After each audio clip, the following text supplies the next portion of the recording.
Let us pray. Almighty God, who in your infinite wisdom and providential goodness has appointed the officers of rulers and parliaments for the welfare of society and the just government of humankind, we beseech you to behold with your abundant favor us, your servants, whom you have been pleased to call to the performance of such important trusts in this land. Let your blessing descend upon us here in Parliament assembled, and grant that we may, as in your presence, treat and consider all matters that shall come under our deliberation, in so just and faithful a manner as to promote your honor and glory, and to advance the good of those whose interests you have committed to our charge. All which we ask in the name and for the sake of our Lord and Savior, Jesus Christ. Amen.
Are there any notices of motion?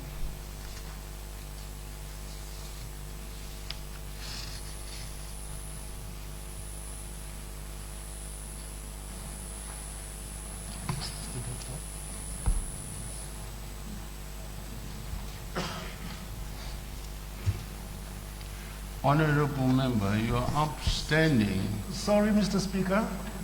You should have had your tete-a-tete earlier on. Yes. Honorable Speaker, I rise to give notice that on Thursday, the 26th, I will move a motion that this House considers and adopts the report of the Joint Portfolio Committee on Justice, Legal and Parliamentary Affairs and the Thematic Committee on Culture and Heritage of the petition received from Dande Conversation Heritage on the recognition of the Kore language as an official language in the Constitution of Zimbabwe. I thank you. Any other notice of motion? Please switch off your mic.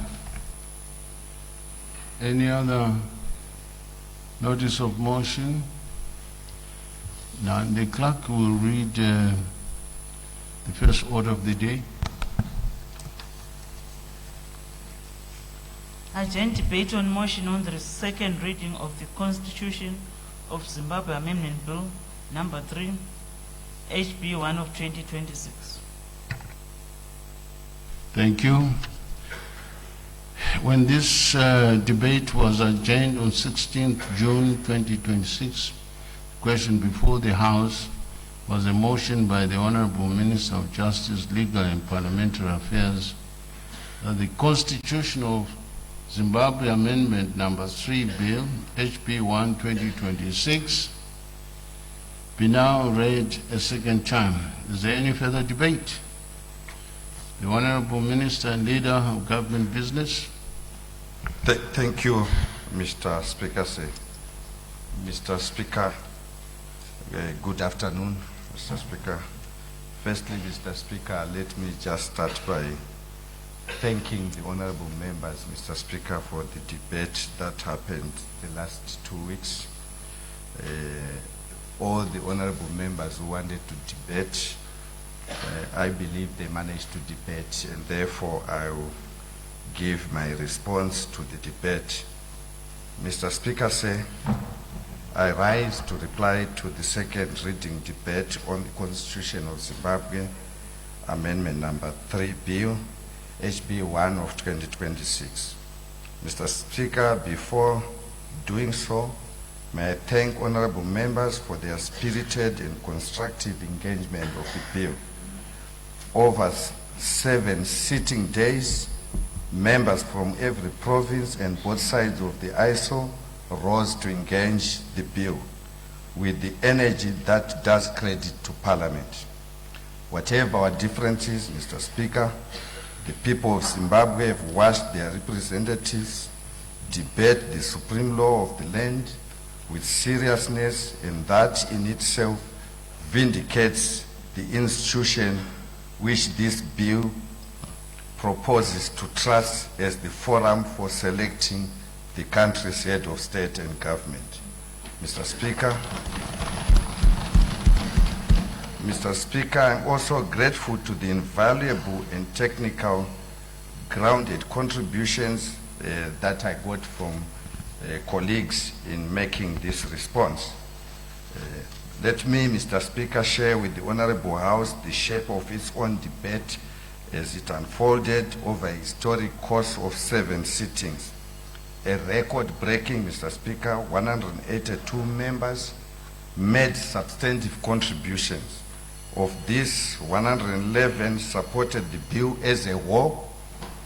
A further 31, Mr. Speaker, supported the bill while raising reservations on specific provisions, and 10 members raised issues without taking a final position, and 30 opposed the bill in its entirety. All told, Mr. Speaker, 139 of the 182 were positively disposed towards the bill. More than one member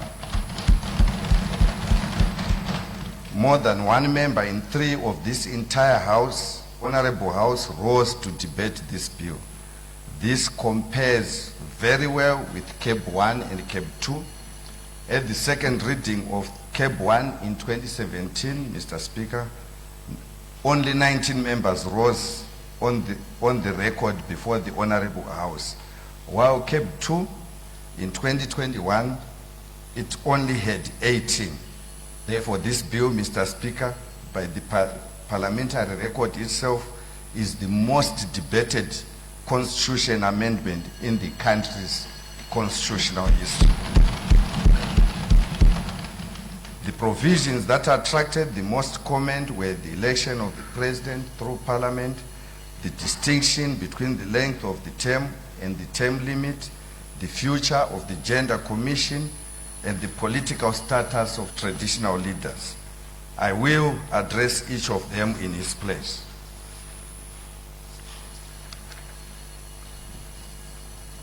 Mr. Speaker, I turn first to the report of the Joint Committee presented by Honorable Shobgo, its chairperson.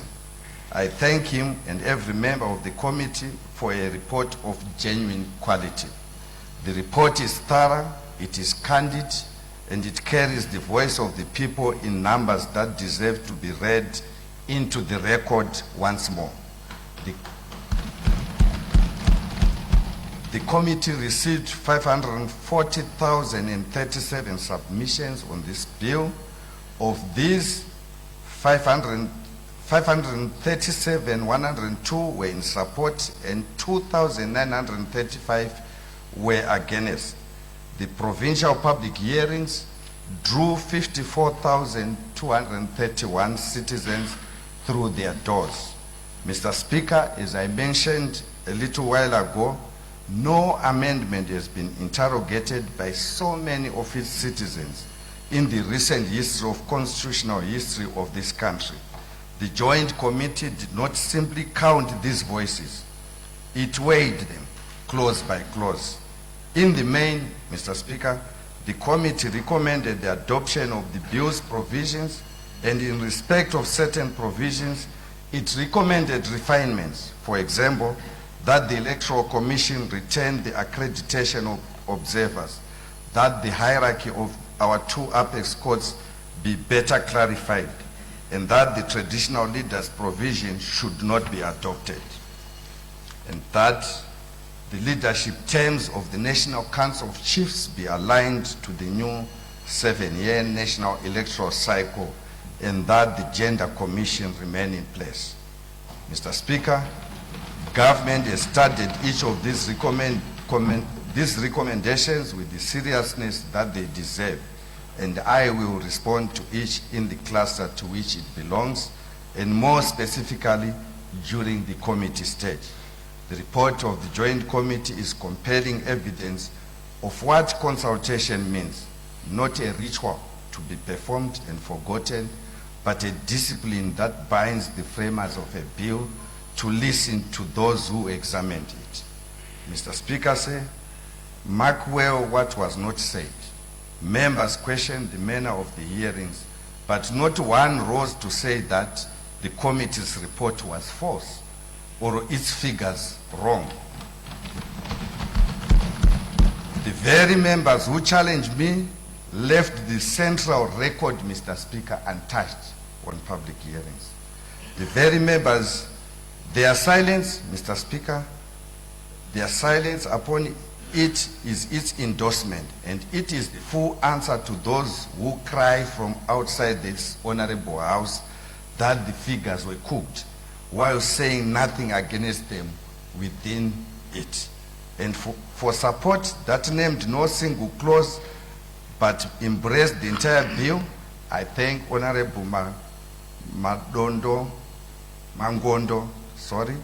Honorable Tavaziva, Honorable Mapumo, Honorable Marange, and Honorable Zidzai Butawa. Mr. Speaker, I now turn to the debate on the core amendments. Mr. Speaker, I come to debate on the bill's core amendments which drew the heaviest debate: the election of the president through parliament and the length of the national electoral cycle. I want to thank Honorable Matema for opening that debate with the reminder that this is not foreign terrain for Zimbabwe, because Parliament elected the President and the then Prime Minister in this country before 1990. In the same vein, Mr. Speaker, I thank Honorable Shidua for situating the bill's reforms in the honest company of other nations that have amended their constitutions far more often than we have. In particular, I thank Honorable Togarepi for the clearest statement of the distinction on which so much of this debate turns. Also, Mr. Speaker, I thank Honorable Mtodi for contrasting the histories of our deeply disputed presidential elections with the quiet of our parliamentary ones. And I thank Honorable Sibanda, who rose from the opposition benches to eloquently endorse the spirit of these reforms that took conviction, and the Honorable House noticed. On entrusting the election of the President to Parliament, I thank also Honorable Machadu, who cited Professor Maduku's endorsement of Parliament as the Electoral College. I am also grateful to Honorable Mpasi, Honorable Jaravaza, and Honorable Batista, and Honorable M. Komo, Honorable Munemo, Honorable Murambiwa, who spoke to the same purpose. and for support that embraced the whole of the bill.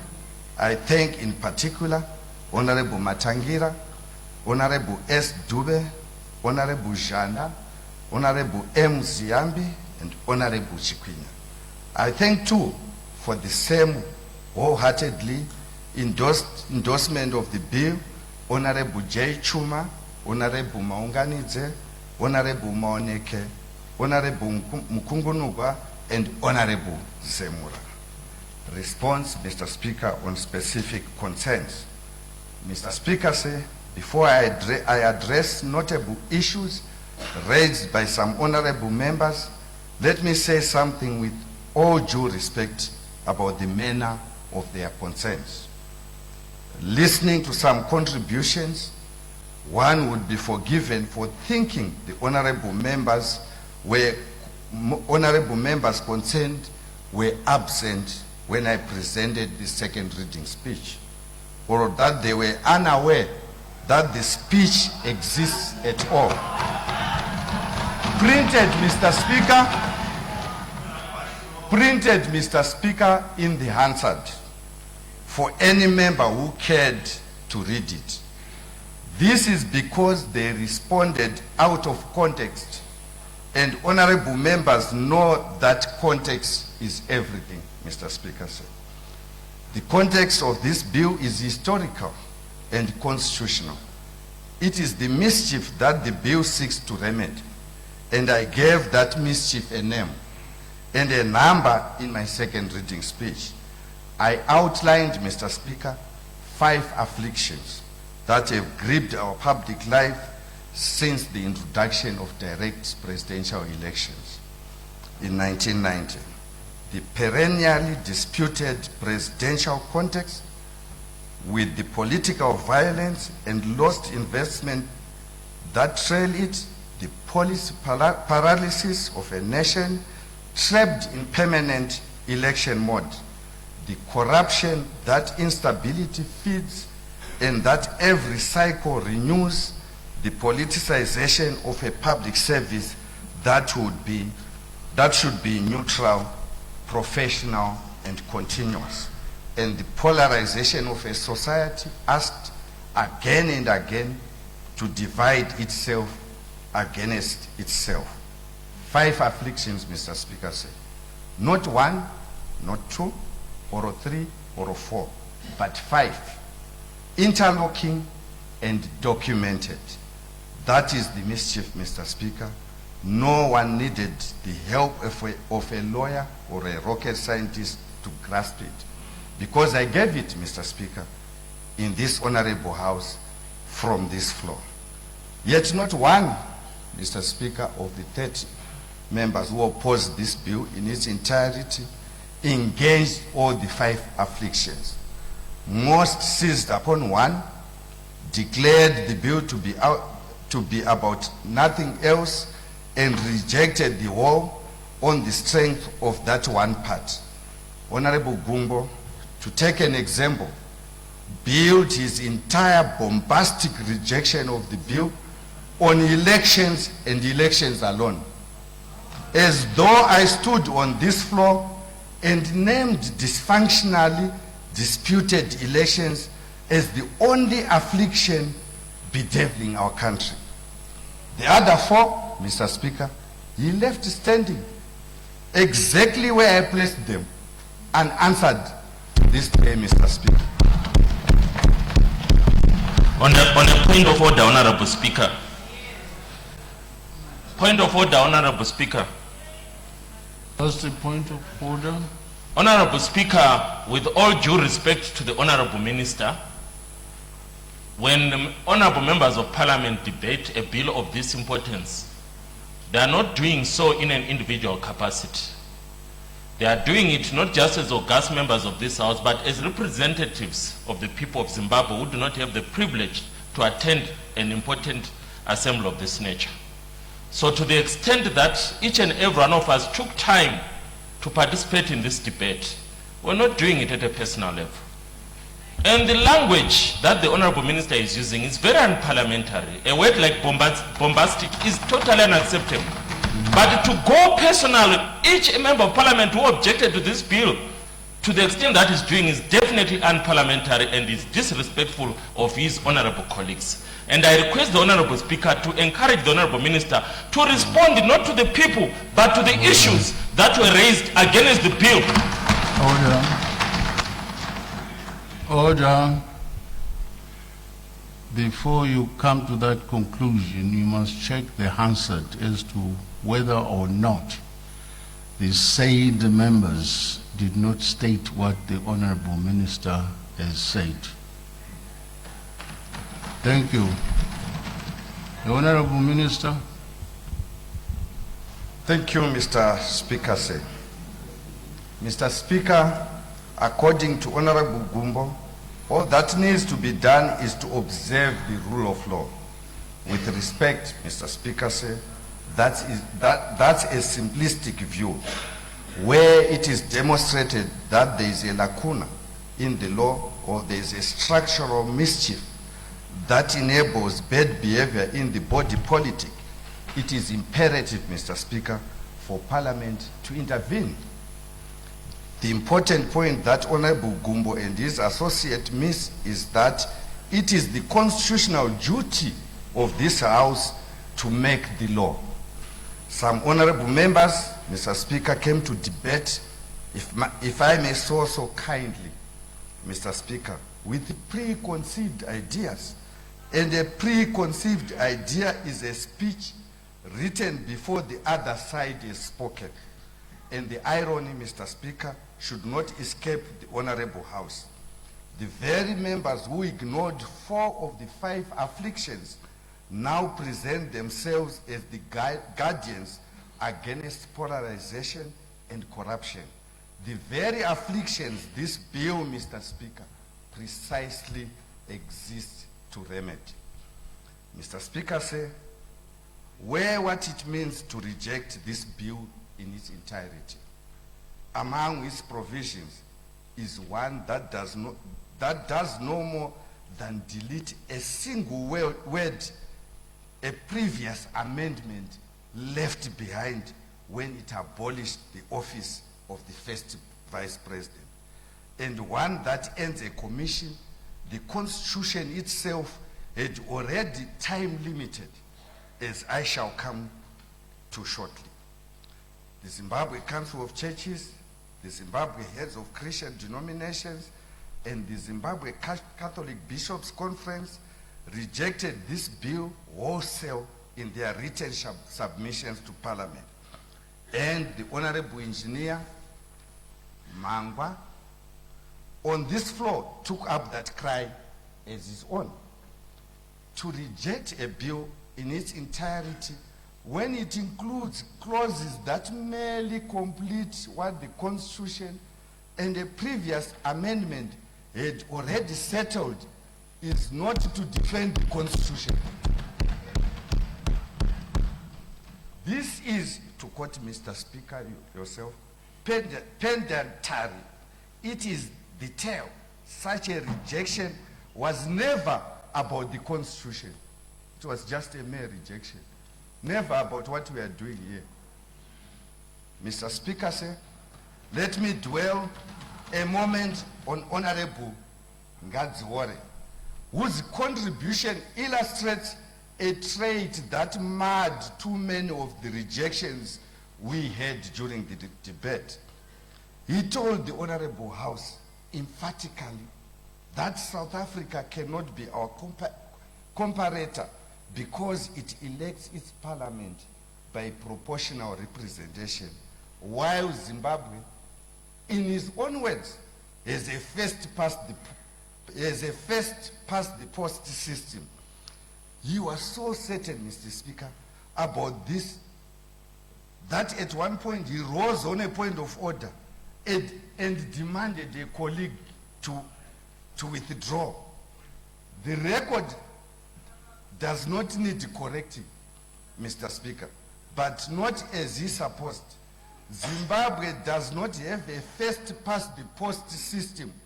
It has a hybrid system in which constituency seats are filled by the first past the post while a substantial body of seats are filled by proportional representation.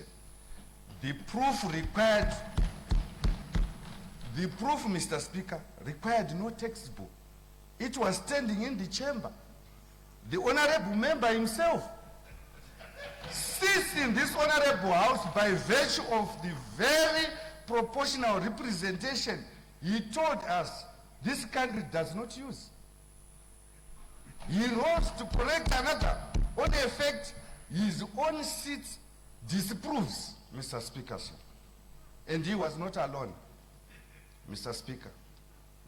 Member after member rose to perform against this bill rather than engage it, purporting to be certain of things that are clearly not so, and pretending to correct colleagues who were in fact right. How a parliament is filled does not change. How a parliament is filled, Mr. Speaker, does not change what a parliament does. That was the simple matter before us, missed most loudly by those most eager to pontificate.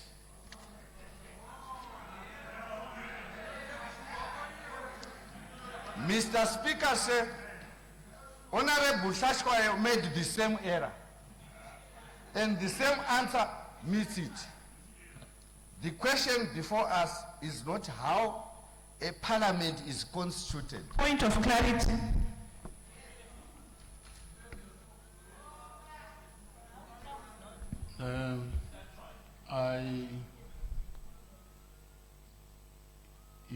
What clarification are you seeking, Honorable Member? Yes, I seek clarification. He has referred to my name, but he has not favored me with the explanation in terms of what I did that was wrong. Can you please favor me with that explanation so that I adequately respond? Thank you very much, Honorable Member. Do you have the Hansard with you there? Do you have the Hansard with you there? I don't have the Hansard, but I Can you remember speak? fully well what I said. Mr. Speaker. Order. Speak to the record of the Hansard. And then if the Honorable Minister is misquoting, then that shall be corrected. He is actually misquoting. He's misquoting me. I You know what I don't said. have the answer there.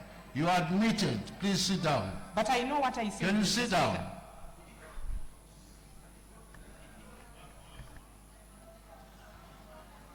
Honorable Minister.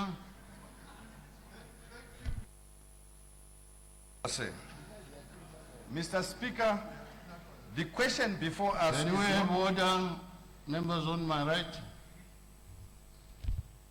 Thank you, Mr. Speaker. Mr. Speaker, the question before us is not how a parliament is constituted. It is what a parliament does. In South Africa, however, its members arrive in the chamber, those members elect the president. In Botswana, Mr. Speaker, which uses the first past the post, the presidency goes to the leader of the party that wins a majority of the directly elected National Assembly seats. And that system recently delivered a peaceful transfer of power. That is precisely the family of mechanisms this bill proposes to join. How nations build or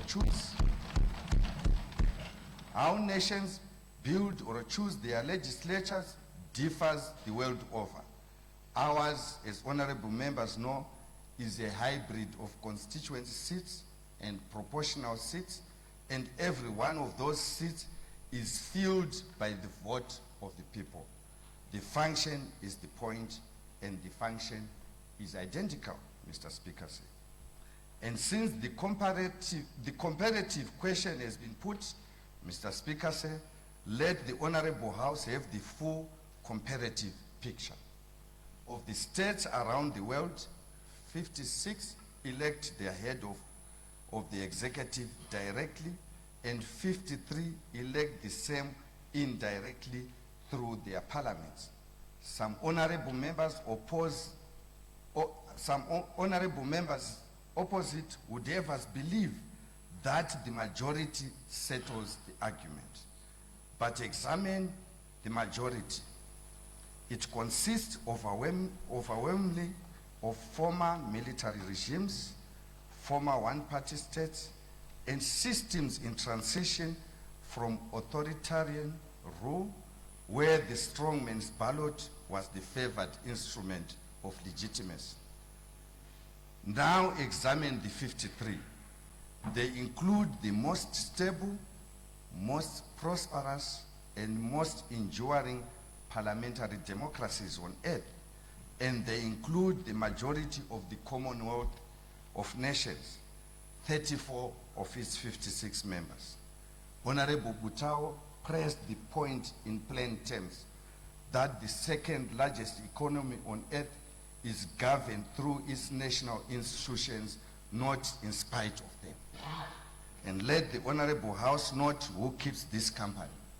South Africa sits among them, a nation whose freedom was won through one of the most protracted liberation struggles of our continent. Angola, Mr. Speaker, whose liberation war was among the longest and deadliest in Africa, sits among them. These nations did not come by the people's voices cheaply. They bled it. They bled for it.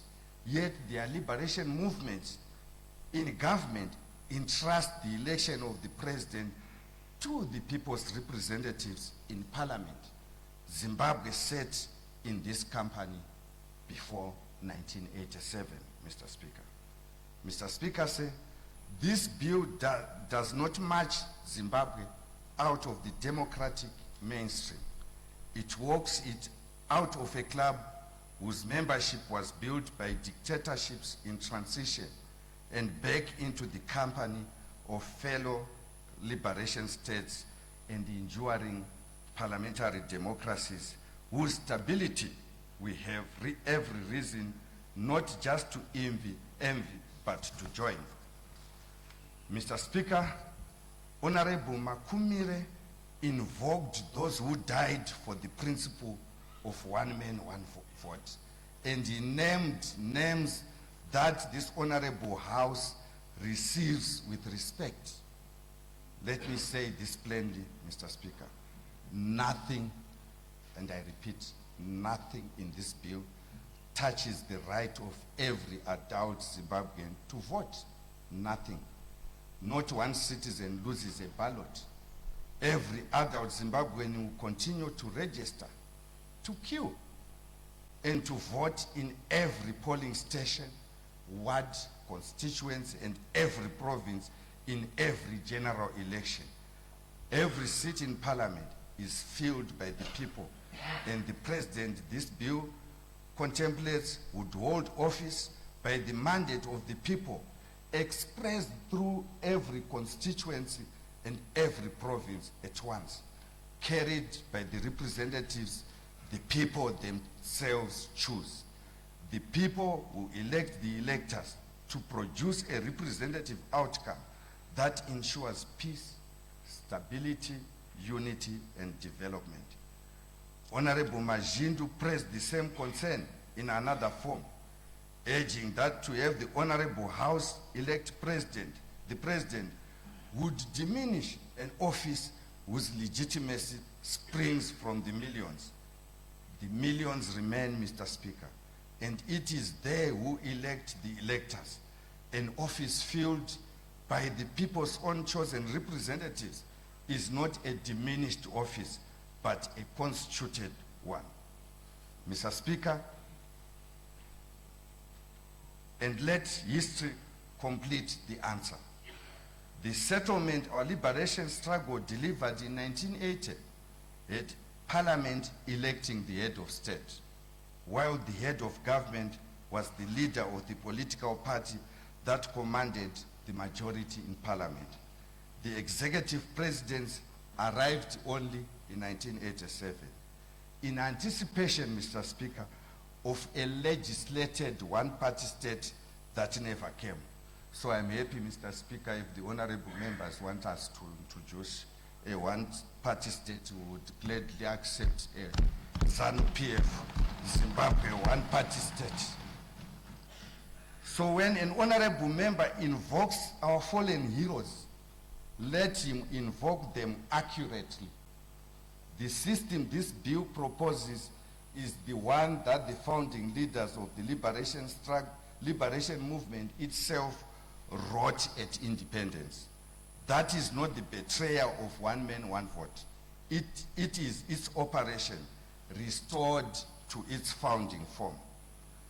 Mr. Speaker, Honorable James and Honorable Hooker pressed the same sovereignty argument and the same answer, and the answer is the same. Honorable James told us it is fundamentally undemocratic to expect members of parliament to decide a question of this weight. He made that argument as a member of parliament, Mr. Speaker, standing in this parliament. And he who cast his vote on this very bill, expecting it to count.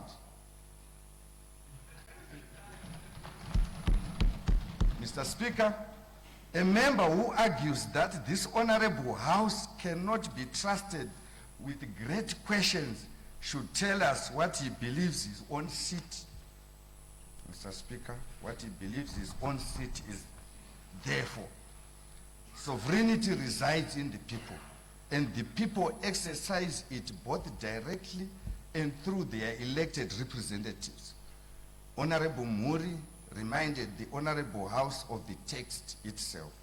The legislative authority of Zimbabwe derives from the people, and it is vested in their parliament. We do not say a mayor lacks legitimacy because councillors elect him. Honorable Kuka's own council elects its mayor in precisely the same way. We do not say you, Mr. Speaker, lacks authority of the people because this honorable house elects you, or that the Chief Justice lacks the judicial authority of the people because the President appoints him. Representative election or even delegated appointment is not the dilution of the popular will. It is its constitutional form. Honorable Makuvire, Honorable Janji, and Honorable Mujay spoke to the same truth, that the people's authority is exercised through the very house they elect. Mr. Speaker, Honorable Mshoriwa told the Honorable House that the 2013 Constitution was endorsed by 94.5% of those who voted, and that this bill dishonors that mandate. Mr. Speaker, that is clearly a political statement, nothing more. Meanwhile, I invite him to read what those millions endorsed. They endorsed a constitution that contains within its form 4 corners: the procedure for its amendment in section 328. The people did not vote for a frozen document. They voted for a living constitution, and they wrote the key to its renewal into the document itself. To use the procedure which the people ratified is not to dishonor their mandate, it is to obey it faithfully. Mr. Speaker, not every member who rose in doubt did so without engaging the bill. Honorable Nyati engaged it in good faith, raising conditions rather than rejecting and accepting the principle that Honorable House to wear. She told us that the campaigns around the bill, the advertisements on radio and television, the jingles and the songs were centered on an individual, and on that she predicated her rejection of the bill in its entirety. Mr. Speaker, I have read this bill many times, and I am sure many honorable members have done likewise. There is no clause in the bill about a jingle, no provision about a radio advert, and no section about a song.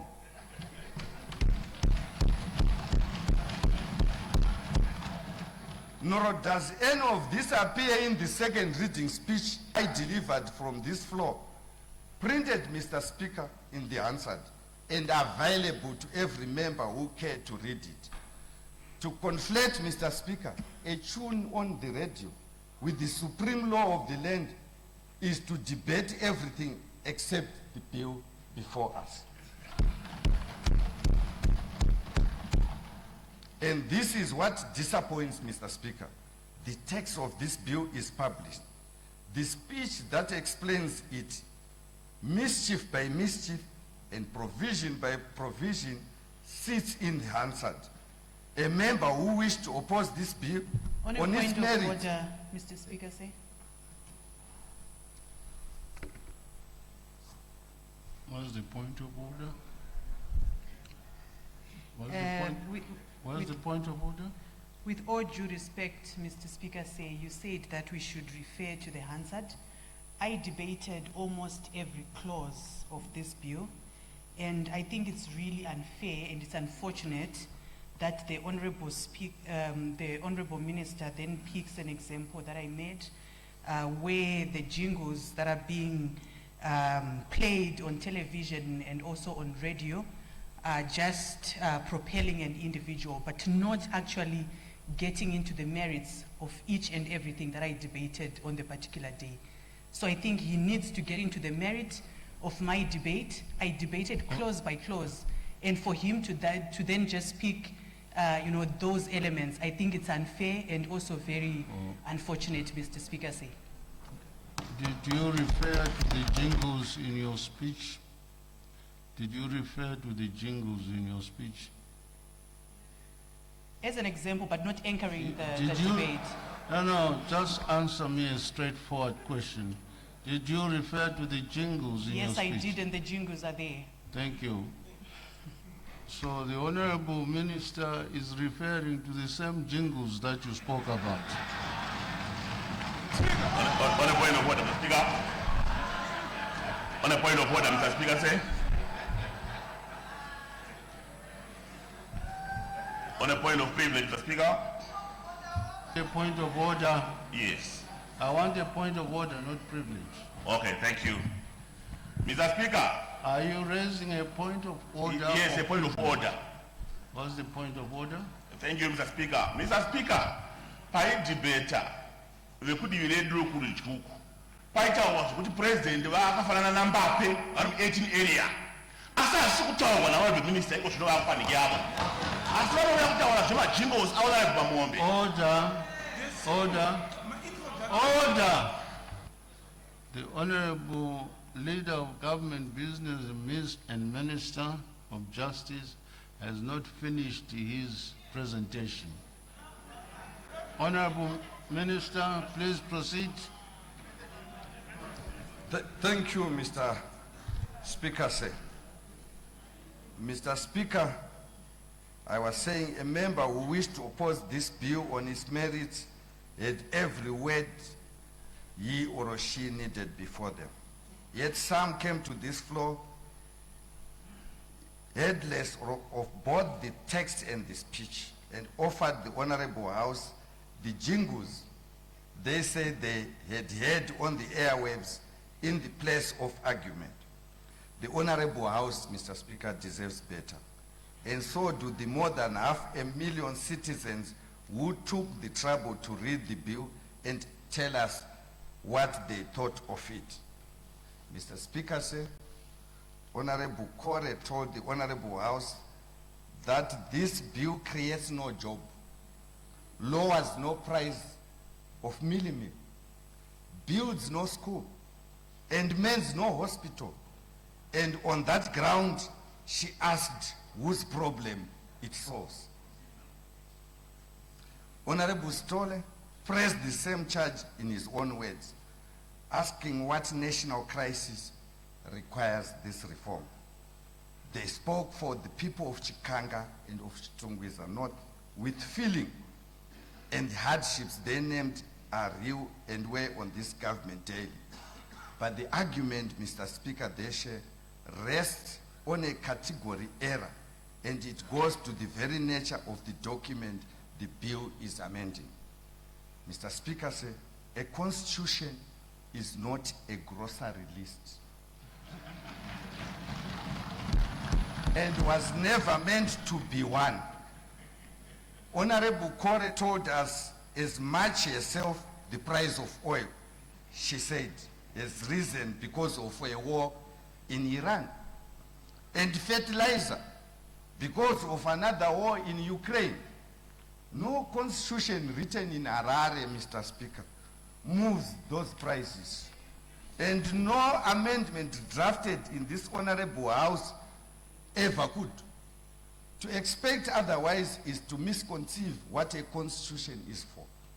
It comes before jobs and hospitals as the edifice within which that work is done, setting how power is held, how it is limited, and how it passes from one hand to hand in peace.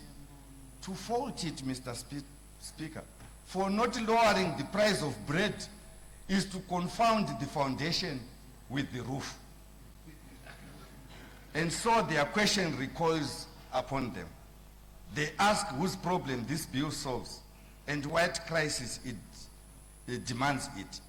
It solves the problem of a nation that cannot build because it is forever locked in a toxic election mode.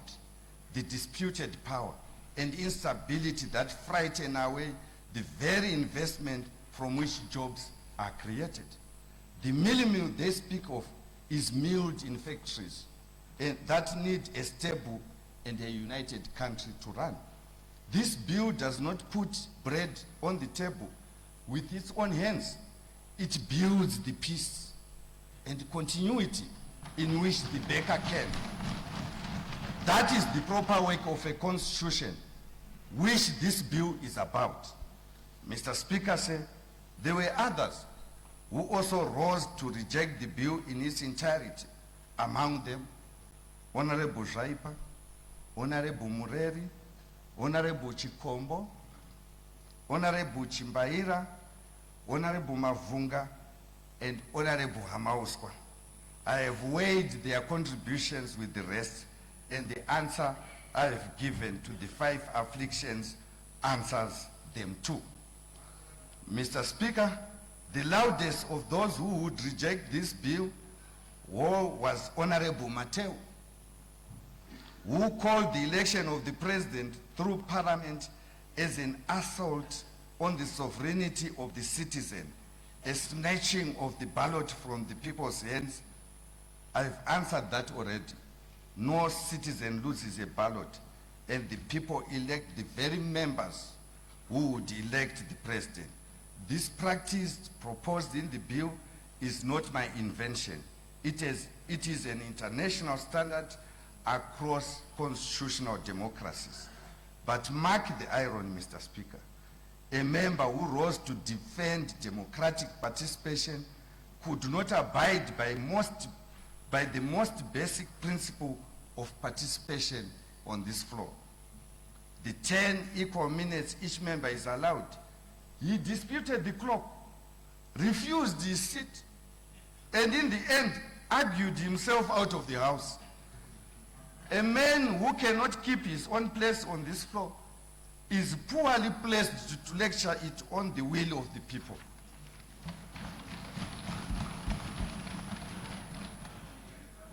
Mr. Speaker said, Honorable Engineer Mangwa made what is arguably the most engaging case against the longer term, highlighting that projects vary in length, that no fixed extension matches them all, and that the true obstacles to delivery are funding and execution rather than the calendar. I thank him for arguing the substance, and I answered the substance to show him the fundamental point he misses. The case of a 7-year electoral cycle has never been that a road takes exactly 7 years to build. I'm sure Honorable Mona is here, you attest to that. It is that the present cycle devours the time in which anything is built. The first year after an election, Mr. Speaker, is consumed by transition, and too often by vexatious litigation. The AG will testify to that. The final 2 years are consumed by campaigning, and worse, by the physical indiscipline that campaigning invites. The honorable member is right that funding and execution matter. That is precisely the fundamental point, Mr. Speaker. Funding and execution are the first casualties of perpetual election seasons. On the case for the longer national electoral cycle, I'm indebted to many. Honorable Kaitano set our open cycle against the term limit offices of other nations. Honorable Danzi gave the 7-year horizon as the framing of a faith community. And Honorable Mapiki put the cost of our permanent campaigning in plain figures. Honorable Gwabeni, Honorable Muringa Zuva, Honorable Mudo made the case based on the fundamentals of planning, continuity, and the stability that the young deserve. Honorable Mashavare set our open cycle beside the long cycle democracies of Europe. And Honorable Matinyanya brought word that Mbare had asked for the 2 added years by name. Honorable Chiwa and Honorable Mandiwanzira praised the case for continuity, and Honorable Shiriedenga for a constitution allowed to evolve with its people. The 7-year cycle does not promise that projects will fit a template. It promises government a sustained stretch of governing, and it promises the taxpayer relief from the most expensive habit in our public life, which is the permanent election mode.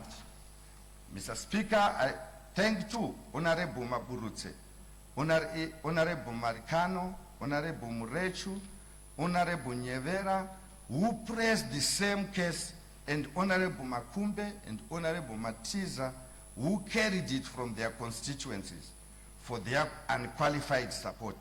I also thank Honorable Kanupula, Honorable Taskani, Honorable Mudunge Hama, Honorable Musiwa, and Honorable Murwira for their support of the whole of this bill.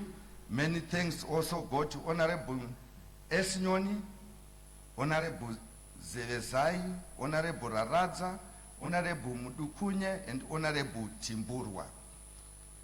Mr. Speaker, Honorable Chigumbu attributed to me the claim that a longer term cures electoral violence. I said no such thing. And I corrected the record when it was made. I invited the honorable member to debate the speech I delivered rather than the one he had already written his reply to in advance of the second reading speech. What I have said and what the submissions of 500,000 citizens confirm is that our presidential elections have repeatedly brought tension, perennial dispute, and caused that our parliamentary and local government elections have not. And this bill responds to that lived national experience in the national interest. Mr. Speaker, on the length of the term, Honorable Madzivanyika built his case on the wrong proposition that the provision fixing the duration of the term is itself a term limit provision, and he misquoted the Constitutional Court's binding decision in the landmark Mpungu case in purported support of his incorrect position.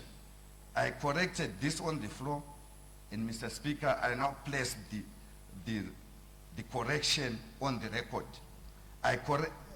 The passage the honorable member quoted was an observation or an illustration made by the court in passing. It's called obiter dicta. It was not the holding of the court or its ratio dissident, and the honorable house should examine the very passage he relies upon. In it, the court listed by way of illustration, 10 provisions, Mr. Speaker, sir, of the Constitution as examples of term limits. 9 of the 10 share the defining feature of every true term limit provision on tenure, namely an express cap or limit on how long a person may serve, a term non-renewable or renewable once only, or limited to a stated maximum. The 10th, section 95, subsection 2, the provision that merely fixes the duration of the presidential term carries no such cap and shares none of those defining elements. Its inclusion in that illustrative list was clearly, Mr. Speaker, a benign oversight, and nothing turns on it. The list was an aside, not the holding of the two-term rule, where the presidential term limit actually lives, and which should have been included in the list of examples given by the court. Section 91, subsection 2, which is untouched by this bill. Mr. Speaker, sir, what our Constitution does, and the Honorable House should. Order. The honorable member outstanding there, can you take your seat?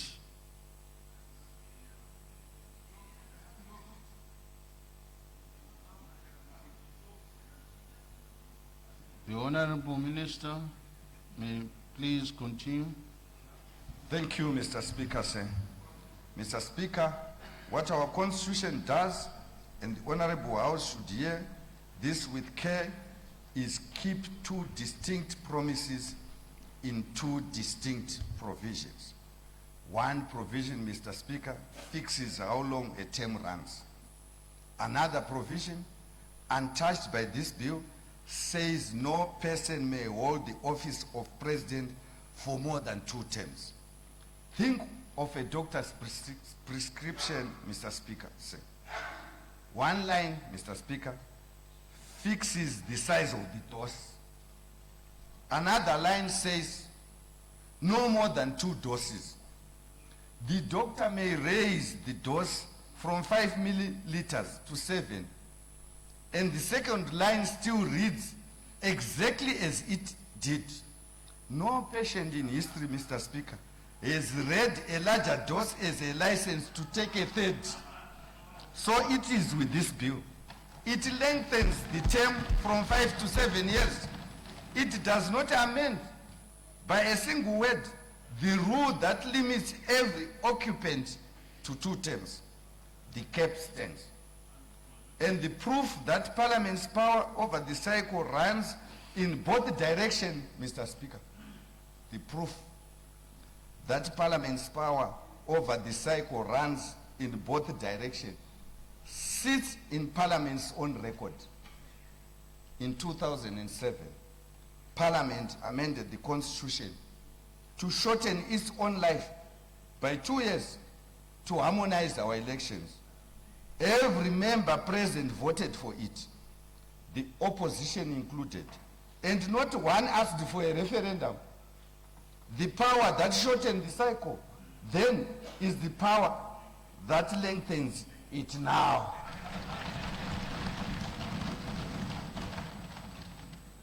Mr. Speaker, sir, Honorable Gumbo and Honorable Muodzeri argued that the saving provisions of the Constitution bar a sitting incumbent from any benefit. Those provisions speak to term limit provisions, and for the reasons I have given, the length of the term is not a limit on the person. Honorable Madzivanyika went further and told this House that a referendum is required. He is wrong, Mr. Speaker, because that demand was made by several members. I will answer it comprehensively before I conclude. Mr. Speaker, sir, a word about constitutional arguments themselves. For several members who are lawyers rose in effect to purportedly deliver the rulings on the constitutionality of the bill. Mr. Speaker, sir, Section 152, subsection 3 of the Constitution could not be plainer. The Parliamentary Legal Committee must examine every bill other than a constitutional bill, Mr. Speaker, to determine whether its provisions, if enacted, would contravene the Constitution.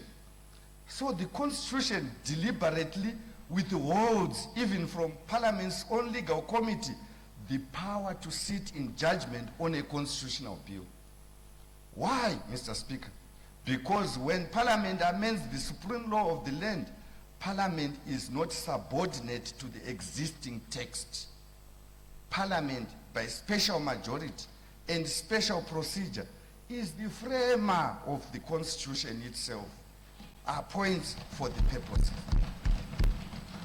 Yet, Mr. Speaker, some members rose in this debate as one-member law firms, claiming for themselves a jurisdiction the Constitution denies to the very technical committee of Parliament created for that task. Members are, of course, entitled to their opinions, but the judgment of the Constitution asks for,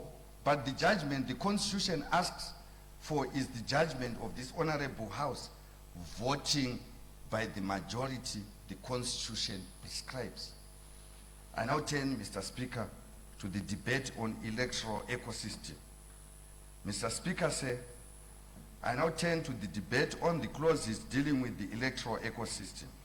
I want to thank Honorable Makombe, Honorable Pinduka, Honorable Mureyani, Honorable Mashiswi, Honorable Ndou, Mutokonyi, and Honorable Ziambi, as well as Honorable Rungave, Honorable T. Wungwe, who spoke to the practical sense of these reforms. To Honorable Mwadzeri and Honorable Gumbo, who described the transfer of voter registration to the Registrar General as executive capture, I say this. The Registrar General, Mr. Speaker, already holds the master record of every birth, every identity document, and every death in this republic.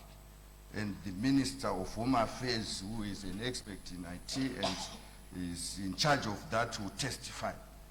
The duplication of that record by a second institution is precisely what has haunted our voters' roll with the names of the deceased. Consolidating registration where the civil registry lives, while the Electoral Commission retains the conduct and supervision of every election and referendum, is not captured. It is coherent.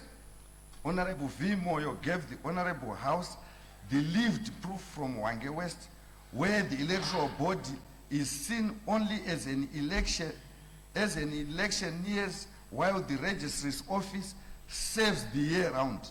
And Honorable Nkala and Honorable Priscilla Moyo supported the same consolidation. To Honorable Thashkwayo, who warned of gerrymandering, I point out that the bill entrenches a dedicated constitutional delimitation authority precisely so that boundary drawing is the full-time discipline of a constitutional body rather than the part-time burden of an overloaded electoral body without the requisite expertise. And the Joint Committee's recommendation that ZEC retains the accreditation of observers who receive serious consideration when the Honorable House examines the bill clause by clause. On these same reforms, I also want to thank Honorable Chokuru Rama, Honorable Chinoda Kufa, and Honorable Kashambe, Honorable Jonga, Honorable Chitimbe, and Honorable Ziki, who supported consolidating registration where the civil registry lives and entrenching a dedicated delimitation authority. I record my gratitude as well to Honorable Obute, Honorable Muwambi, Honorable Nyakuyezwa, and Honorable Arampofu, and Honorable Chari, who supported this bill in its entirety. Mr. Speaker, sir, the Honorable House should not forget who first moved this very transfer. it was Honorable Wende at the committee stage of the Electoral Amendment Bill in the last Parliament. And he was strongly supported, Mr. Speaker. He was strongly supported. And he still sits among us. I placed that on record in my second reading speech. That Honorable Mandwanza, can you find a seat, please? Can you find a seat, please?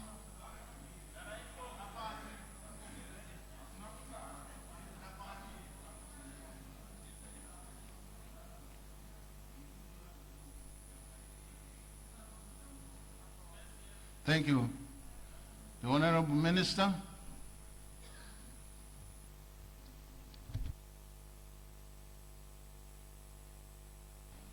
Thank you, Mr. Speaker, sir. Mr. Speaker, sir, I was saying that the Honorable House should not forget who first moved it, Honorable Wende, who sits among us. And I indicated that I placed that on record in my second reading speech, and not one member has risen to deny it.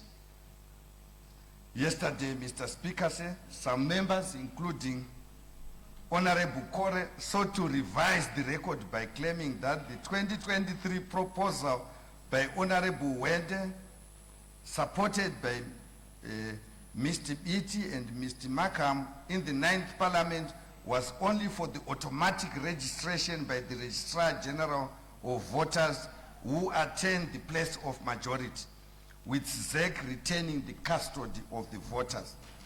The simple point, Mr. Speaker, is that the Registrar General cannot register any single voter without the constitutional power or function to register voters. It would be irrational to empower two public bodies with one and the same function of registering voters. Honorable Wende, Mr. Beatty, and Mr. Markham supported Point of by... order, Mr. Speaker, sir. What's the point of order? Yes, thank you, Mr. Speaker, sir. Apparently, in my submission yesterday, I did indicate, I did make reference to what the minister is talking about. I did go back to the Hansard of the 18th of May 2023, which the minister is referring to. So actually, my belief, which I did speak about yesterday, is that the minister, he actually took part of what Honorable Wende and others had recommended and left a significant portion of their recommendation, in the sense that Honorable Wende, Markham, and Beatty, they did recommend automatic voter registration, which according to this Hansard, the minister also agreed to it. But the difference now was with respect to the voters' roll. Now, the voter registration... Order. Yes. Order. Order. That information should have been tendered yesterday. Did talk about it yesterday in my submission. No, I said the Hansard record. Did Not talking about, but the Hansard record. It's there Thank in you. yesterday's Hansard. Thank you. The Honorable Member. Mr. Speaker, that's exactly the point that I'm referring to, that you cannot have two bodies doing the same function. One purported only doing automatic registration and the other doing non-automatic. You can't do that. And hence I'm supporting what was proposed, that the Registrar General should do that. And this is the argument that I'm placing on record here. And I'm indicating, Mr. Speaker, that that proposal that was supported by the 9th Parliament is the proposal that I'm supporting. And that proposal cannot become capture now, that this, because the government has taken it up and now it's being labeled a capture of the voters' roll. I rest my case on that, Mr. Speaker, sir. And then I turn to the debate on the judicial alignment. Mr. Speaker, on judicial alignment, the debate was lighter, and the Honorable House will draw its own conclusions from which provisions the loudest criticism of this bill chose not to engage. I thank Honorable Mashingise for a constructive contribution on the relationship between our two apex courts, which arrives at the very clarification the Joint Committee recommended. Let me also correct one persistent confusion, Mr. Speaker. The expansion of the apex court's jurisdiction is a question of what the court may hear. It is not a question of how judges are appointed. Those are distinct provisions and distinct debates. And on appointments, the Judicial Service Commission remains in the mix. Its advisory role is preserved. What is removed is procedural inefficiency, not constitutional safeguard. On these provisions, Mr. Speaker, I thank Honorable Mahachi, Nyabani, and Mubadi, who engaged the reach of the apex court and the architecture of judicial appointment with care. Mr. Speaker, sir, on the recalibration of the legislature, members raised the question of the Senate's composition with measure, and government took note. It is telling that this cluster drew so little fire from those who opposed the bill in its entirety. Where the substance is sound, Mr. Speaker, the silence speaks volumes. On the recalibration of the Senate, I thank Honorable Ndudzo, Nari, and Sakupanya for their constructive contributions as Sakupanya. I thank also for backing the wall of this bill, Honorable Chibagu, last night,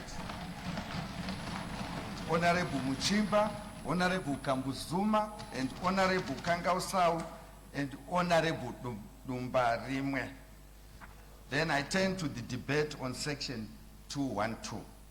Mr. Speaker, say, on the defense forces, Honorable Muodze recalled the provision, the most dangerous in the bill. A striking superlative, Mr. Speaker, said. For the honorable member never once read the provisions words to the Honorable House, except to say it's dangerous, without even reading anything. Honorable Gumbo described it as coup proofing. I asked the Honorable House to read the provisions rather than the slogans. In the first place, Mr. Speaker, the idea of coup proofing through an amendment to the Constitution is pedantic and really meaningless. Our Constitution already commands every security service to act in accordance with it. What this reform does is to harmonize the founding description of the defense forces with that principle, so that no reading of our supreme law can place any institution above it or besides it with a parallel mandate of its own. That's not coup proofing. It's fidelity to the Constitution. The defense forces remain bound to defend Zimbabwe, its people, its security, and its territorial integrity. What the amendment removes is textual ambiguity, and the Joint Committee, having weighed precisely the concerns of the honorable members raised, recommended the provision for adoption in the interest of democratic governance and the stability of the state. Honorable Sagandira raised his concern with care that moving from upholding to acting in accordance with the Constitution might dilute the force's founding duty. It does not, Mr. Speaker. The duty to defend Zimbabwe is restated, not relaxed. I now turn to some consequential alignments.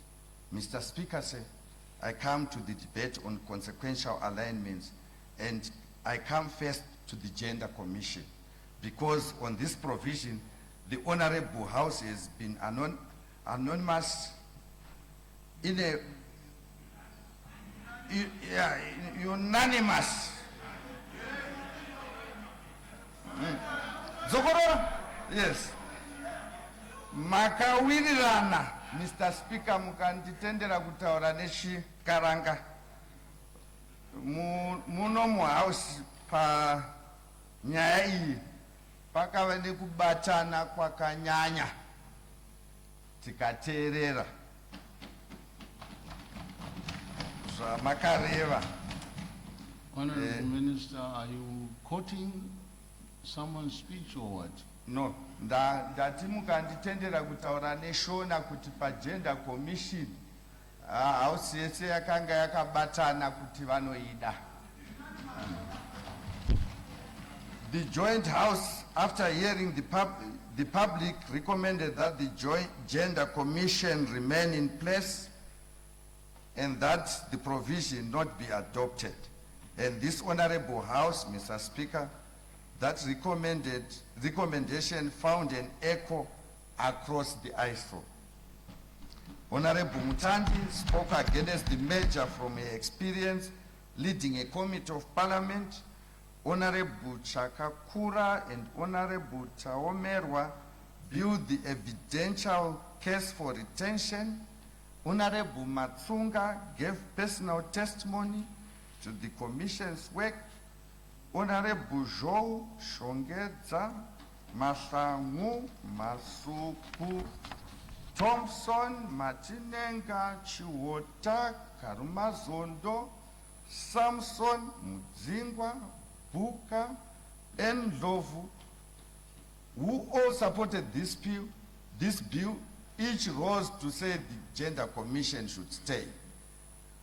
Honorable Linyani lent the same voice from Matebeleland North, and Honorable Muguni and Honorable Nuve from across the opposition bench said the same. Mr. Speaker, government tabled this provision in pursuit of institutional efficiency, and the argument for consolidation was made in good faith, but consultation is not theater.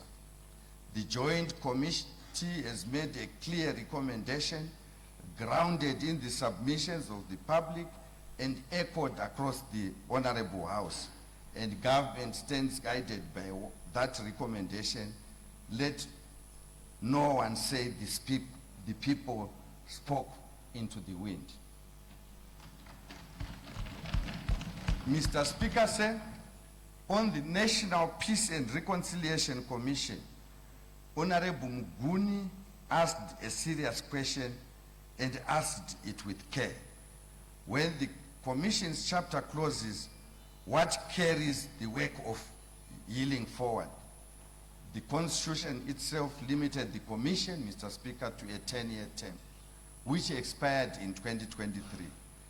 The Joint Committee was right to observe that the review before us is, in that sense, the tidying of the text after the event.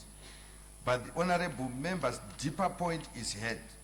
The end of a commission's constitutional term is not the end of the nation's commitment to healing and to unity. That commitment outlives any single institution. It continues through the organs of the state charged with it, and this government does not treat the closing of a chapter as the closing of the book. Accordingly, the Constitution will continue to give full expression to the imperative of post-conflict justice, healing, and reconciliation. And our Attorney General will advise us so that we can come up with an act of parliament to deal with that. And then on the political participation of traditional leaders, Mr. Speaker, said the bill sought to resolve a real contradiction, namely a constitution that seats chiefs in parliament and counts their votes in constitutional majorities, yet asks them to stand outside political life. The public majority supported the provision. The Honorable House divided on it in good faith. I record too, Mr. Speaker, that the case for political participation of chiefs was pressed with conviction by Honorable Jerry, who urged that they be appointed rather than elected, by Honorable Manandra, Honorable Muskwe Shiri. Muskwe Shiri, sorry. Honorable Chaimvura and Honorable Samambra. The Honorable House weighed their voices and the committee's recommendation alike. Honorable Guyo recalled Chief Ndiweni to show the cost of pushing traditional leaders to the margins of public life. And Honorable Makaza and Honorable Tayedzwa spoke to the same end. But the Joint Committee identified the decisive principle. Our chiefs preside over courts of customary law, and those who sit in judgment must stand apart from partisan contests. This principle is unassailable. Government is persuaded and will be guided by the committee's recommendation that the status quo remain when the bill reaches its clause-by-clause consideration. Mr. Speaker, sir, I have saved one question for last but one, because it has been made by several honorable members. It deserves a complete answer. And because the answer exposes how little the demand has to do with the Constitution itself. The demand is that this bill must go to the referendum. The demand, Mr. Speaker, is that this bill must go to the referendum. It must not. And here is why, Mr. Speaker said. Honorable Makope and Honorable Mkomberi met the demand squarely in the debate, and I am glad to complete the answer they began. Honorable Maliganiso, an ally on this question, lent his voice to the same answer. Mr. Speaker said, the referendum is a matter of law. Mr. Speaker said, I repeat, the referendum is a matter of law, not of political appetite, disposition, or preference. The Constitution reserves the national referendum for 3 categories of amendment, and 3 alone. An amendment to Chapter 4 on the Declaration of Rights. If you read it, Mr. Speaker, it says amendment of Chapter 4. If you want to remove a comma on any part of Chapter 4, referendum. If you remove a comma or a substantial text on the founding values, no referendum. That's what the Constitution says. And it says an amendment to Chapter 16 on agricultural land, and an amendment to Section 328, the amending provision itself. For every other provision, Mr. Speaker, the Constitution prescribes a different and equally rigorous road. Publication of the bill in precise terms, which is what you did, Mr. Speaker, and a minimum of 90 days for public consultation, the affirmative votes of 2/3 of the membership of each house at the final reading. That is not a loophole, Mr. Speaker. That is the design, the will of the people expressed for amendments of this kind through the People's Parliament. So the question becomes a simple one. Does this bill amend the Declaration of Rights, the land chapter, or the amending provision? It does not, Mr. Speaker. And the Constitution itself tells us how to check. Section 328, subsection 2, provides that an act of Parliament that amends this Constitution, and I quote, Mr. Speaker, must do so in express terms, close quote. The Constitution is written in express terms, and it is amended in express terms. There is no such thing as an implied amendment to the Constitution. Such an amendment is not permissible under Section 328, subsection 2 of the Constitution, and therefore cannot be taken to a referendum. Now examine the case of honorable members on the referendum. It is built from foundation to top on implication that lengthening the electoral cycle somehow has the effect of amending the entrenchment provision that providing for parliamentary election somehow indirectly amends the chapter on political rights in section 67, but no clause of this bill expressly amends the Declaration of Rights or the two-term rule, the amending procedure. It appears that some honorable members believe in amendment by atmosphere, a method the Constitution only words 4 clauses. You cannot, Mr. Speaker, amend by implication.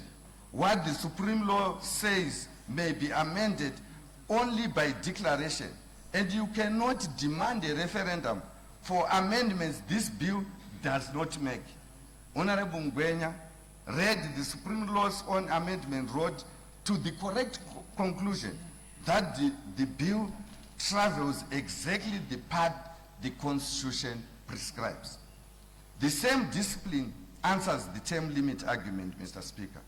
The Constitution defines a term limit provision as one which limits the length of time that a person may hold or occupy a public office. The defining mark is the cap on the person, and the Constitution speaks its caps expressly: a term that is non-renewable, a term renewable once, a tenure of no more than 2 terms, and there are 15 such provisions in the Constitution. Not one of them is entrenched behind a referendum, and not one of them is amended by this bill. The national electoral cycle provisions this bill amends carry no cap or limit on any person, and they never have. Indeed, provisions of this very kind have governed every general election this country has held since 1980. President Mugabe served for 37 years under the same electoral cycle provisions. Across 4 decades, presidents and parliamentarians were re-elected and served far beyond a single cycle, without one court, one parliament, one religious group, or one opposition party ever suggesting that a limit was being breached. Everyone understood, Mr. Speaker, because the text says so, that the clock begins to the national electoral cycle and that it resets with every election. The first true and only presidential term limit in this country, Mr. Speaker, in this country's history, arrived in 2013 in the 2-term rule under section 91, subsection 2, written in the express cap language that every one of the 15 term limits in the Constitution carries. The framers wrote it as a new and distinct kind of provision, precisely because the national electoral cycle provisions had never done and could not do that way. That rule stands today exactly as the people adopted it, untouched by this bill, in letter or in spirit. And the living proof sits in the Constitution's own machinery of continuity. When a presidential successor assumes office mid-cycle, he serves only the remainder of the cycle. And the member who wins a by-election, Mr. Speaker, does not win a fresh 5-year term, but only the time the cycle is left. The clock belongs to the electoral cycle, not to the person. And that is why no referendum attaches to it. And this, Mr. Speaker, is not theory untested. Twice before, the Constitution the people adopted in 2013 has been amended. And twice the road was the one the Constitution prescribes, the People's Parliament, voting by the special majority. And there is a final principle, Mr. Speaker, older than any of us. Each parliament is the equal of every parliament before it.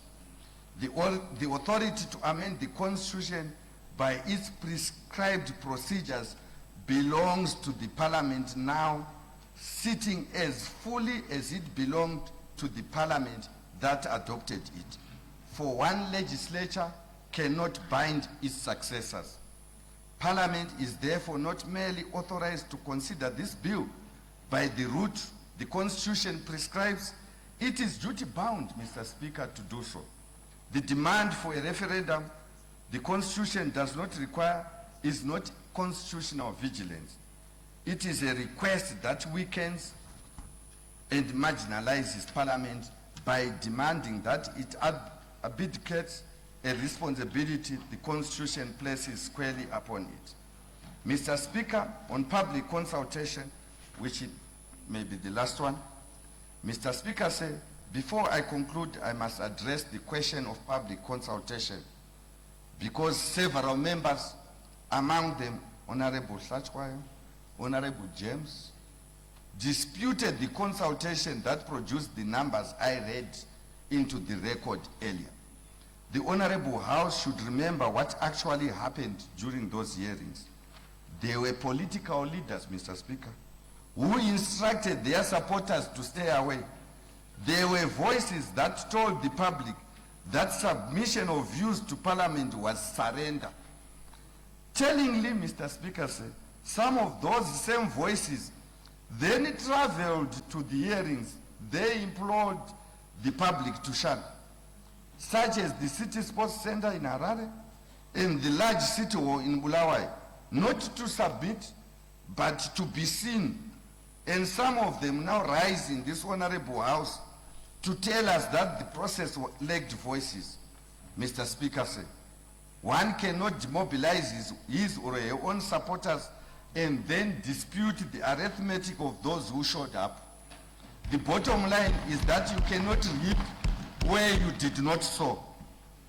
Honorable Metu carried to the Honorable House a grievance from Epworth North that Parliament had misrepresented the views of his people while conceding in the same breath that the hearings were held and their results published openly before the Honorable House. A charge of misrepresentation, Mr. Speaker, that collapses on the Speaker's own admission is no argument, but a complaint in search of one. Those who could not speak in person were invited to submit in writing, and the published count showed plainly where the majority stood. Those who told the people to be silent have been hosted by their own petard, and the 537,102 citizens who spoke anyway owe them no apology. Honorable Liwayo gave the Honorable House the statistical defense of those numbers, and Honorable Jo reminded us that the hearings reached every district of this country. And if any member doubts what those numbers mean, let history supply the scale. When the first amendment to this Constitution went to the people in 2017, the record before the Honorable House shows an attendance, Mr. Speaker, of 1,447 citizens in total. This bill drew 54,231 citizens. The numbers stand, Mr. Speaker, and there is power in numbers. Honorable Simoyo and Honorable Shamu marshaled those same figures in the bill's defense, and Honorable Maposa and Honorable Mchemwa testified that those who came were ahead and those who stayed away chose to. Honorable Trangirai reached for why nations failed and warned that this bill builds extractive institutions that concentrate power and shut the citizen out. He chose his authority poorly. The very book he cites prizes inclusive institutions and the widest possible participation and the widest voice this nation has ever raised on any bill is 540,037 submissions, and the 54,231 citizens who came to those hearings, Mr. Speaker, said. To stand on one theory, Mr. Speaker, to stand on a theory of inclusion, pardon me, while dismissing the most inclusive consultation in our history is to argue against one's own book.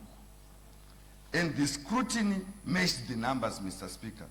This bill was examined by a record 8 committees of Parliament, 3 thematic committees of the Senate, and 5 portfolio committees of this Honorable House, the most that ever sat in the joint scrutiny of a single amendment. Those who call the consultation thin did not trouble to read who conducted it. And let no one call this bill a rewriting of the Constitution, Mr. Speaker. It carries 22 clauses, fewer than the 24 of the amendment this Honorable House passed in 2021, an amendment no member then called an overhaul. Mr. Speaker said, and for support that named no single clause but embraced the whole, I thank Honorable Karikoga, Kuldanga, Nyelele, Bin Lovu, and Honorable Chitambo. And for the same unqualified support, I thank Honorable S. Chuma, Honorable Mkani, Gava, Mudumi, Mashonganyika, and Natiso. Mr. Speaker said, the people of Zimbabwe asked for institutions that allow them to build. They asked in 540,037 written submissions, in 54,231 attendances at hearings in every province, and now through the contributions of 182 of their elected representatives, the clear majority of whom support this bill. The support inside this Honorable House resonates with the support outside it. The debate, Mr. Speaker, has been long. The scrutiny has been real, and the bill before us is stronger for both. We have listened, Mr. Speaker, we have answered, and where people and their committee asked us to reconsider, we have shown that we will. I therefore, Mr. Speaker, say, commend the Constitution Amendment number 3, Bill HB1 of 2026 to this Honorable House accordingly, and I move that the bill be now read a second time. I thank you, Mr. Speaker. Sir.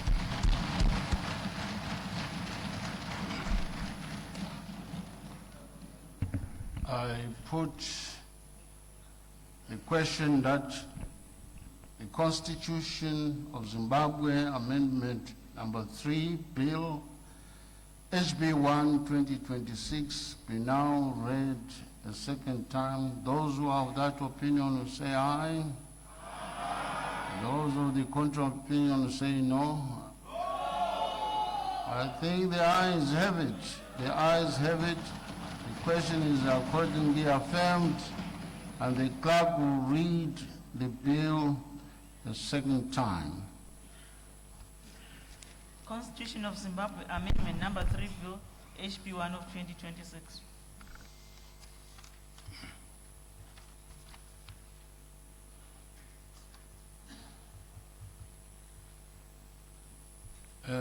One day of committee, the Honorable Minister.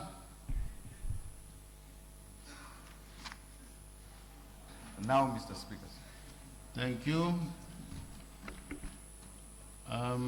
The whole House will be in committee.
Order. Order. Order. Order, honorable members.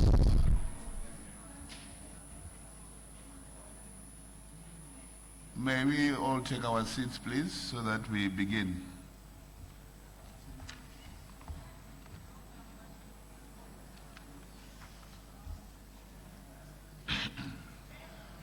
Let's please take our seats. Let's take our seats, honorable members.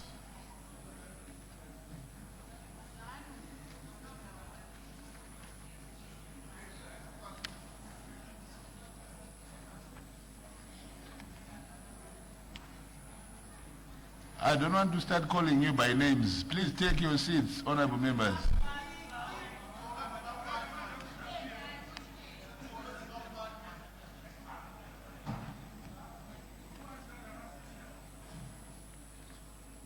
Order. Shall we maintain silence so that we begin?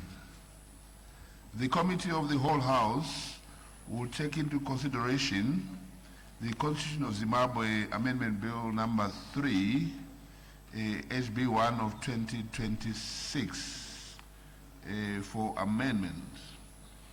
I put clause 1 of the bill. I recognize Honorable Mshoriwa. Is there any debate? Yes, I recognize Honorable Mshoriwa. Thank you, Mr. Chair. Mr. Chair, whilst this clause gives this bill its short title, it cannot, Mr. Chair, in my view, be divorced from the substance of this bill. Since I consider the bill fundamentally inconsistent with the spirit of 2013 Constitution, I oppose it being passed by this House in its entirety. And therefore, Mr. Speaker, it is important that we delete this clause 1. So I submit. Is there any further debate?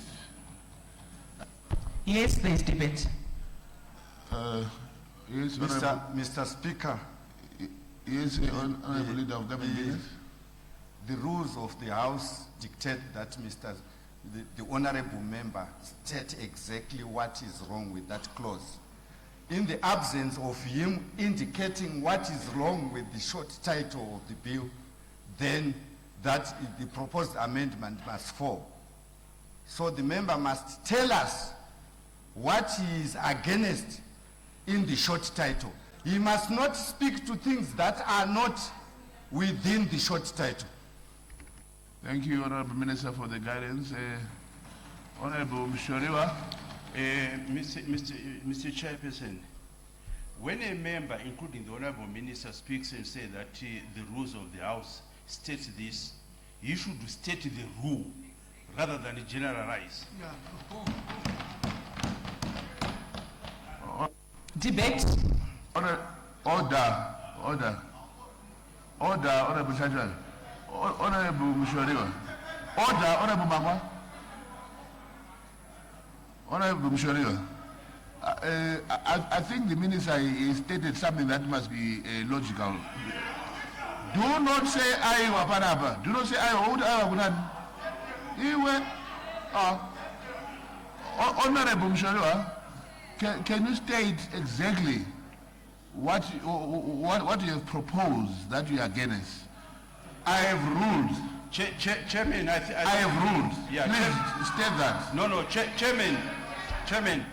When I stood up, I told you the reason why clause one is to be deleted.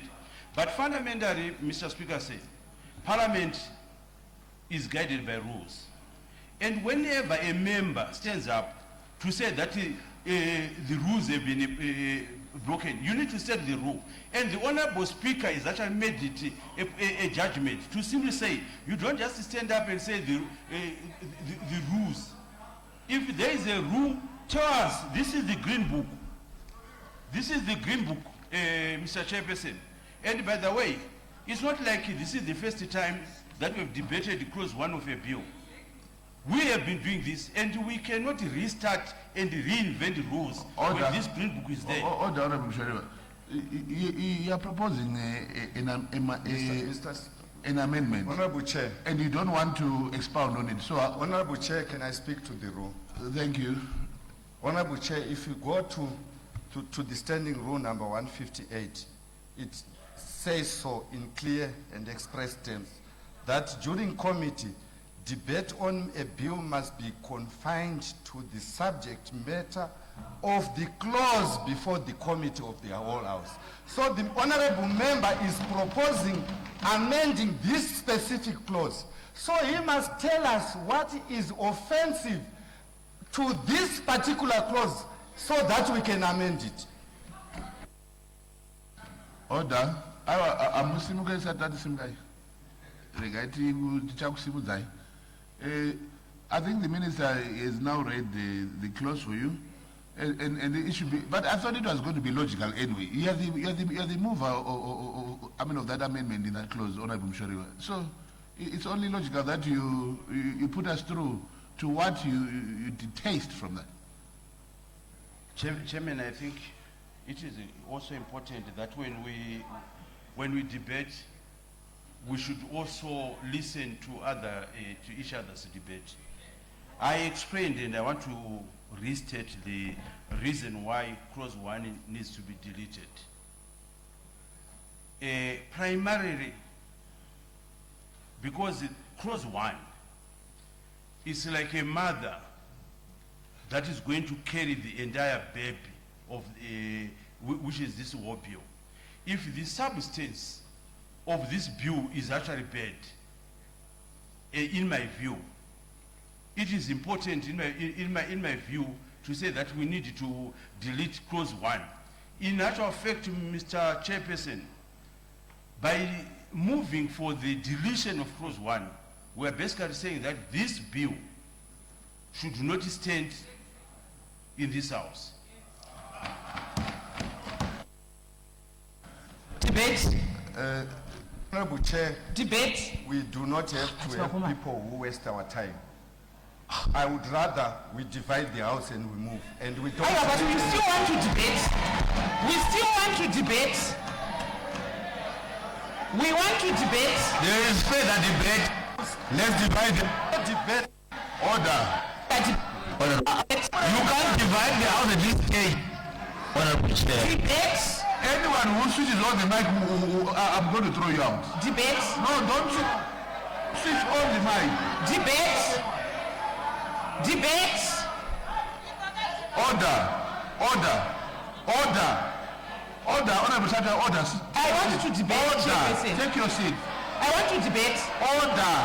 Take your seat. Please take your seat. I want to make a ruling. Please take your seat. Honorable members, order. Honorable members. Order. Please take your seats. Order. Honorable members, can we be quiet? Right. It's a very simple logical rule that if there's a proposal for an amendment, and if we think that we are not reaching any consensus, we simple. Point of order. No. Point of I'm order. talking and standing up. I'm not yet done. No, please take your seat. But it's a point of order. It's a point of order. I'm still talking. Yes, it's a point of order on you, Chairperson. Yes. Honorable Secretary. Yes, it is a point of order on you.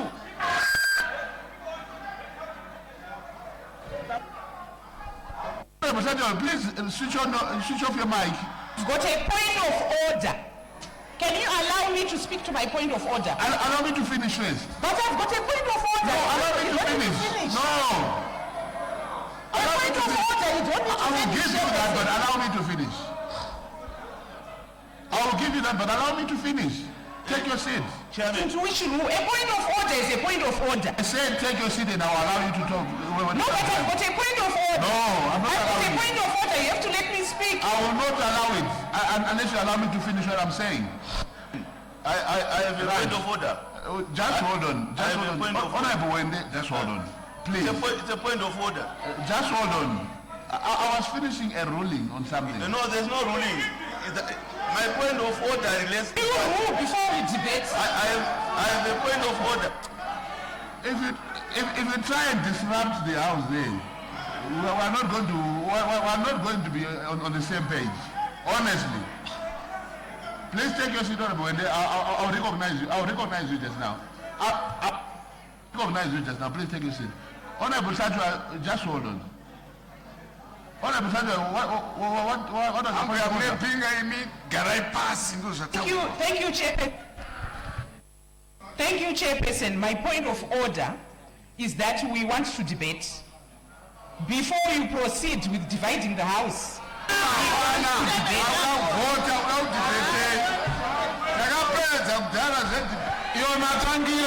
I be protected, Chairperson? Can I be protected? My mic is being fished off. We debate for 2 years. Order. Order. Right. Honorable Sajwa, like I said, if by any means people are not agreeing on something, it is procedural to take things to a vote. It's as simple as all that. So now, what I'm simply saying is that the proposal that has been put forward by Honorable Shoriwa, the leader of government business, he has refused it, and they said, let's put the house to vote. How does he refuse it before we debate? Before we debate, how does he? Let's divide the house, Chair. Go to vote. Let's divide the house.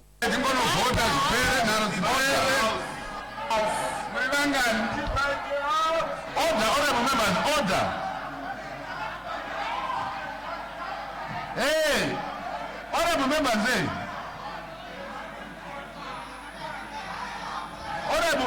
Honorable Nyandoro, please take your seat. Honorable Nyandoro. Let's divide the house. Let's divide the house. Let's divide the house. Let's divide the house. Let's divide the house. We want to debate. Let's divide the house on Nakajime Chaudara. Divide the house. We have debate. Let's debate.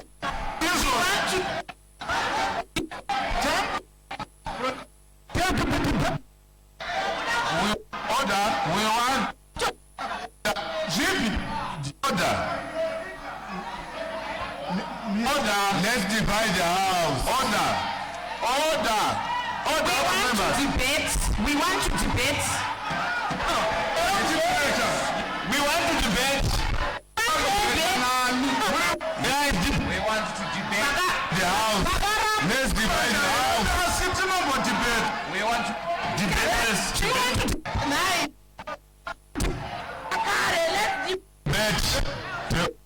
Debate. Debate. Democracy. There's debate.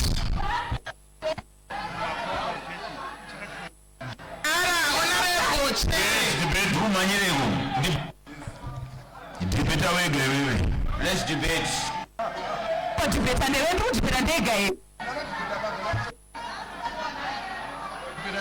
Let's debate.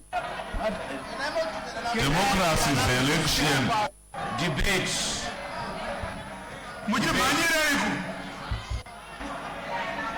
Debate. Debate. Proper procedure must follow. Debate. Divide the house.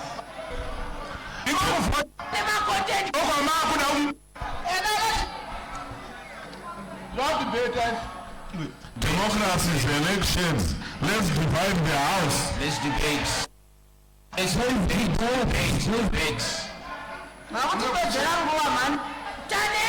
Content creators, let's divide the house.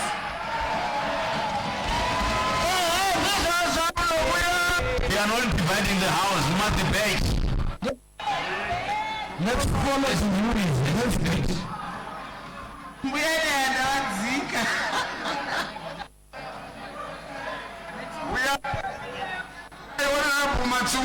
to divide the house. Parents, vote and no Democrats. Honorable Matanga, right? Order. I put the question that clause 1, short title, be deleted as proposed by Honorable Mshoriwa. Those of that opinion. Aiwa, point of order. There's debate. The Point of order, saying no. there's debate. There's debate. They know it. They know it. Point of order. Point of order. And the amendment is. That's not procedural. There's debate. It's embarrassing. This is embarrassing. I put clause 2. Point of order, Chairman. That's not procedural. We must debate. I put clause 2, the new section inserted in Constitution. Of order. There's debate. I recognize honorable. Debate.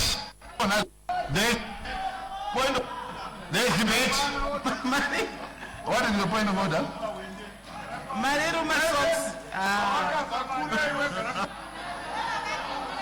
Yes, go ahead, honorable. Order. Honorable members, order.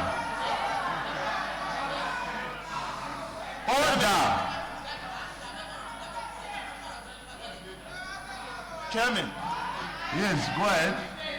I think because of the seriousness of this exercise that we are doing, I want to appeal to you to conduct this debate guided by our own rules.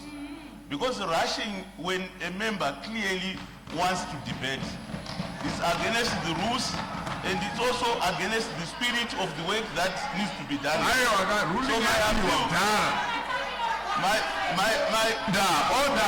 Can you allow Honorable Wende to finish? My appeal, Chairperson, is that you must not conflate your role as a speaker and as a chairperson. If you correct that, I think we'll have a smooth debate. Thank you. Order. Order. Right. I put clause 2, the new section inserted in the Constitution. No, on a point of order, Mr. Speaker, Mr. Chair.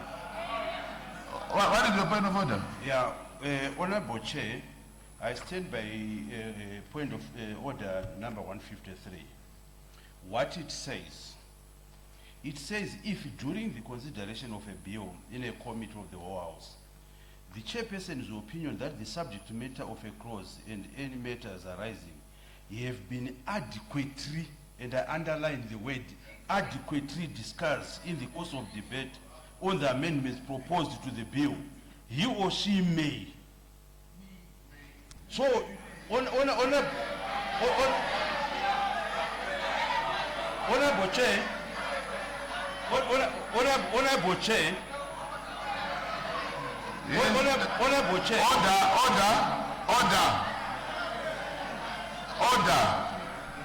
Order. Honorable Mshoriwa, what you are saying is exactly what I intend to do. But hold on. You did not allow debate. Take your seat, let me finish. Allow debate. That's what I'm Take your saying seat. to you. Like you rightly read, it's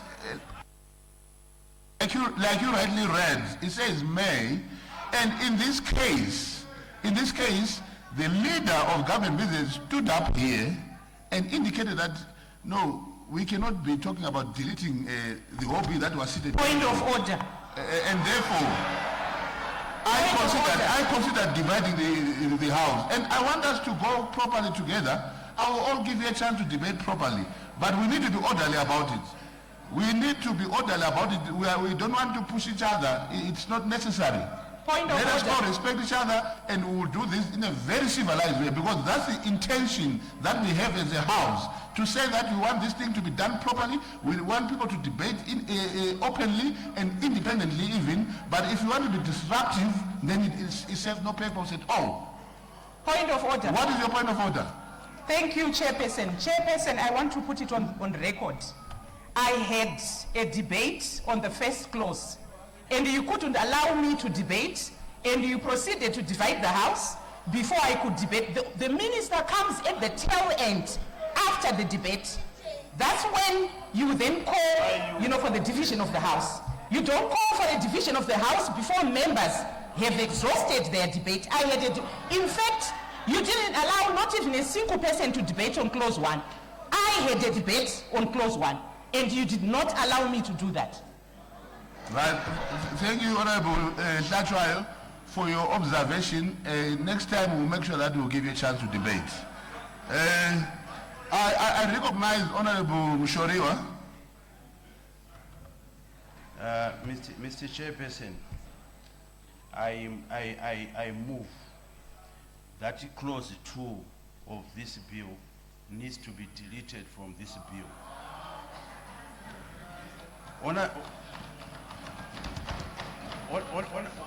Honorable Chair, electoral management should remain under an independent constitutional board, and in this case, ZEC.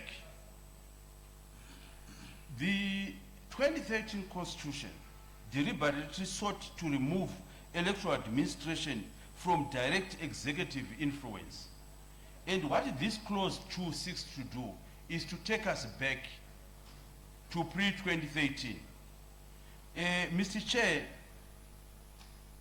ZEC needs to be capacitated rather than for us to allow a situation where voter registration has to fall under the Registrar General exclusively. You recall, Honorable Chair, when we came up with the 2013 Constitution and we voted for it, it was actually after we have come from the 2008 election, where the Registrar General was actually printing some papers outside the existing voters' law. And we agreed as a nation that is Zimbabwe Electoral Commission needs to be powered. Point of order. Order, I want it to be put on record. Honorable Mushoriwa must bring us proof of what he is saying, that the Registrar General did that. He must, if he fails to do that, then I propose that we invoke the order so that the committee, the privileges committee, deal with him. Order.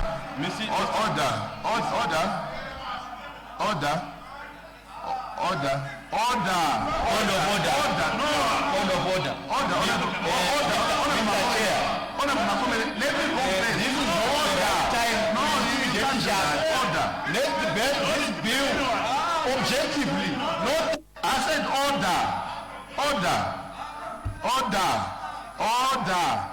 order. Let's be objective. We must not threaten each other. Honorable Mushoriwa, order. What I want us to maintain in this house is some form of decorum. I want us to be able to debate holistically. I want us to debate openly. But while we do that, may I implore all honorable members to always be guided by facts and truth. Let's not add things that are not existent. Let's not say things that will rile other people up. We're all honorable members here, and we're supposed to be free to debate. So let's do it, but factually all the times. Please, I implore all of you. Yeah, Mr. Chair, anyone. Mr. Speaker, sir. Chair, on a point of privilege. What is the point of privilege? No, here it's the first, Mr. Chairman. The challenge we are having is that we understand the passion that the minister have on this bill. But we also believe there are contributions that we can make towards the lawmaking in a manner that will not affect the whole country. My point is, the minister cannot continuously threaten us. And when you are seated there, you are not protecting us. We should feel protected. And also a request to give evidence. It's very difficult. We know the access to information procedures, where you need to file a request, you have to wait for 21 days and threatening each other with the privileges committee. It will be dangerous. It will I don't think minister will want everyone else to say yes, yes, yes to the bill. We should contribute. Thank you, thank you. You have made your point, and like I said, I think order. I think I gave you the protection that you're talking about. I've said it, that let's all be able to freely debate, and but while we do that, let us stick to facts. Let's not manufacture issues. That's what I've implored you to do. Chairman. Yes, Honorable Chief Whip. Mr. Chairman, I have an observation. If you look at the amendments that have been proposed by the Honorable Member, delete on all sections. Let me be allowed to speak.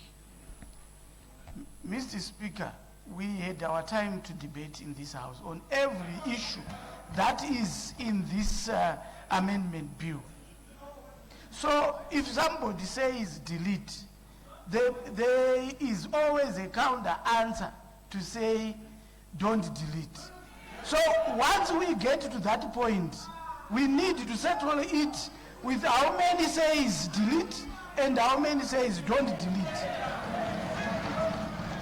Otherwise here we are playing circus, because all the members who would want to debate on every of these debated. Order, members. Order. It's only proper and good to hear someone, so that when you also stand up, you can be heard too. Right. Honorable members. Debate. Point of privilege, Honorable Chair. Point of privilege.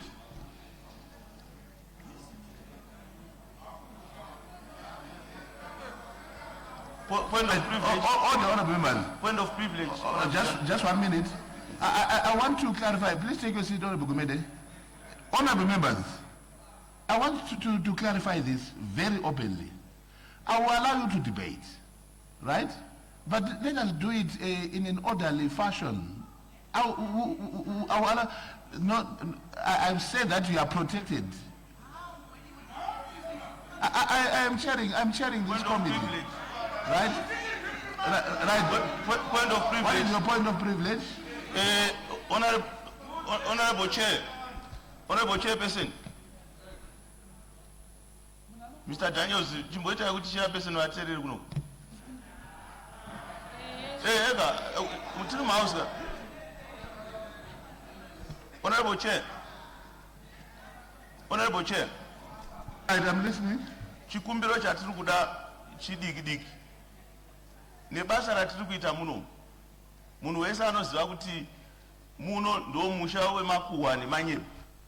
Saka tikati munhu ataura chinhu chatiri kufunga kuti manyepo, moti muda kuseta privileges committee. How do we proceed with the debate? Because there are corrective measures zipo if a member misleads. But to go to an extent you want to set a privileges committee, I think that is not fair at all. And you as the chairperson, you must make sure that this aspect is corrected, because otherwise there's no point in members rising up to debate, because you have the powers to set up a privileges committee. We will all be chucked out of this house. So my appeal, let's correct that, then we proceed with the debate. Thank you. Thank you very much. Like I have said, and I'll say it again, the Honorable Minister might have said that, but look, it came from the spirit of hold on.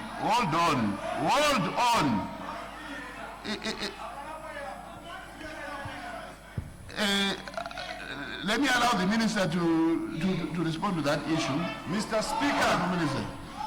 Mr. Speaker. Mr. Mudede is not in this house. And the honorable member has insinuated that in 2008, he was stuffing ballot box. I want him to prove that because he has defamed an honorable member who cannot defend himself in this house. All these people who are watching live, they have heard it as if it's a fact. And I want it to be put on record for the defense of Mr. Mudede, that he must bring proof that he says he has to the effect that that is what happened. It's not right. Right. Mr. Chairperson. Honorable Mshorewa. Yes, let me answer Honorable him. Mshorewa. No, I need to answer him. Why don't you just withdraw? No. What do you want me to do? Let him answer. You want me to withdraw what before answering? All right, answer. Mr. Chairperson, the honorable minister cannot put words in my mouth. I checked the answer. I did not stuffing. I said the Registrar General was printing slips. Anybody who voted in 2008 who know that people ended up being given voting slips. And it's a fact. You don't even need to do anything. Then second, the Chairperson, while I'm there, the honorable minister cannot threaten. You cannot threaten me, a member of parliament elected by Dwarasaba people. If the honorable minister cannot withdraw that statement, so what type of house are we? Why is that the chairman? You don't allow the minister. Why? Order.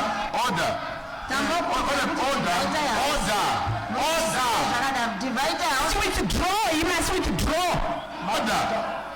Withdraw. You must withdraw.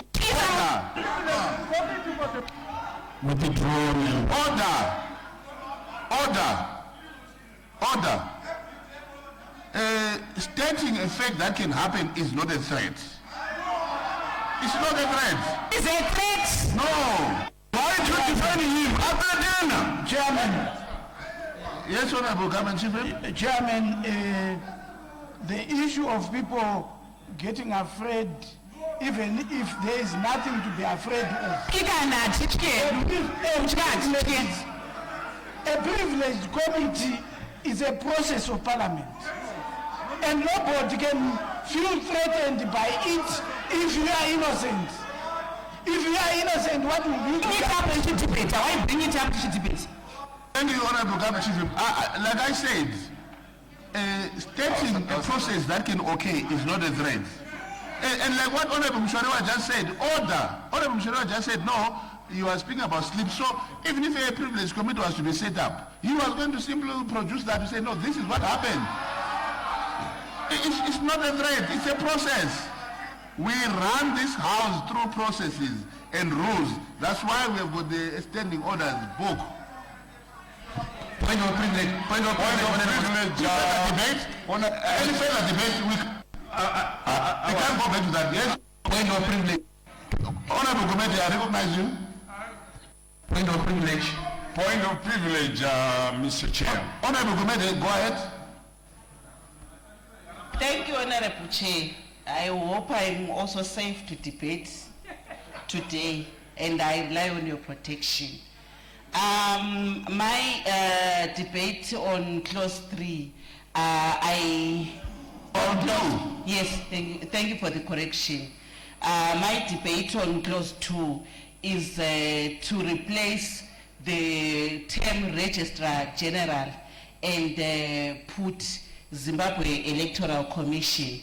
I have heard the response which is coming from the minister. The question, I believe, which is before this house is whether we are in agreement that records should be consolidated. Yes, I agree, records can be consolidated. And I also agree that there must be no duplication of roles, namely between ZEC and the Registrar General. However, I submit that there is a difference between maintaining the source of records and exercising responsibility in terms of the voters' roll. So whilst the Registrar General can, for example, keep the births, the deaths, and citizenship records, ZEC must retain constitutional responsibility of the voters' roll, and it must retain the voters' registration database. Honorable Chairperson, I also propose that the Registrar General be required to provide voter registration data, births, deaths, directly to ZEC, whilst the ZEC retains responsibility for the voters' roll. In short, I do support, firstly, automatic voter registration. I also support the idea of data integration. I also support a single source of civil registration data. What I cannot support is the transfer of electoral responsibility away from the independent Constitutional Commission. I will give an example, Honorable Chair, that the Minister of Health keeps health records, maybe, let me say, for our children. But that does not mean that the Minister of Health then gets to run the schools. So, my suggestion, let them share the information, but keep the constitutional responsibility to ZEC. Thank you. Any further? Any further? Debate, Mr. Speaker. Honorable members, hold on. Can we have a bit of house rules here? If you want to debate, you just stand up, I will recognize you. Don't switch on your mic because it disturbs the whole process. All right. Any further debate? Right, Honorable Bajila. Thank you, Mr. Speaker. My debate with respect to clause 2 of the amendment is that the process of voter registration must be retained within the Zimbabwe Electoral Commission. Mr. Speaker, with me here is the Hansard of 11 February 2026. The Minister of Home Affairs and Cultural Heritage in this House reported that the Registrar General's office was struggling with stationery. It couldn't produce ID cards and so forth in this very House on 11 February 2026. That's just a few months ago. That's issue number one. Once you have accepted that the Registrar General has its own challenges, it doesn't mean that you are saying the Electoral Commission doesn't have its own challenges. The Electoral Commission has its challenges, the Registrar General have their own challenges. You go to the Zimbabwe Human Rights Commission report, which was tabled before this House in 2020, around Zimbabweans and access to documentation. If you read that report, it speaks of very problematic conduct of workers in the registrar department who have got no customer service attitudes and so forth and so forth. All these things are in a report that was tabled before this House by the Zimbabwe Human Rights Commission in 2020. Now, Mr. Chairperson, my argument is here. Movement of functions from one government department which has got problems to another which has got problems is not reform. Reform means we must capacitate electoral institutions to manage electoral data and electoral processes.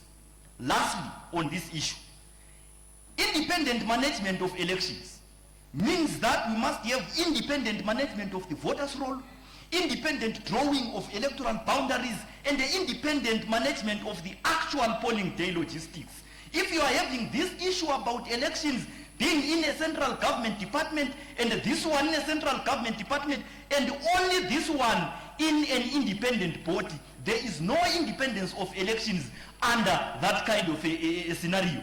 My proposal, therefore, is that let us take the voters' roll back to the Zimbabwe Electoral Commission and capacitate it to manage it well. Because neither ZEC nor the Registrar General has demonstrated that they have capacity to do things right. I thank you. Thank you. Is there any further debate? Honorable Liwayo. Thank you, Mr. Chairman, sir.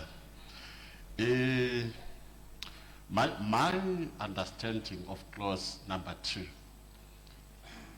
it is simply saying the Registrar General must keep the records, not use them. Keep them on behalf of ZEC, or on behalf of ZEC. Honorable members, honorable members, when your members were debating, there was total silence. And I thought, no, it's his opinion. It's very wrong of you to say he was lying. It's his opinion. If you have another opinion, you are free to stand up and say it. They respected you. Please respect them as well. No, come on, guys. We can't do that. What's your point of order? Chair, this bill is very clear that the registration of voters roll and registers, the Registrar General shall register voters. It's clear. This is a bill.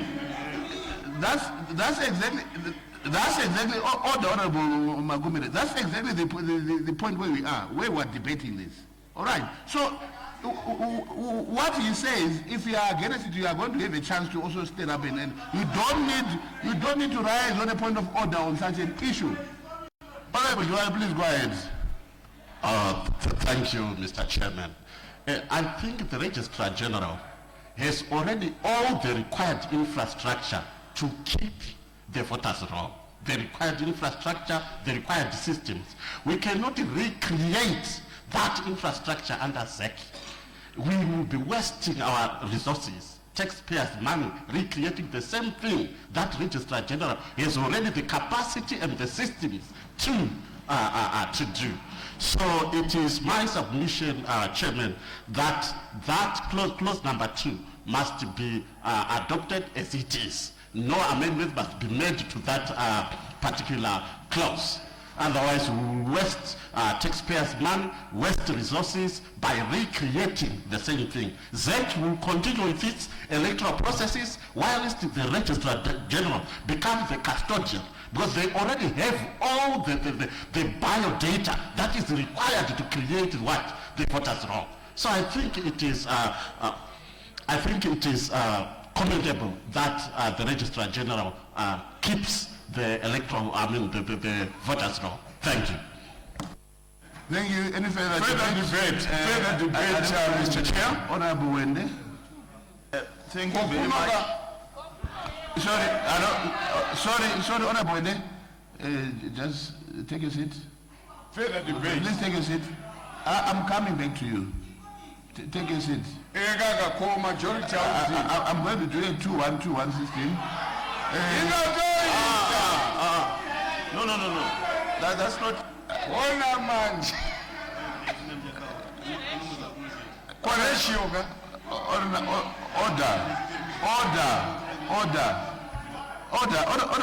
You are still going to debate. I will give you the chance. I will give you the chance. Order, I beg of you. I will give you the chance.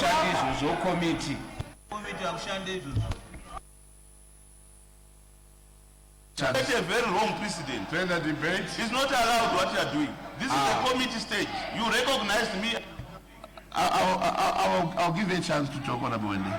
Please take your seat. Thank you. Right. I recognize Honorable Matangira. Maita yenyumba twechika. Clause 2. Iri kutaura kuti vanyamukuta ndo vatambira mwana, vanyamukuta ndo vachakurungira bota mwana, vanyamukuta vamuona achikura kusvika aputudza, vamuona kuti wasvika pazera rokuvhota, ndivo vanenge vachinyora mastage voters roll ngarimboramba riri kumunhu 1 iyeye kwaregistrar general. Ndo zvatakataura, chairman. tikadhibheta tikachuka tikagadzirisa tikazviona kuti izvi hazvina unonzi wasara hazvina anonzi ndashayiwa zita rangu nokuti kwaregistrar general kunosvikwa nomunhu wese uchida chitupa birth certificate zvese unozviwana ikoko saka sekudhibheta kwatakangoita kare ngatichingosvikai patsime tipedze nyota vari kuti kwete nevari kuti hongu toverengana zvapera kai divide house leaving no one and no place kuno behind ndo zviri kutaurwa nababa vamunangavo toita izvozvo ndo democracy yekuamerica one man one vote muno hakuna unovhota kairi zvopera zvakadaro hapana anorigwa sekutagwa kwase nai vedu vamusoro vone honorable hazvihwemwo tatenga. Thank you. I recognize Honorable Wende.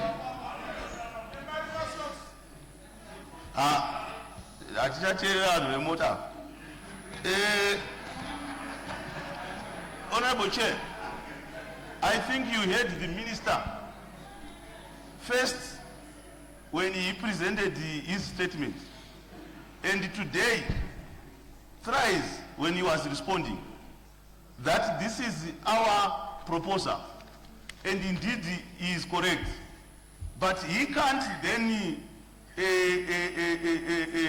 remove and change our proposal. Our proposal was very clear, that one, we want automatic voter registration, and automatic voter registration with ZEC continuing with its constitutional role. But he has now brought changes and removed the ZEC, substituted it with the Registrar General. Tangatafara pawanga Minister of Home Affairs. Anditika, tichifunga kuti vachapinda votibatsira, but I don't know kuti vazobviswa sei pa program, because I know kuti what we are saying, he knows, he's an expert. I was once his chairperson by ICT. Zvinhu zviri panapa zviri simple. The Registrar General system, NESEC, can be made to speak to each other, so that as someone is registering, the information is automatically transferred to ZEC. This is a very simple thing. We shouldn't even take time. So that way we achieve the automatic voter registration, but at the same time we also keep ZEC with its role and function in registering my vote.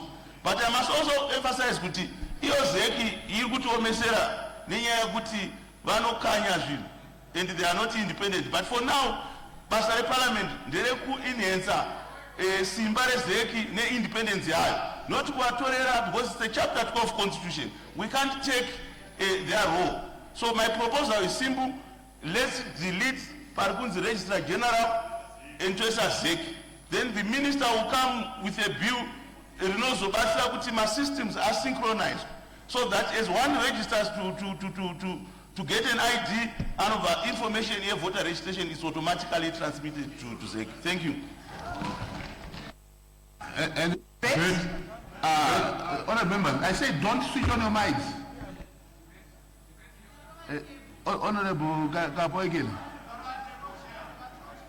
Thank you, Chair. Thank you, Chair. Chair, electoral systems must not fall under the executive control. The Registrar General's office falls under the executive control. What the Registrar General must do, it must digitalize its systems and have its systems communicating with ZEC in real time. This is what we're asking for. Simple, Chair. Thank you so much. Any further debate? I recognize Honorable Togarepi. Thank you. Thank you, Honorable Chair. We are dealing with effectiveness. Effectiveness can only be gotten under Registrar General. We are dealing with automatic registration. How is ZEC going to achieve that? Because they have no data for anyone until you have gone to register. But Registrar General has got my details when I am born, and it would register me as a voter immediately when I get to 18. So it's very convenient and very efficient. But ZEC has no way it will have this data until I come and register, which we have seen time and again having problems. People failing to vote when they want to vote because their information is not there. But if we say somebody is born today and when he gets to 18 is already a registered voter, it can only be achieved under the Registrar General. Thank you. Any further debate? Yes, Honorable. It's Honorable. It's Honorable Ngwenya. Oh, yes, Honorable Ngwenya. Yes, thank you, Mr. Speaker. My understanding on this aspect is that Section 239 of our Constitution actually gives the core mandate of ZEC to conduct and supervise elections. Voter registration is a pre-election administrative function, not that being done in an election. So we are saying that is administrative, so ZEC cannot run both. Let's follow the mandate of ZEC, which gives them that mandate of supervising the elections and running them, and leave this issue of voter registration. This is an administrative issue that must be brought back to the Registrar General. Thank you, Mr. Thank you. Any further debate? Point of order.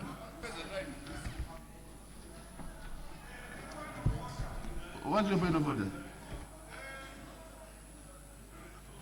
Chairman, tinogona kuita dambudziko sevatungamiriri vevanhu.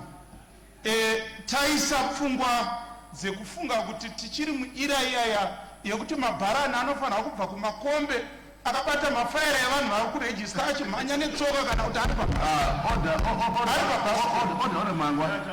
Order, Mangwa. I see point of order. If you want to debate, I will give you a chance to debate. I see point of order because kana matiri debate ndinogona yes, I will give you a chance. Please take your seat. I was about to recognize Honorable Satla to take the floor. I'll come to you. Chairman. No, it's not a point of order. Please take your seat. Chairman. Please take your seat, Honorable Mangwa. Thank you. Honorable Satla, go ahead. Thank you, Honorable Chair. Honorable Chair, I associate myself with colleagues that are of the view that we need to keep the voters' roll with the Zimbabwe Electoral Commission. Why, Mr. Speaker? Mr. Speaker, I want to make reference to two international or rather regional instruments that we are a state party to as Zimbabwe, and that I think we need to be seen to be respecting. The first one is the SADC Principles and Guidelines Governing Democratic Elections, which state that it is the responsibility of states to establish impartial, professional, independent, all-inclusive, competent and accountable electoral management bodies staffed by eminent, non-partisan and capable commissioners and efficient and professional personnel. The second instrument that I want to make reference to is the African Charter on Democracy, Elections and Governance, which Zimbabwe has ratified.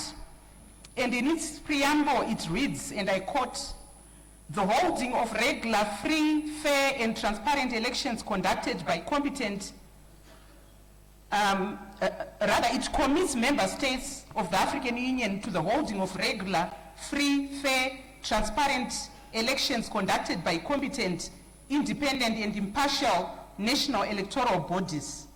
What I'm simply, drawing your attention to is on the requirement of independence. The voters' roll lies at the heart of an election, Mr. Chairperson.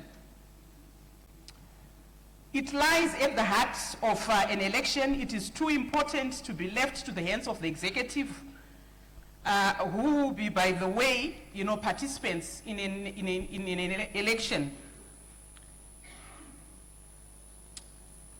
So it is too important to be left to the hands of the executive. It creates a moral hazard for the executive to influence the outcome of an election, and therefore leading to more toxicity, something that the minister said we need to be curing. The Registrar General lacks constitutional safeguards to protect its independence integrity. Structurally, the Registrar General is not an independent actor, but part of the executive and answerable to the executive.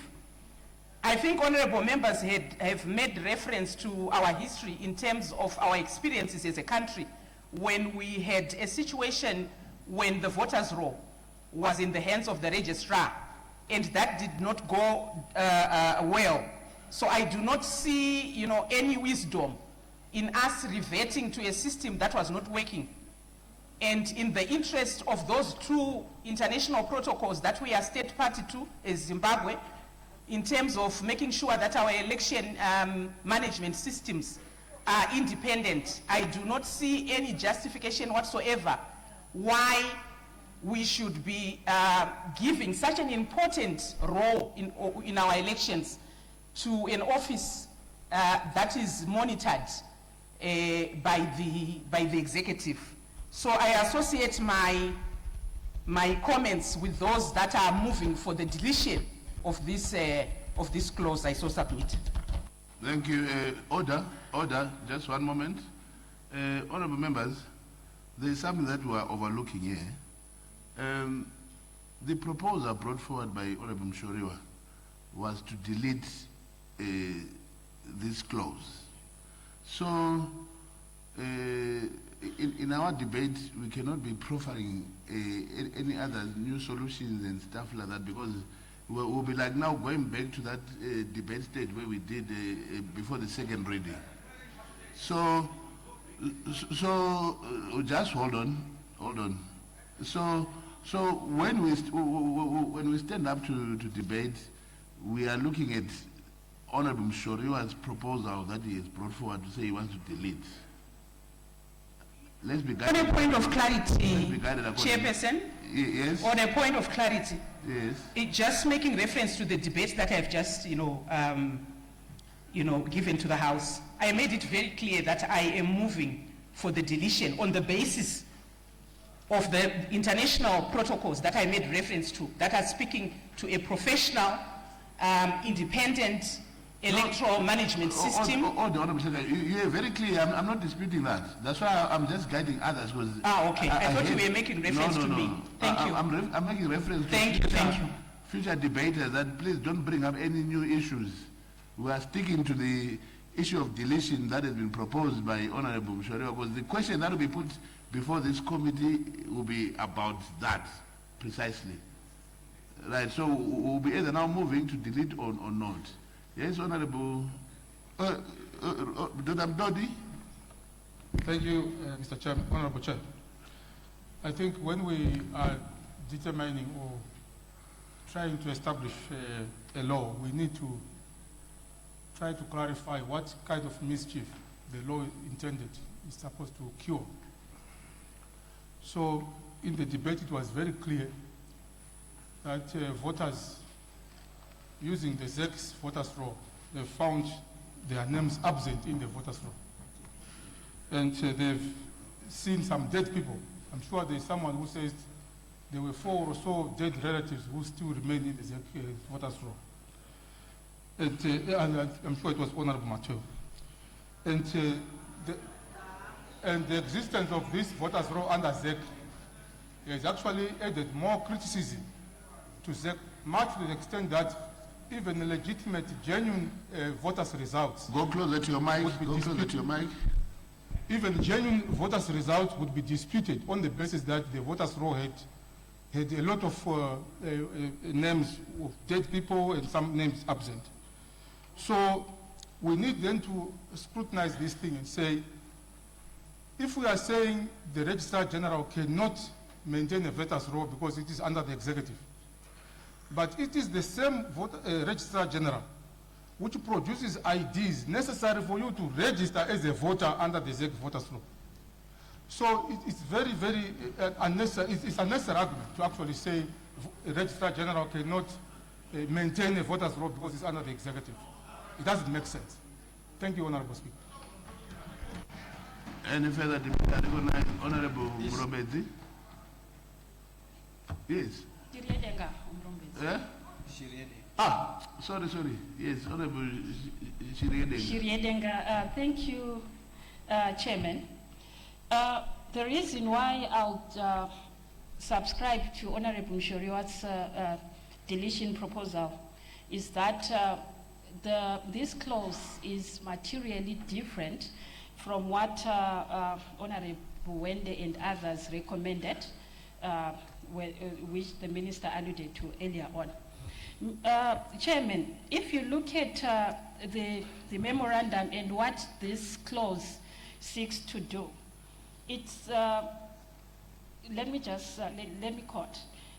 The clause transfers the responsibility for registering voters, compiling the voters' roll, and maintaining the voters' roll and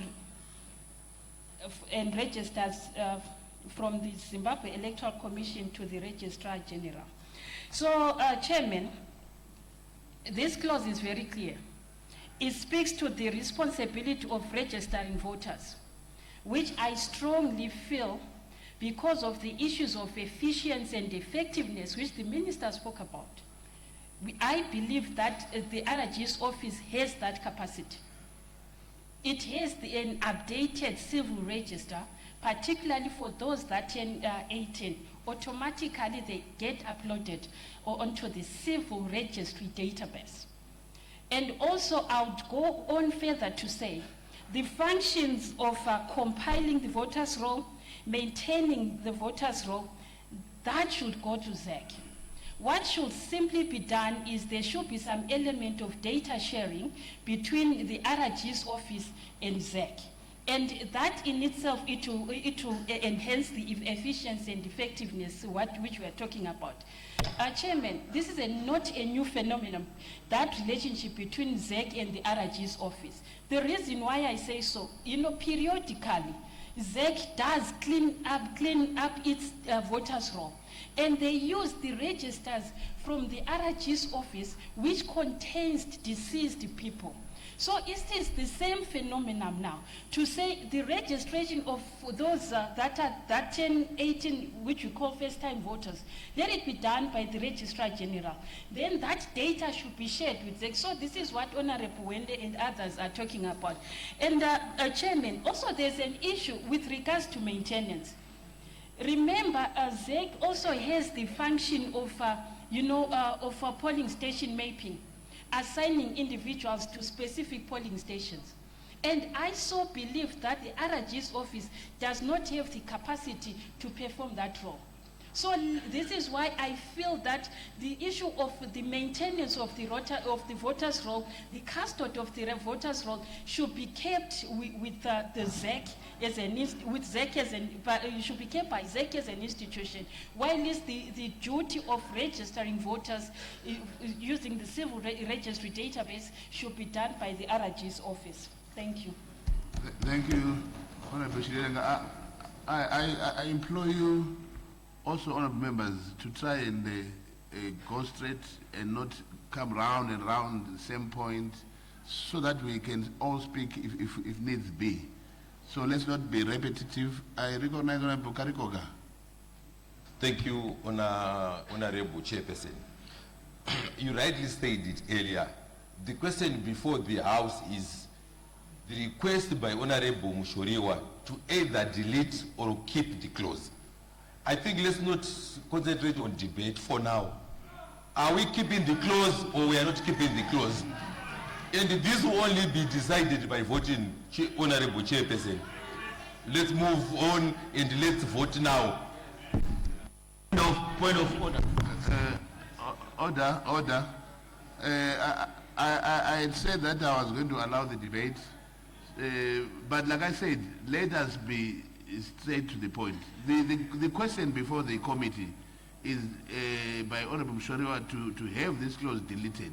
So let's go there exactly. If you say something else or you want to propose anything else extra out of this, I will stop you. I recognize you, Honorable Amauswa. Thank you, Mr. Chair. My point is that I support the view that this clause be deleted. The reason is that while the minister tried to explain the reasons to put the voters' roll under RIG's office, it would be difficult to match the voters' roll in RIG's office with polling station-based voting system. So I appeal to the Honorable Minister to say this is one classic case where you can make a compromise, which also shows even this House that you are also paying attention to the concerns which we are genuinely giving before this House. It is difficult because we do a polling station-based voting system. How is the registrar's office going to be able to allocate you, Honorable Chair, to your respective polling station? That's my point. I leave the rest of other arguments to other members. Thank you. Thank you, Honorable Members. And like I said, let's always remember, the question before the committee is, do we delete this clause or do we keep it? Our debates must be that way inclined. Yes, Honorable Mudumi. Yes, Honorable Mudumi. Yeah. Thank you very much, I Honorable see better Chair. when I'm seated high there. When I'm here, okay, yeah. Okay. No, I'm tall enough. Thank you very much, Honorable Chair. Ndiri kuona kuti tiri kuita dambudziko rekuramba vachidzokorora, especially vari vamwe vedu ava. Ndivo zvekare vaisiti zeka hatidi asi nhasi vane confidence nayo. Saka mukuramba tichidzokorora for the sake of time, Honorable Chair, tadi kungoti tingovhota against the deletion yaproposwa na Honorable Mshoriwa. Then we go to the next stage. I thank you. Any further debates? I recognize you, Honorable Madziwanika. Thank you, Mr. Chairperson. Chairperson, I suggest that we delete this amendment on the basis that whenever something goes wrong with an election, we need to have one sender or one institution to blame than to say we are part of the blame is apportioned to ZEC and the other portion is given to the registrar. We don't want that confusion. Let's have one institution which carries full responsibility and accountability on administration of elections. I thank you. Further debates? Yes, Honorable Malinganiso. Mazvita bato echigaro. Ndiri kushushikana kuti kana tichiti registra vanotadza kuregister vanhu nekuti tinoita polling station based. Tiri kurevei nekuti munhu wese chinoita kuti azonge ari kune a certain polling station inyaya yekuti ana address. Saka hatigone kuti tidelete clause neconfusion yatinayo kuti munhu anowana polling station nemhaka yei. Saka mufungo wangu kuti clause yakanaka yakadaro ifambire mberi nekuti zvino reduce macosts ekuita zvinhu. We cannot be sitting here separliament tichiita advocate for zvinhu zvino waste mari kuti ngatitsvagei imwe system yekuti munhu akaregister obva atopostwa. I would suggest kuti registrar ngavaite voters roll rosubmitwa kuzeki, kwete kuti ngatitsvage imwe system inoposta iri automatic because zvinoti dhurei, uye nyaya yekuti registrar anotadza kuita polling station based iri wrong nekuti chinopa munhu polling station iaddress yaaisa kwaregistrar pakutora chitubu. Ndatenda. Thank you. Order, members. Again, if I say order, you take your seats. Then I'll recognize you after that. I'll tell you something. The question before the committee is by Honorable Mshoriwa whether we delete this clause or not. And in our debates, let's stick to just that. Yes, I support the deletion because of ABC, Chete, or I don't support it because of ABC, Chete. And as you know, according to section 133 of the standing orders, I will read it. It says, if the opinion of the chair as to the decision of a question is challenged, he or she may direct that a division must take place. So you must realize that I've got that prerogative. So I'm just going to allow 2 more submissions and that's it. After that I'll ask the minister to respond. Right, Honorable Jugumbu. Thank you, Honorable Chair.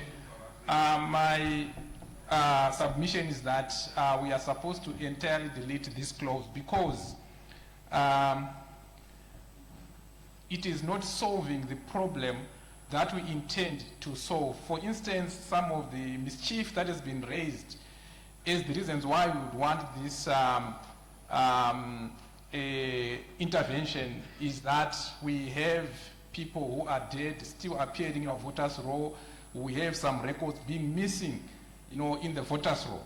That can easily be addressed, Honorable Speaker, by technological intervention, is like just what others have been saying. For instance, we only need, Honorable Minister, we only need an event-based architecture that picks when the Registrar General registers that so-and-so would have died. It posts to ZEC's database, such that it automatically deletes that. There's not even a need for a human intervention, number one. Number two, it is important, Honorable Minister, for us to advocate for the creation of a single source of truth from a civil registry perspective, whereby other ministries that are failing to undertake certain functionalities can also rely on this intervention. It's not only ZEC that is facing this problem.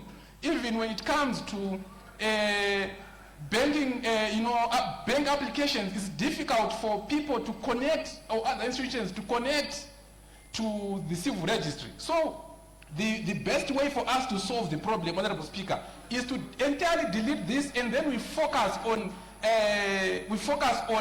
a system that allows the registrar, the civil registry, to give APIs. I can define what is called API. These are application programming interfaces, where other applications can access the registrar data set without within the confined rules. I think the Honorable Minister understands what I'm talking about. So we don't even need to remove the functionality from ZEC and give it to RG's office. We just need a simple technological intervention in a way to answer to what Honorable Malinganiso said. It's not even very expensive. That's the least method that we can use when it comes to cost. It's very cost effective. There will be less cost involved. Thank you, Honorable Speaker. I'm gonna choose one last one. Then I'll ask the minister to intervene. Honorable Mrobet. Thank you so much, Honorable Chair. Honorable Chair, I'm supporting Honorable Mshoriwa's submission that the clause be deleted because, Honorable Chair, voter registration is inseparable from polling station. Order, Honorable Mziame. Please take your seat. Why are you standing?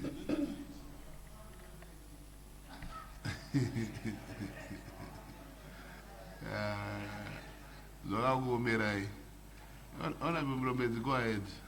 Thank you so much, Honorable Chair. I support the deletion, Honorable Chair, because voter registration itself is inseparable from polling station management, as well as ballot paper planning and election integrity. Honorable Chair, control of the voters' roll means control of who votes, where and how ballot papers are distributed, which comes on the functions of ZEC. Then also, Honorable Chair, if we do not delete this, we will have a role clarity issue where when we have problems, we won't know where to go, whether to go to the Registrar General or to ZEC. So I'm supporting the deletion of this clause. I so submit. Thank you. May I recognize the Honorable Minister of Home Affairs to make responses to this. Thank you, Honorable Chairman. Honorable Chairman, for starters, I want to sincerely thank those who have debated, those who are in support of the deletion and those who are against it, because those who are in support of the deletion, they've given me an opportunity to explain articulately what really transpires in the registration in civil registry. Honorable Chair, ZEC, I want to refer to one honorable member who referred to some international treaty that we are party to. And then she went on to talk about the treaty, and she elaborated it very well, and she spoke about independence of elections, which is very critical and very clear, and I subscribe to that. But having said that, this clause, Honorable Chair, does not seek to remove that independent conducting of elections from an independent commission, which is ZEC. It does not speak about that. Honorable Chair, we should be able to separate roles in this particular case. A referee, talking about soccer, there's the World Cup going on. I think we are engaged in that and we are watching. A referee ensures that soccer is played in accordance with the set rules. But the referee does not set the rules. Rules are set elsewhere. A soccer referee ensures that the players who are playing are eligible to play, but they don't register the players. The players are registered by the soccer association or body. In our country, it's ZIFA or PSL. Honorable Chairman, ZRP enforces the law, even during elections, but they don't enact the law. They are there just to ensure that people are abiding by the ZEC law.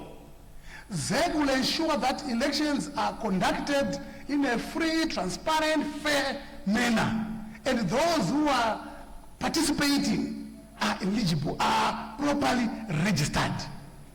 We need to separate the powers. We need to have some checks and balances mechanisms. The RG, Honorable Chair, I'm answering all the questions collectively, because some of them were repetition, so I'll try and answer them at the same time. There is mention, in fact, there's mention of capacity. I'm a bit perturbed. In fact, this clause was supposed to read, we are not transferring the registration of voters to the RG. We are transferring back to RG, because it was there before. From independence all the way up to 2013, when some of us were now intoxicated by the hatred for the messenger and ignored the message. We got to a point where we disliked a particular person and forgot about the office. And we ended up, kurasa, Honorable Chair, currently, talking about capacity and talking about interoperability, I'm glad one of the honorable members spoke articulately about ICT issues, very correctly. Honorable Chair, we already have a system, already as I'm speaking right now, it's not a talk show. In the Ministry of Home Affairs, we deployed what is called the Zimbabwe Population Registry System, which can sing and dance for you. It can do all the things that we are talking about here. All you have to do is to add the module if the Constitution allows us. This system records the birth when someone is born, as articulated by, I think it was Dr. Mtodi. It records the birth. It records when the time comes, when the person reaches the age to have an ID. It records that, it gives an ID. The system records death. Automatically, your life history is recorded. And not only for one person, talking about capacity. For more than 16 million in this country, the Registrar General keeps those records. So what capacity do we need to keep a fraction of those who are eligible to vote? If we can keep 16 million records, multiple records for one person, by the way. Now, this system, if we add one module, talking about the API that my colleague was talking about from the other side, this system can automatically, at the age of 18 or whatever, automatically register a person as a voter. And in fact, in some countries, Honorable Speaker, this happens automatically. One country that comes to mind is Australia. Australia, the moment you reach the age that allows you to vote, automatically you are a voter. It's a question of whether you want to go and vote or not. But that happens because the entire data that is required resides in one database, in one office, under the same roof. In fact, they go further in Australia. I think if you don't vote, it's a crime. If you don't vote in Australia, it's even a crime. So we are saying this system that we have already deployed, so we don't need to look for extra resources. It's already there, resident in the Ministry of Home Affairs, in the RG's office. Now, let me talk about the issue that was also raised about executive influence. My colleague who spoke about ICT would know that the moment you've got a proper designed ICT system, it cannot be, it cannot go for tree, it cannot be bribed, it doesn't sleep if it's designed properly, that system. Now, talking about executive influence, I find it very interesting because I'm also sure if all government systems or institutions are closed when we go for elections, we close all offices, they still continue to perform ancillary work to support the electoral processes. As articulated by Dr. Mtodi, we still use the ID identification card, Chitupa, but it has been created by an office which is under the executive. So how then do we separate that? So, Honorable Speaker, now talking about the ZPRS, by the way, it is a system that a lot of African countries are coming to learn from. And this is here in this country, in Zimbabwe, under the Ministry of Home Affairs. Well, I can even name them. We even have a seminar that is going to happen in July, where all other registrars from the entire Africa are coming here to learn from this country. So in terms of capacity, Honorable Chair, I think we have too much capacity to say the very least. And again, the issue of, there was an issue raised about how does the voters roll then be transferred to ZEC so that ZEC can allocate polling stations and whatever. I think that was articulated already, that polling stations are based on the address that was issued. But again, I could use the knowledge that we benefited from the speaker who spoke about API. Through the API, other systems can connect to the database, which is resident already as I'm speaking. We don't have to create another one. It's already there, which is resident in the Ministry of Home Affairs. ZEC can access that. I think most of the questions which were issues that were raised, Honorable Chair, had already been articulated by the Minister of Justice. It was just a repetition. So I will not labor this August House by repeating the same responses. I so submit. Point of clarity. Thank you, Honorable Minister. Another point of clarity. Point of clarity, Honorable Speaker. For point of clarity.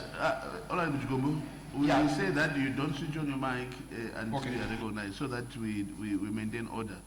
You have a point of clarity.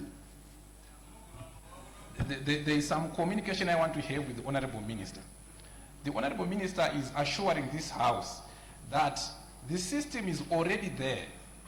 That is housing all the civil registry data for this country, which is a plus for us. So if the system is there, why does he want ZEC to have APIs? Why does he want registry to have APIs that communicates with ZEC's polling station allocations? But he doesn't want ZEC to have APIs that communicates with the civil registry data set when it comes to those who have died and those who have born on particular at any given time. The other thing that I want the minister to explain to us is, Honorable Speaker, systems, even a computer system, will have its challenges. So if we take this role back to the Registry General, the Registry's office, it means that when I have got voting queries, I will have to go to the registrar's office, because that's where now all the processes are being conducted. So why are you overburdening the RG's office when you are saying to us, Honorable Minister, the data set is there. All we need is a law that mandates ZEC's database, ZEC's systems to communicate with RG systems. Thank you for seeking for clarification. Honorable Minister of Home Affairs. Thank you, Honorable Chair.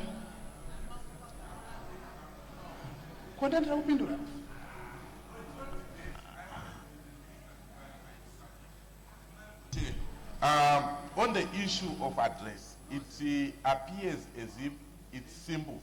It's a complicated system because addresses, they do change.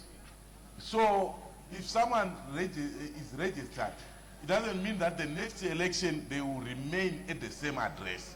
So this is where the issue comes, and we need confidence on that. You can't brush it aside as if we are not understanding what is happening. If we consider those whose houses are being destroyed, where they are being told to go back to their homes, thank you, it means they are changing addresses. Thank you, Honorable. Honorable Minister, may you please respond? Actually, I've forgotten the first question because he was now confusing me. I was now forced to listen to two different questions at the same time. But however, I'll attempt to respond. Honorable Chair, I did not say I want information from RG to go to ZEC and not the other way around. I didn't say that. I said we already have the Zimbabwe population registry system in-house deployed. That's the same system that is now producing e-passports. It's the same system. It's modulated. It's got modulars. It's got modules rather. If we cannot right now register voters because the Constitution doesn't allow us, but the capability is there. All you need to do is add that module to do that, because the database, the information that we require to register a voter is already resident in the Ministry of Home Affairs, at the registrar's office. I didn't get the other second question. If I left another question, Honorable Chair, I can't remember now because they confused me, the two of them. Honorable Chair, there's a question that has been left. Thank you, Honorable Minister. Honorable Chair, no, he didn't respond to my question. He said, let me quote him correctly what he said.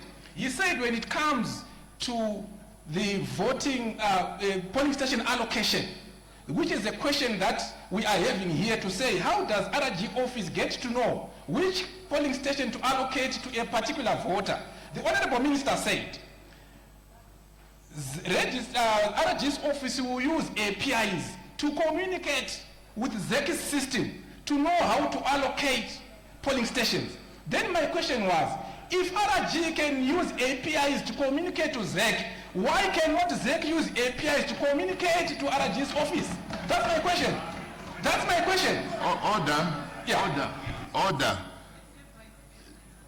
All right, I'll give the Honorable Minister of Home Affairs. You want to respond? Honorable Chair, the Honorable Member keeps repeating the same thing that I've alluded to, that I've responded to. He's just moving in circles, turning around and moving in circles. I did not say the RG will allocate polling stations. ZEC can access that information on a need-to-use basis using the APIs, but it must be resident in the registrar's office. Secondly, and most important and most critically, ZEC should not be the creator of the database of the voters' roll and then be the checker as well. They cannot create and then check. You don't examine, or those who mark examinations do not set the examination, write it and mark it. Someone sets the examination, someone marks it. Cambridge sets an examination, someone here marks it. ZIMSEC sets an examination, someone conducts the examination process. Which is in this case, which is the Zimbabwe Election Commission. They conduct the election. They check versus a register that has been created elsewhere. Separation of powers, checks and balances. Yes. Honorable Chair, point of correction. Having said, point of order. Please take your seat. Please take your seat. It's a point of order. Oh, it's not a contest. Point of order, Honorable Chair. Hold on, take your seat. It's a point of order. He is responding to you. Yes, but it's a point of order. Order. Okay. Order, Honorable Minister. Honorable Chikumbu, you must remember that this was now even out. I was actually indulging you. It was now out from the question put by Honorable Mshorewa. And I had indulged you to say, let the Minister explain further issues. But now, what I can simply say is that this discussion does not close here.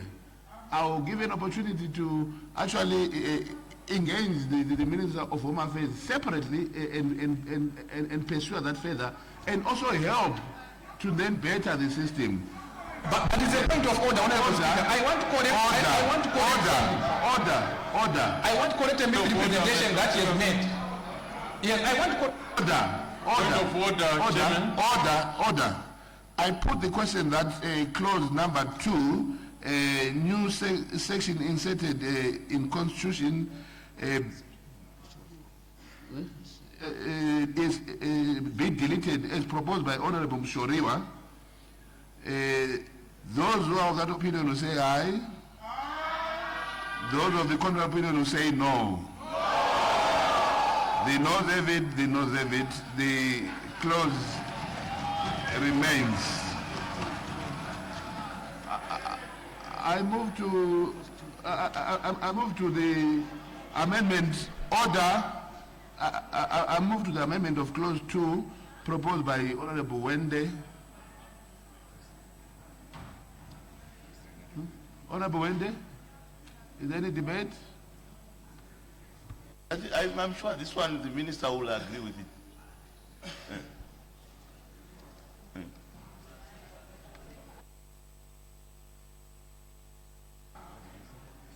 Honorable Minister. Honorable Chair, these are not constitutional amendments. They are dealt with within the Electoral Act. Thank you, Honorable Minister. So, Honorable Wende, do you want to then formally withdraw that? No. I think there's a need for us to ensure that now that Mushoriwa's amendment has been rejected, we then need to ensure that the voters' roll, the AG's office is, the RG's office is constitutionally mandated to transmit it, because now there's going to be that gap. So this clause, the intention is to deal with that in light of the new reality now that the deletion has been defeated, so that we can then just be smart about the way we are amending the Constitution. So maybe the minister can have a look.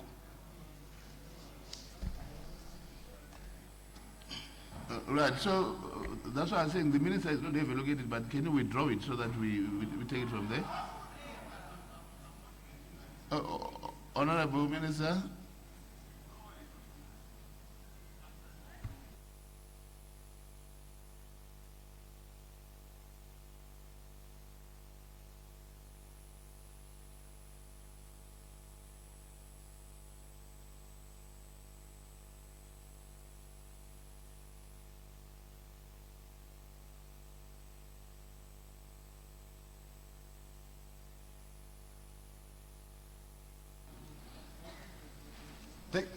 Honorable Chair, I'm in agreement with that. When we clean up the Constitution, the Electoral Act, those are issues.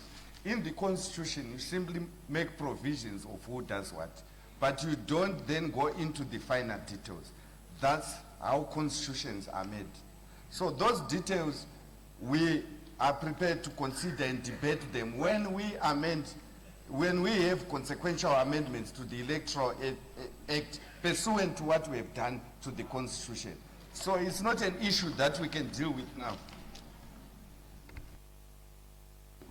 Maybe, Honorable Minister, please, do you mind approaching the desk?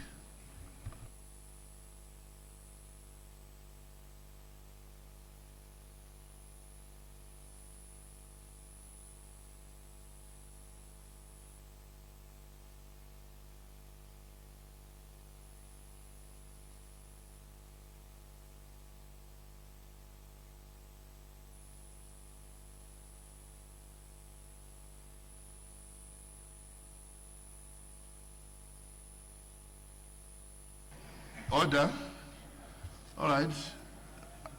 I put the question that the amendments proposed by Honorable Wende. Chair, just a bit. AG would want to consult the minister on that one for his proposal. Sorry.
Honorable Minister. Honorable Minister.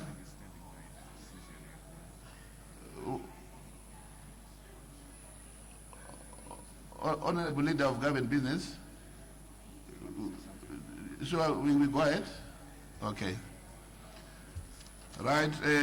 Order.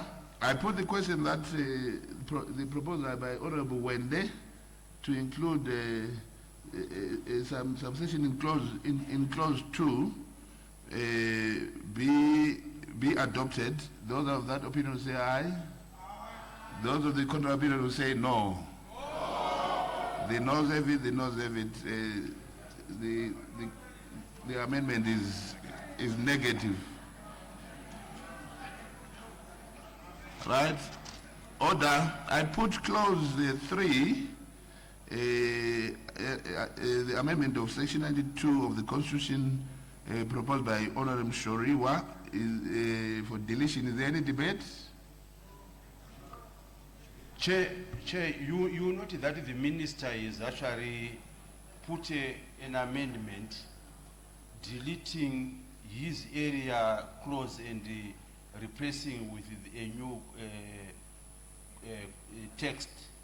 And even though I'm going to aid the House to even delete the submission by the Honorable Minister on his new amendment.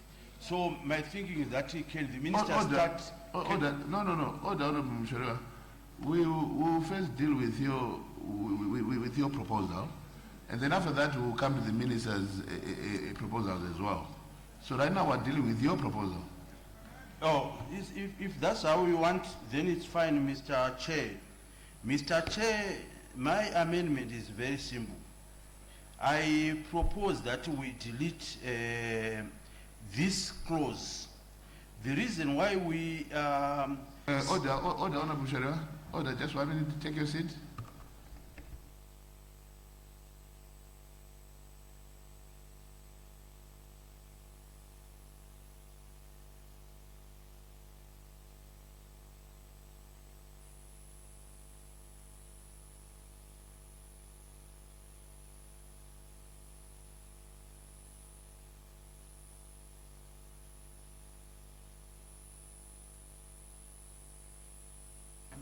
Yeah. Sorry, honourable members, there's something that we didn't do according to procedure. After finishing our debate on clause 2, I should have put the question to the committee here. So accordingly, I put the question that clause 2 stays as it is in the bill. Those of that opinion will say aye. Those of the contrary opinion will say no. I think the ayes have it. The clause is agreed to. Thank you. Right, order. now we can... On a point of order, Mr. Speaker, sir. Yes, Honorable Mamombe.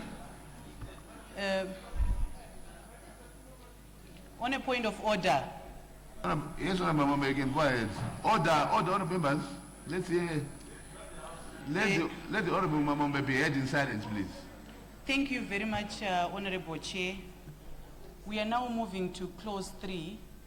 And if you check the new clause, it's actually not the clause that was consulted during the when we went for consultations during public hearings, this clause was not there. The Honorable Minister has introduced a new clause, entirely something new on clause 3. So my point of order, Mr. Chairman, is that should we then continue to debate? I haven't finished. Order, Honorable Mamombe. Have you heard my point? No. We have not gotten to that stage. Right now, we're still, there are two proposals here. There's one proposal made by Honorable Shoriwa, and then another one made by the minister. So now we're still dealing with Honorable Shoriwa's one. We rest it, we park it, then we'll move to the minister's one. That's when your intervention will be relevant. But okay, for now, we're still dealing with the proposal by It's a very Honorable technical Shoriwa. issue, Chairman. It's a very technical issue because Honorable Mshoriwa had proposed a deletion. Yes. A deletion to the current clause that the minister put in this house. But during the debate, the minister then changed the entire clause. So I am saying, which one are we now debating? That is the issue that I'm raising, Honorable Chair. Still, Honorable Mamombe, yes, just hold on to it. When we come to the minister's proposal, okay, then you shall have your day. So we debate the new clause. Okay. Yes. Thank you. Right, Honorable Mshoriwa, you may go ahead. But Chairman, I want to say this. My debate is going to be academic. The Honorable Minister is the mover of the motion. And because he is the mover of this bill, his amendment, because what he does, the minister's appointment cancels the current amendment that I wanted to delete. So if we are going to spend the time to say we are deleting the current clause, and then after that, the minister then comes with another amendment, then we are going nowhere. But if you insist on that, I'm not going to withdraw. What I'm basically saying is that I even want the deletion of this clause and even any other clause that you can actually then put. The essence of my request for deletion is that we don't want a situation where Parliament, the National Assembly, the Senate will sit as an electoral college to elect a president. We believe that the people of Zimbabwe should continue to elect their president. We believe that the powers that are vested in the office of the president are so huge. You see, even in this proposal, in this Cap 3, the president will have the power to appoint judges, the prosecutor general. He has got a lot of unlimited power. An office like that, Mr. Chair, needs to be elected by all the people of Zimbabwe so that they can actually have a faith and confidence in that office. Thank you. Is there any further debate? Honorable Minister? There is debate. Honorable Chair, Honorable Mshoriwa has not said anything that I had not responded to. And Honorable Mshoriwa has not proffered any statistic or any evidence to support what he is saying. So I am unable to answer him because it becomes a repetition of what I have said in my second reading speech, in my response that I gave this afternoon. So I believe that on this question, they can debate as you wish, but my response is there on the table. I submit. Thank you. Debate. Yes, Honorable James. Thank you, Honourable Speaker. I support the deletion of this clause, and notwithstanding the original submission of ours that we believe the selection of a president in this country should be done by the general population as a whole in a general election. But the amendment that we are reading now has a fundamental flaw in it. It doesn't take into account a by-election. What would happen if a president is selected as proposed in this new amendment, and it's a narrow margin, and then there are subsequent by-elections, and the selection of the president changes and changes that swing? It doesn't take into account, so it is flawed, and I submit that the whole clause should be deleted. Thank you. Thank you. Is there any further debate? Is Honorable Gumbo. Thank you very much, Honorable Speaker. Honorable Chair. Honorable Chair, the Constitution as it currently stands mandates or gives power to the citizens to vote for two separate constitutional offices. The Constitution provides that citizens of this country will vote for parliamentarians. The Constitution of this country equally says that the citizens of this country can vote for the president. These two offices, Honorable Chair, the Office of Parliament and the Office of the President, are voted for by the citizens for two separate, two distinct, and two different constitutional purposes. What this bill or what this clause seeks to do is to merge the purposes for which these two offices are elected, taking away the right to vote for purpose. I don't want us to just look at the voting for the president as voting for an individual. It is voting for an office which is reposed with constitutional purpose, which is clearly defined in the very Constitution. So to argue, and I want to make reference to the responses given by the minister, because he is concerned and sensitive to his responses. I will be sensitive to those responses too. To then say to a person, or to then say to a voter who votes not just for the person, but votes for a purpose caused by the Constitution in an office, we are taking away from you that right and reposing that right as an extra purpose to another office which you vote for, which is the office of a parliamentarian, is a complete sabotage to the constitutional right of the citizens of this country to voting for a person they desire as president. We must be clear on that, Honorable Chairperson. So it is not correct to say that because the parliamentarians are voted for by the citizens, they possess this ultimate superpower from the same citizens to go and decide and define who must occupy the office and must execute the purposes reposed by the Constitution in the office of the president. We believe that legitimacy of the office of the president must, as it is currently stated in the Constitution of 2013, remain within the people and the citizens of this country who are registered to vote.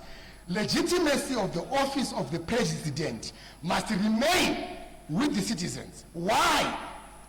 And I will emphasize on this point, because that purpose is separate from that purpose which is reposed in the House of Assembly or Parliament as it stands. That would be my intervention on that. And I respond directly to what the minister has said. Parliament is of a different purpose. The president is of a different purpose. And when people go out to vote, they exercise the right to define who must carry what purpose. Not that Parliament must carry legitimacy for the election of the president.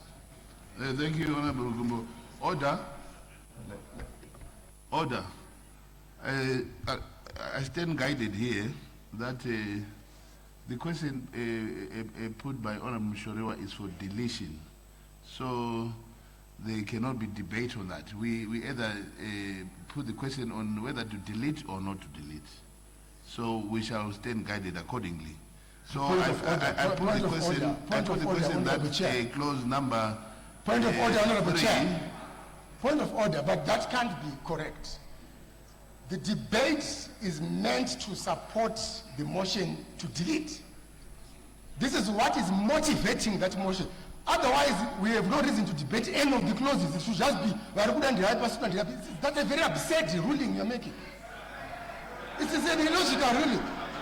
You allow people to debate on the suggestion made to delete. Order. Where are you getting that kind of advice? Mr. Chairman. Order, Honorable Gumbo. You're out of order. Please withdraw that. Not out of order. Point of order. Chairman, your of order is very important to the proceedings in this house. For an honorable member to use words like absurd and so forth, I think it's unparliamentary. I really move that he withdraws. It's wrong. It's belittling what we are doing in this house, and it's not right. There is nothing wrong with absurd. Honorable Gumbo, I said, can you withdraw that word? Honorable Chairman, I hear you. The government chief will be sitting next to two very senior lawyers. They must educate him. Saying something is absurd is well within context of legal jargon. Come on. Let them tell him. Honorable Mabiza is there, the minister is there, they are lawyers. We use this even in the Constitutional Court. That something is an absurdity. It's not an insult. You must learn. Point of order. Point of order. On what? A point of order for what? Oh, thank you, Honorable Chair. Honorable Chair, a precedent has been set. When there is an amendment, we debate first. Then we then go, to the processes of where you then divide the House. You can't be dividing the House before we debate. I thought you had made an undertaking to say you are going to allow us to debate. Order. I said, order, take your seat. I said that the proposal by Honorable Mushoriwa was to delete. So therefore, if you are going to stand up, you are standing up to tell us that you are for the deletion and nothing else, because nothing is going to change.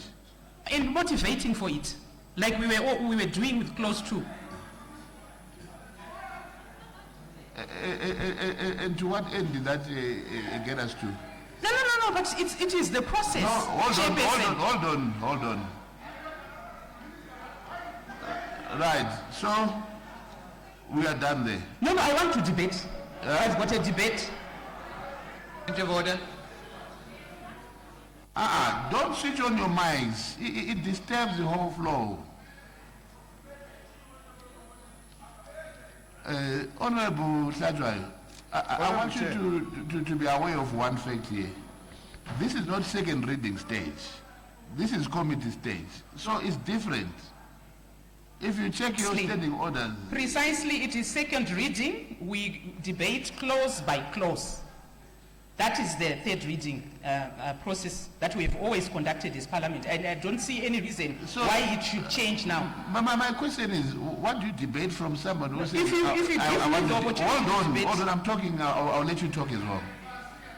If a member is proposed for a deletion of a clause, surely, what are we debating about? I can answer. You have posed a question, I can now answer. Answer. Okay. When there is a member who has proposed a deletion, the member motivates for the deletion.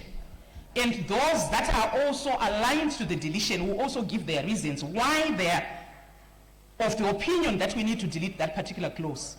This is what we did with clause 2. I don't see the reason why you are now changing. This is what exactly we did with clause 2. Thank you. Like I said, I stand guided, and I'm going to be very firm on this one. If it's for deletion, we shall not have a debate. That's the guidance. That's the guidance that I've sought. So. Honorable Speaker, I do not understand why you are changing the... Point of order. I don't know why you are changing the rules. Order. We can't be proceeding like this. Point of order, Chairman. Order, Point of order, Chairman. Yes, I'm coming to you. Hold on. Order, Honorable Sandra. Please take a seat. Yes, what's your point of order, Honorable Dangere? No, but you are turning this process into a sham, Chairman. Allow debate. You can't do that. Honorable Chair. No, you can't do that. Honorable Chair. You can't do that. I'm now doing exactly what was happening in my public hearing. Point of order, Chairman. Point of order. My point of order, Chairman, is tiri kuona kugererwa kwedare nomunhu mumwe chete zvarevei ende maclose atinawo kusvika kumakumi mairi nemairi vanhu vari kuda kuti tizvuzvurudzane kunosvika pakati pousiku mazizi namapind of order. Right. I put the question that point of order number 3. No, this is not right, Chairperson. This is not right. Amendment of section 9. Allow you to do this, Chairperson. Honorable Aiwa. Point of order. Aiwa. I'm sure you are. Do you want to debate? Those are that people say aye. There's debate. Today debate. Those are that. No. The question. On a point of order.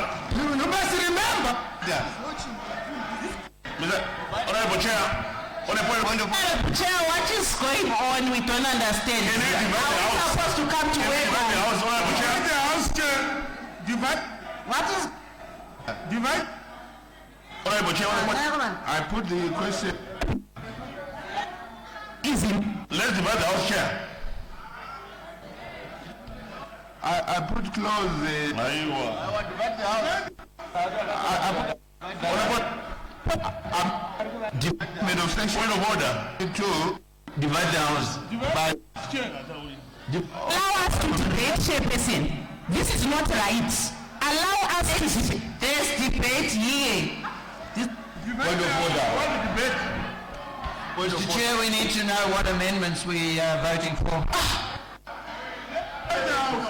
Point of order. This clause by the Honourable Minister shall have a debate. Point of order, Chairman. But in clause 3, I'm not allowed to debate. Why is it? Because we debate. To debate. Order, Honourable Secretary. To debate, Chairperson. This is not a... We want to debate. We are not in a shabin. We are in the House. We want to debate. Say shabini lokita say. Honourable Minister, you had some amendment proposed for clause 3. Thank you, Honourable Chair. On a point of order, Mr. Speaker.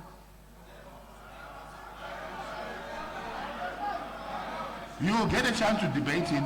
It's not about debate. It's on the process, not about debate. What's your point of order? Mr. Chairman, as I raised before, I said when we went out there to consult citizens, on clause 3, it was different altogether. Now we are in this house during the debate. The minister has introduced a completely new clause that has not been consulted with the citizens. So can we then go ahead with this new clause, Mr. Chairman? That is my point. We need to go back to the citizens, consult them on this new particular clause, Mr. Chairman. It's a new clause. It's a completely new clause. Order. Why are you jumping the gun? The minister is not spoken as yet. Allow him to speak, then you'll have a chance to debate. The clause is improperly before this House. No. It's not supposed to go through the debate. That's my point. You're out of order. No, I'm not out of order. You are out of order. Chairman. Please take your seat. Allow the minister Are you to aware? put it. Allow the minister to put it. No, we cannot be giving back and forth. I said, take your seat. Allow the minister to state his clause. Then I'll give you a chance to debate it. Honourable Minister, please go ahead. Honourable Chair, what the Honourable Member, if I'm to respond to her, is that she is saying that whatever is put on the order paper, Honourable Members here have no authority to debate and amend, and it's nowhere in our rules or the Constitution does not say that. The consultative process is to enrich honorable members' debate and act from an informed position. It does not stop any amendments to be moved. That's the reason why you are seeing Honorable Mshoriwa is bringing in a delete where over 95% of people said yes. So I don't know where he's getting that, because he's not quoting any authority in the standing rules. She's not quoting any authority from the Constitution. And so that is dangerous. But if she believes that the process is wrong, some other lawyers believed when we did amendment number 2, and they ended up dropping their case because they realized that there was no case to take to the Constitutional Court. And I challenge anyone who is challenging this process to go to court, because you will lose this man. Let me proceed, Mr. Honorable Chair. Honorable Chair, I am proposing to maintain the clause 3 as it is, save for a typo that happened when we sent the bill to the printers on sub-clause 5, so that it just reads, the Zimbabwe Electoral Commission shall preside over the election and the procedure and remove a designated judge. That's what I'm proposing. I so submit, Honorable Chair. Thank you, Honorable Minister. Is there any debate? Yeah. No, on a point of order. Yes, Honorable. Chairman, when you introduced, you said that the Honorable Minister is actually, because we got the proposed amendment on the order paper, and when you started, you said you wanted to give the Minister the chance to move his amendment. So what he has to do is he has to withdraw this amendment and then he come up with another amendment that is now trying to propose. Because if he says that, then there's actual confusion, and he knows that I'm right. But did you listen to what he said when he said it? Yes, I did. He actually said that at the beginning. He said he was dropping all those amendments and wants to keep this one on. But Chairperson, did you put it to the House? Yeah.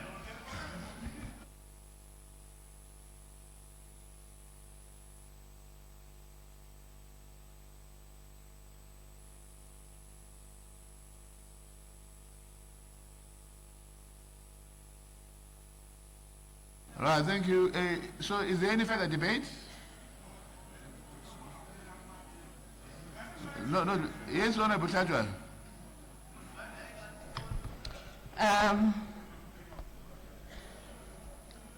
Thank you, Honorable Chairperson. Honorable Chairperson, you know, I'm not comfortable with this clause. The reasons why I'm not comfortable with the proposals on clause 3 is because one of the key galvanizing national grievance during the War of Liberation was the right to vote and the question of one man, one vote. Electing a president is an act of sovereignty, and restricting the Electoral College to Parliament in the context of Zimbabwe is taking away the sovereignty of the people. The people of Zimbabwe must therefore... Honorable Chair, the rules of this House do not allow for repetition. This has been addressed, this has been responded to, and this is debate that is futile debate. Because we have already disposed with this, we have already indicated that what the honorable member is debating, there is not even a grade 1 child who will accept that one man, one vote has been taken. I don't know why she's hallucinating. For us to continue But honestly, Chairperson, how do you allow him to go? not correct, it's not right. Huh? But what is... Order, order, order, order, order, order. Point of privilege. Point of order. Point of order. Order, honorable members. Point of clarity. Order. Mr. Chair. Order. Right. Honorable members, let's avoid going in circles and circles. I beseech of you, let us not. Point of clarity. Thank you, Chairperson. Chairperson. Order, honorable, the point of clarity. Order. Yes, what's point of clarity? Honorable Gombo. Yes, honorable Chair. Yes. I think the minister is mistaken on something, and he might want to clarify this to the House. The issue being raised by Honorable Hlachwayo marries very well into the argument of 2 offices, 2 purposes. So the issue of sovereignty of the vote as it relates to citizens voting for the president is not confined only to the question of universal suffrage. It's also confined to the question of, right now, citizens vote for 2 separate offices which hold 2 separate purposes. Once you remove the right to vote for the purpose of the office of the president, you have affected the sovereignty of the vote for the majority of citizens. He must answer to that, except not just to say, hey, one man, one vote. It's a broader constitutional principle that he has to respond to. So that's where the debate leads from. She must be allowed to debate, and the minister responds holistically to that constitutional query.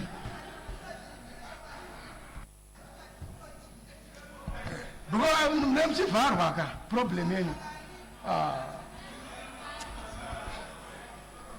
Point of order.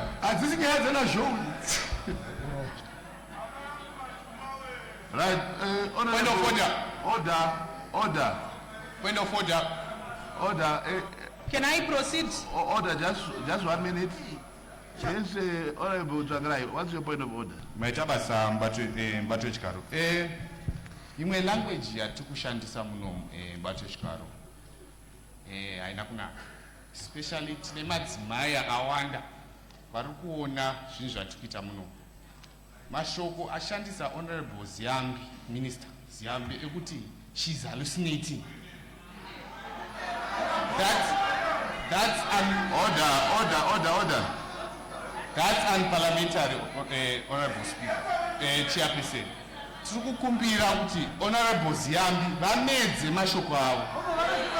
Varegedza kuzviita zvamuchosi. Order.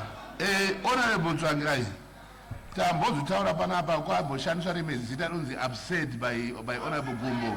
Akati hallucination hazisi chinhu chakaipawo futi. Chinhu chinoitika. Point of privilege, Honorable Speaker. Privilege Speaker. Privilege Speaker. Aiwa. No, it's a point of privilege. Speaker. It's allowed by the rules of parliament. A ruling. You cannot challenge. No, Speaker. It's a point of privilege. I'm not challenging your ruling. I'm not challenging your ruling. It's a point of privilege. It's a point of privilege. I'm not challenging your ruling. What's your point of privilege? Yes, Speaker. Tinogara tichizvitaura muno Speaker kuti kana makagara pachair ipapo munofanira kutonga zviri fair.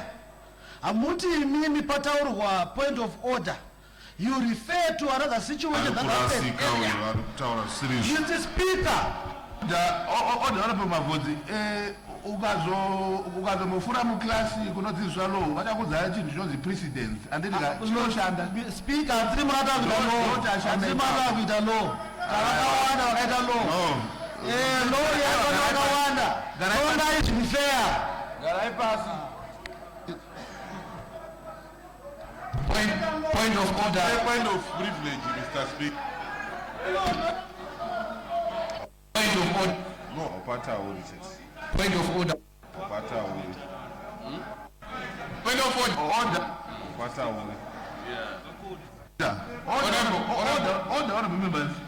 You are going to debate. Let's allow Honorable Sata. I have a point of order. You are going to I have a point of order, Honorable. On what? Honorable Chairperson, I have a point of order. A point of order on what? Mataura nyaya yepresident. So mukuti president yati kuseta muno parliament ndeye kuti madzimai ako hazvinete here munomu. Those are doubts here, Honorable. Honorable Zangrai. No. We cannot allow that. Honorable Zangrai. Honorable Minister, gavamedze mazuva. We cannot allow that. No. Enda unoturana. Zvakupinda mrekodi kuti iwe ndiwo wakudaro kumadzimai. Usadaro kumadzimai iwe. It's not good. Honorable Shaja, please go ahead.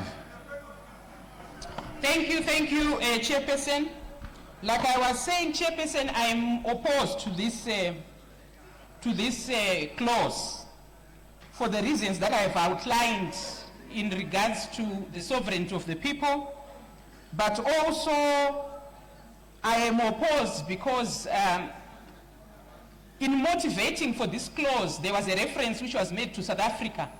And I will continue to talk about this because the minister, I think he didn't get it quite clearly. What I debated in the second reading debate was that in South Africa, contrary to what is being proposed, in South Africa, there is a wholly proportional representation system where the members of parliament are elected on the basis of proportional representation, and the president is elected also on the basis of proportional representation. In Zimbabwe, we are proposing a mixed system where the parliamentarians are voted on the basis of first past the post, and the president is voted on the basis of proportional representation. That's what is being proposed. And that's what I'm saying. It is not okay because it is meant, to favor certain political actors. It is meant for individuals and not meant for the country. If South Africa had the mentality that the honorable minister is exhibiting and the executive is exhibiting, they were going to ditch the proportional representation and go for the first past the post so that they enhance their chances of getting into power, which is what is being proposed before this House.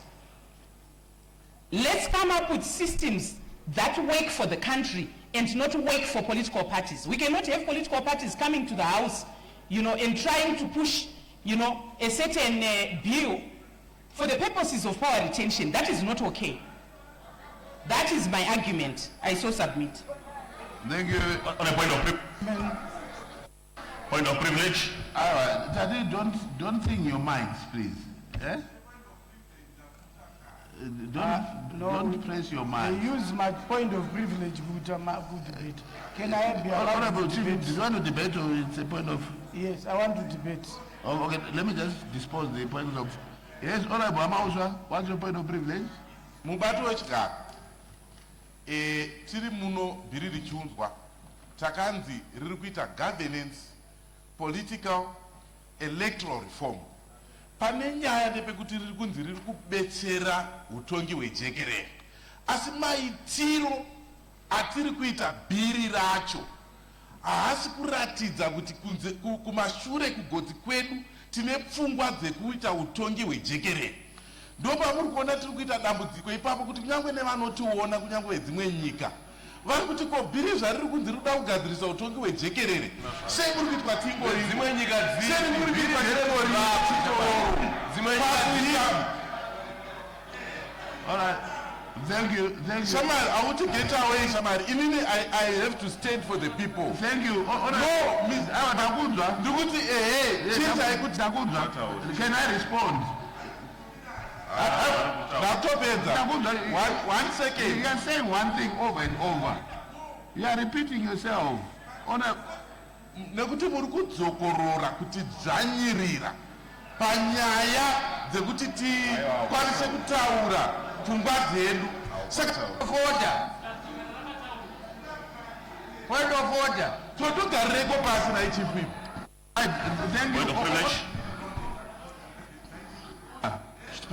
Fanira kunge muchichema uko.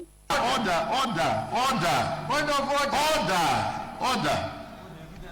Right. Honorable Hamauzwa. Imba ino iyi ndikuda kuti zvinyatsojeka. Haana kumbodzvanyirira munhu pano. Ndikuda matingo chimbomirai Honorable Nyabanzi. Tiri kuvhumira munhu wese echitaura, asi pakutaura tiri kuti isusu tinofamba negwara rakaiswa, gwara ririwo pa-standing orders. Saka munhu wese ari kusimuka echitaura vanhu, saka adzvanyirirwa ndiani. Musade kutaura manzwi anozoita kunge parliamendi yeZimbabwe inodzvanyira vanhu. Hazvisi fair izvozvo, because tiri kuvhumira right now.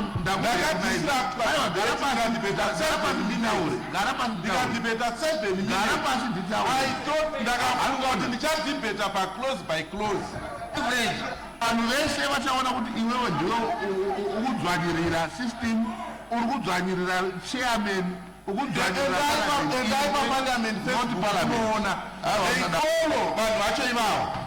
Point of privilege. Yes, Honorable Nyabani. Chairman. Order. I'll come to you. I'll come to you. Yes, Honorable Nyabani. Chairman. Tabva kumba makuseni kuti tikatogeza tikatosunga kuti tiye kunotiite basa. So hatingamisa nemunhu waana akapihwa basa nezoti adhibheta akakurikana kudhibheta. Kana zvanetsa divide house tivote tiende zvinhu zvipere. Hatinganetswe kubva makuseni nevanhu vashoma neminority. Let's divide the house. Not divide the majority. Not divide the house. Order. We are Let's divide the house. Order. Honorable Nyabani, what was your point of privilege? Honorable Nyabani. Chairman, isu tisi majority. The minority. Point of order.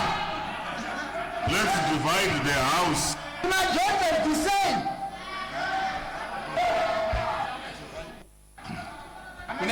Order. Let's divide the house. Order. Divide the house.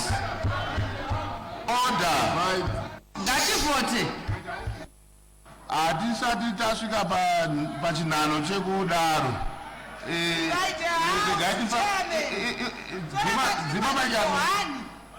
Tingotenderedzwa navanhu vairi. Order. We are going to have a debate. Honorable Toka, you wanted to debate? On a point of privilege, Mr. Chair. Chairperson, point of privilege. No, but the Minister of Talk, I want to get it here, please. Let's just divide the house here. We'll never find each other, but let's just divide the house to praise the person.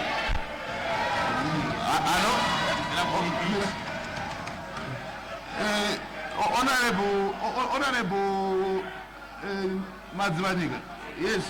What did you want to say? Honorable Chair, my suggestion, Honorable Chair, is it's difficult for us to find each other here. We have motivated ourselves on several occasions. Let's divide the house for record.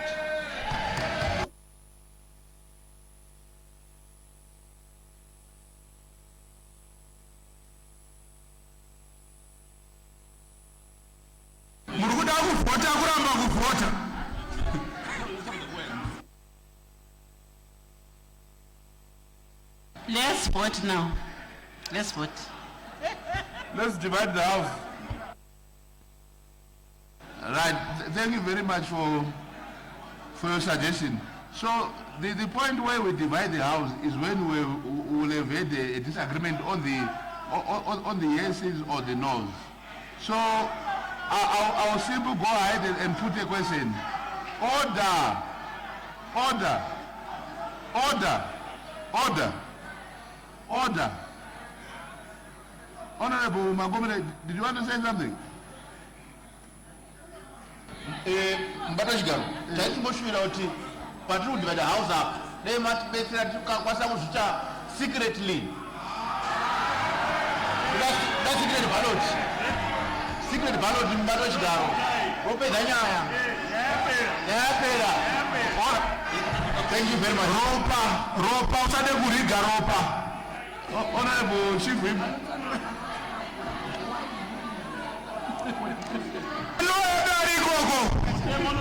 Secret yakanaka ndimune majority. Unonyepa ewe mambo. Une mano edu atiri kuziva ikoko. Secret yakashatira vanhu majority. Secret ballot. Secret mwana. Secret. Majority. Chinoda chitiite secret. Chinoda kuti pa secret chii? Munotye. Secret vote. Right, thank you. Thank you. Order. Right, I put the question that the amendment be now made. Those who are of that opinion will say aye. Those of the contrary opinion will say no. I think the ayes have it. The ayes have it. The questions are called in the answer. Divide. Let's divide the house. Let's divide the house. Divide the house. Divide the house. Let's divide the house. Order. Let's divide the house. Let's divide the house. Point of order, Honorable Chairperson. Order. Divide the house. Point of clarity, Honorable Speaker. Order. Yes. Divide the house for just secret ballot. Order.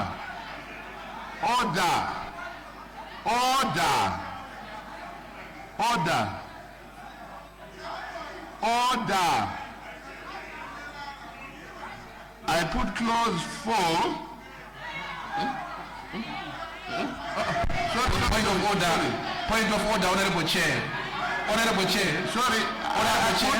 Sorry. Honorable Chair. Point of order. Order. I put the question. Point of order. I put the question that close. Point of order, Honorable Chair. I put the question that close. Point of order. Point of order. As amended. Point of order, Honorable Chair. The bill. Point of order. Those of that Point of order. The contrary opinion will say no.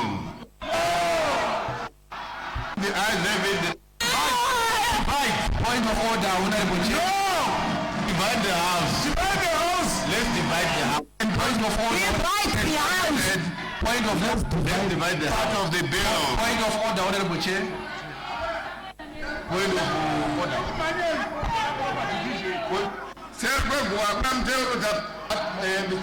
Point of order. We want a proper division.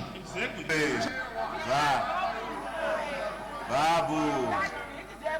Garabazi.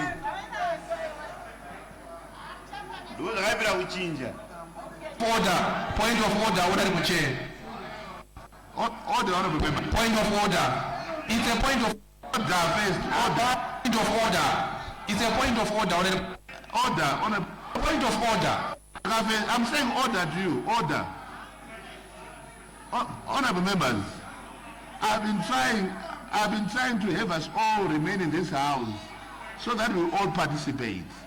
But now I think you are getting to a point whereby we will end up now starting to chuck each other out, which is not necessary. I don't want to do that. Point of order, Honorable Chair. Point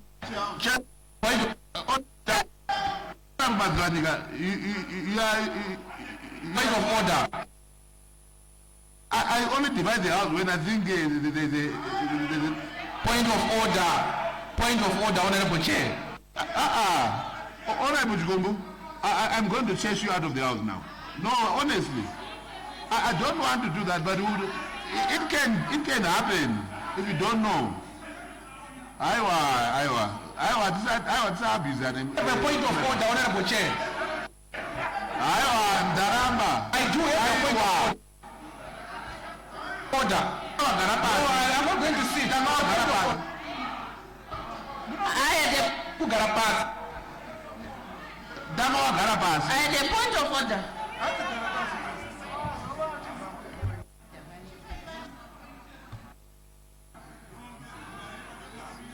Honorable members, what is very clear here is that some of us are now abusing the rules of this house. And definitely I will refuse to allow that. We can't do that. We can't do that. Because my point of order is, they must be backed by this thing. Well, it's according to which rule? It's according to which rule? 133, Honorable Speaker. 133. Yeah.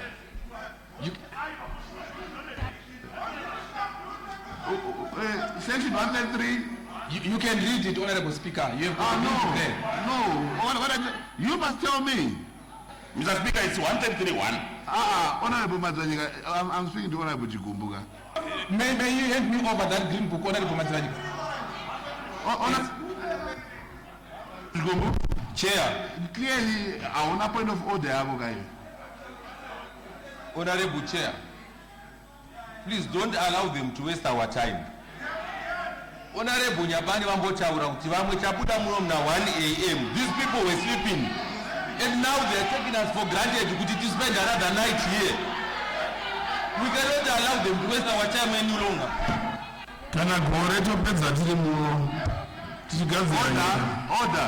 Order. Saka, wanga usina point of order ka. Tiko furira mberi zvakanaka. Thank you. You may take your seat. You have a point of order? Okay, according to this section.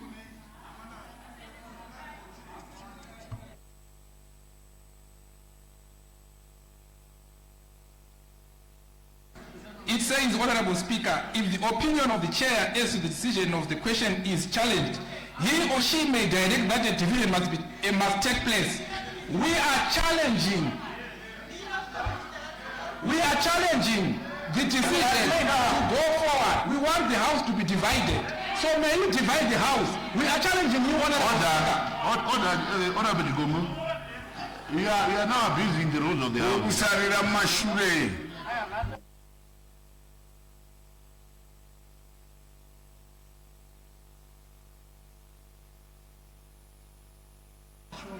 Honorable Chigumbu, kana uchiverenga standing order dzako verenga zvakanaka dzese. Section 133 subsection 1 ndio yawaverenga and yataura futi kuti if the opinion of the chair as to the decision of a question is challenged, he or she may direct that a decision a division must take place. Then subsection 2 in Zaudi Note C, it says, if however the chair is of the opinion that a division is unnecessarily claimed or is an abuse of the rules or misuse of the forms of the house, he or she must decline to direct that a division must take place and must immediately declare the resolution of the house or committee as the case may be. Point of privilege, Mr. Chair. Yes. Right. I put the question that clause 3. Mr. Chair. Point of order. Put the question that clause 3. Point of Chairman. Mr. Chair, there is debate now. Stand part of the bill. Those who have Mr. Chair. Those of the contrary opinion will say no. No! I think the ayes have it. The ayes have it. The question is accordingly. Hands no, Mr. Chair. Hands no. As part of the bill. Mr. Chair, I would like it reported that I voted for the deletion of this clause.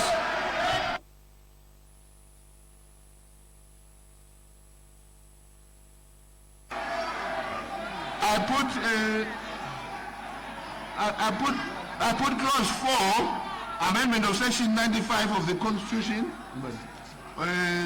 Is there any debate? I recognize Honorable Mshorewa.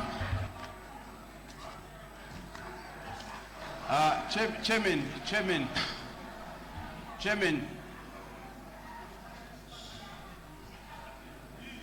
Mr. Chairman. Yes. Before I do my submission, the Chair, Parliament has got laws of precedence.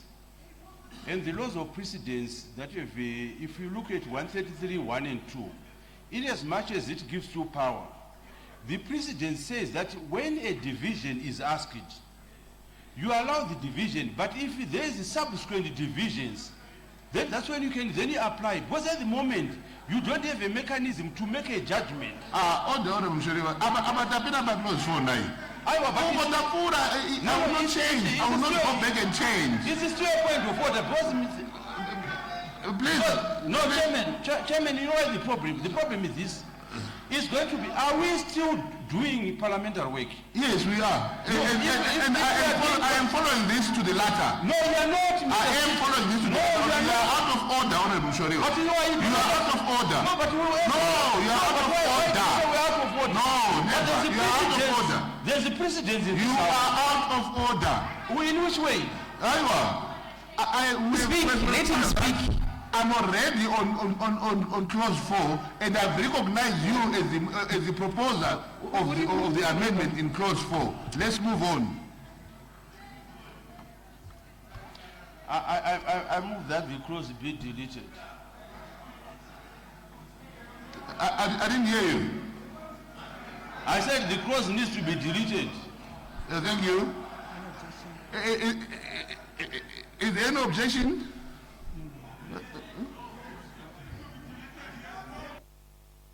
There is no objection. No objection, Mr. Chair. Yes, we object. Objection. Objection. Objection, Honorable Chair. Hold on. I put the question that clause 4. Objection for deletion. Clause 4, amendment of section 95 of the Constitution be deleted as proposed by Honorable Mushoriwa. Those of that opinion will say aye. Those of that opinion will say no. They know it. No, but what about debate on this issue? Debate. The issue is negative. There's debate.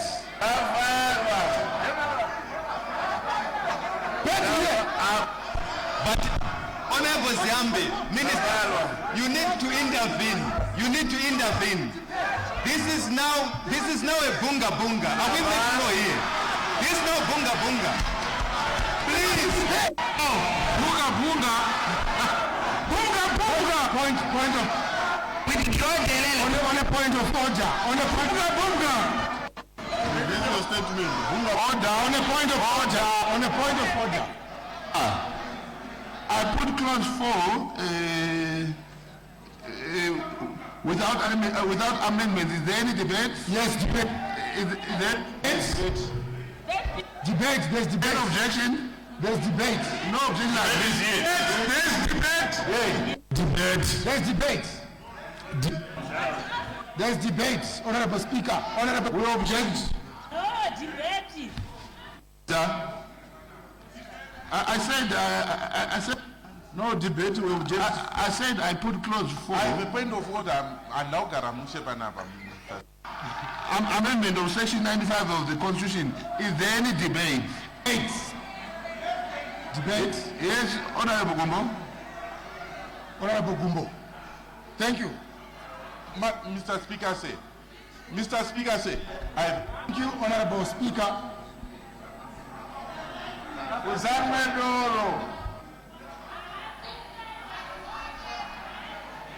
Honorable Gumbo, go ahead. Thank you, Honorable Speaker. Clause 4 of the Constitution of the Constitutional Amendment Bill No.3.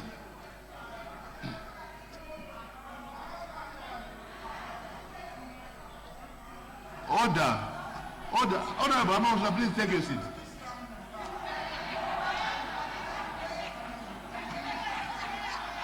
Honorable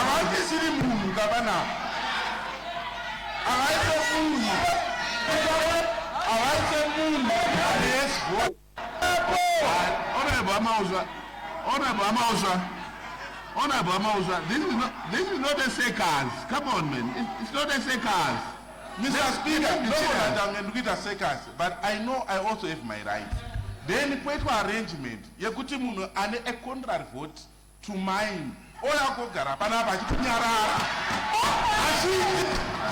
Honorable Chair, I think why don't you apana hapa kumbani chair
Keep it up, ladies.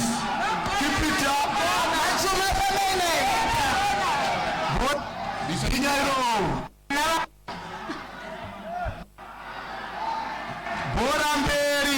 Boramberi, madzimai.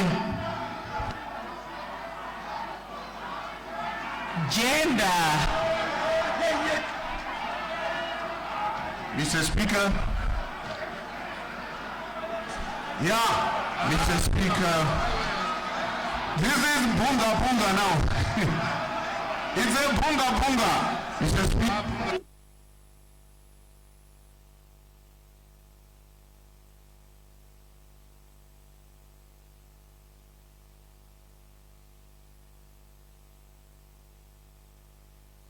Mr. Speaker.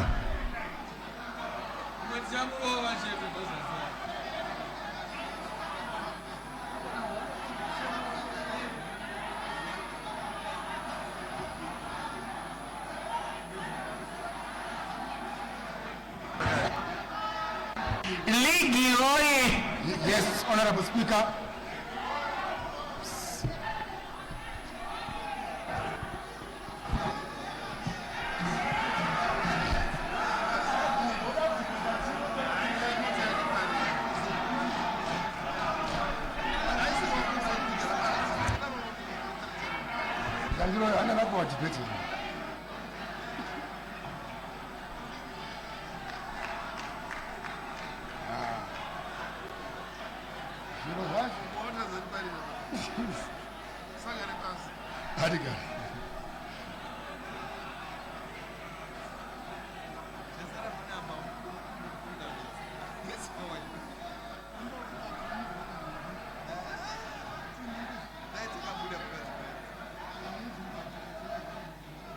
Yes, Honorable Speaker.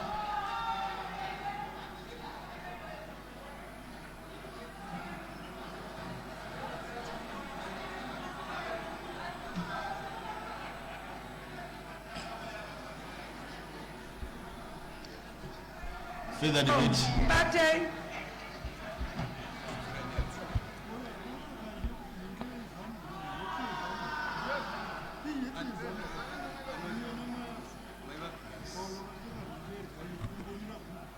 Order.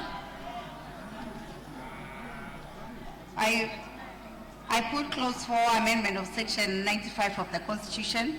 I recognize Honorable Gumbo. Thank you, Honorable Chair.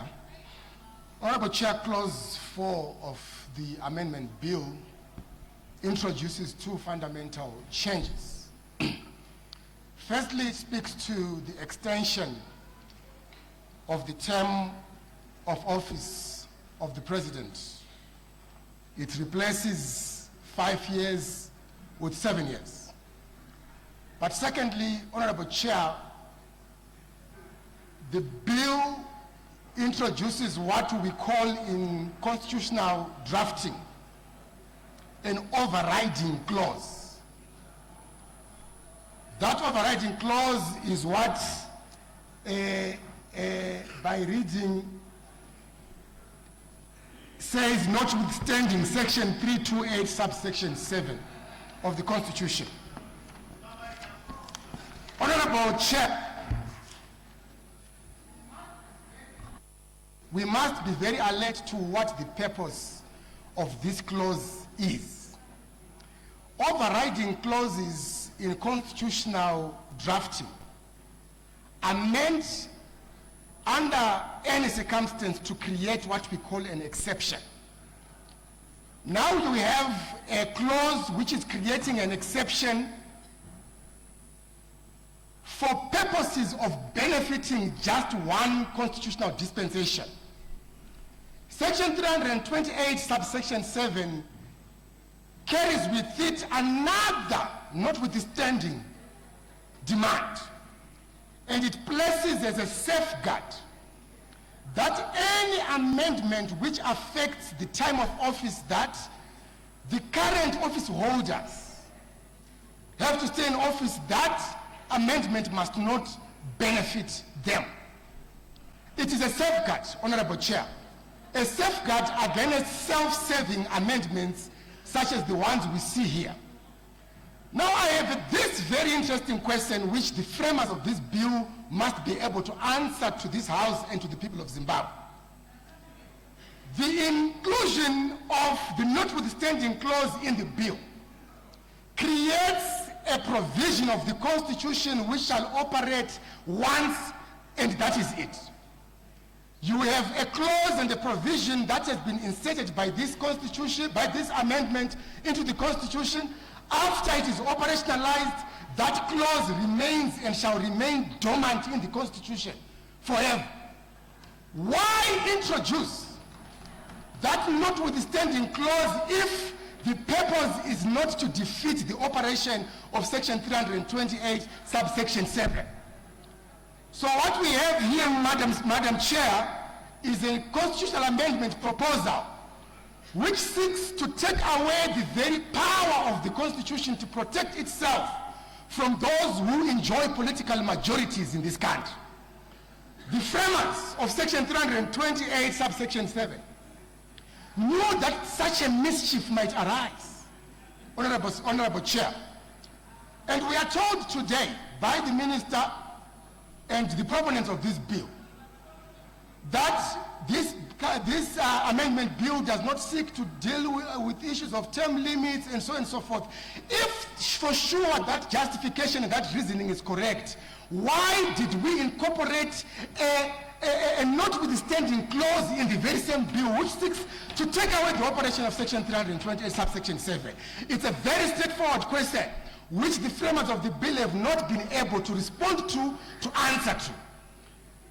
Honorable Speaker, in modern constitutional scholarship, there is what we call unconstitutional constitutional amendments.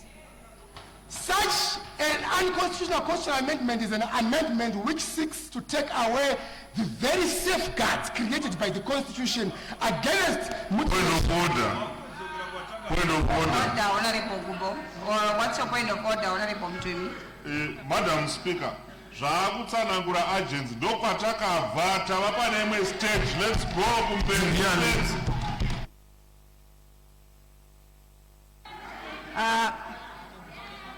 Aive netime yekudhibheta akadhibheta akapedza tava pane imwe. Honorable Gumbo, may you stick to the clause in question? Honorable Chair, if you are to go to clause 4, clause 4 clearly indicates that there is an insertion into our current constitution.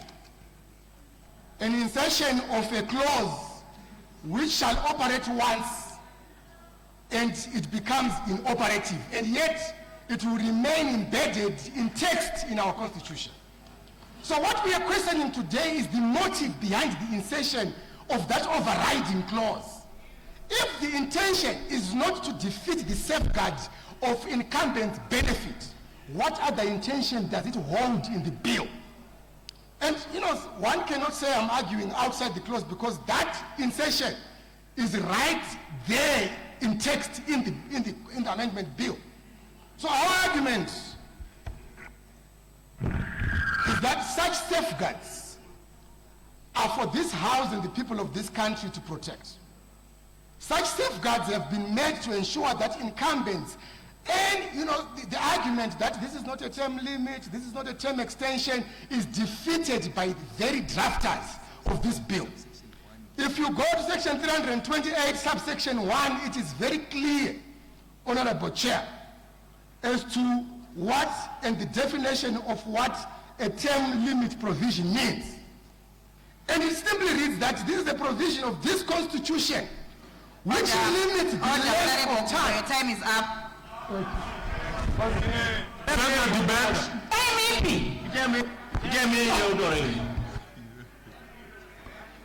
Thank you.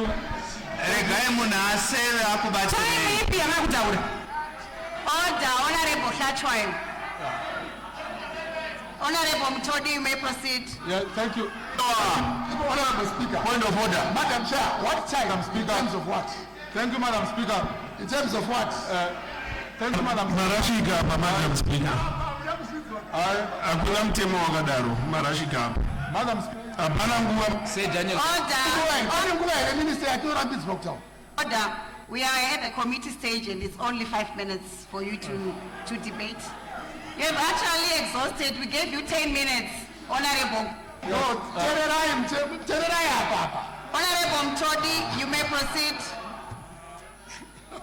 Thank you, Madam Speaker. I think Honorable Advocate Gumbo may just want to mislead the House.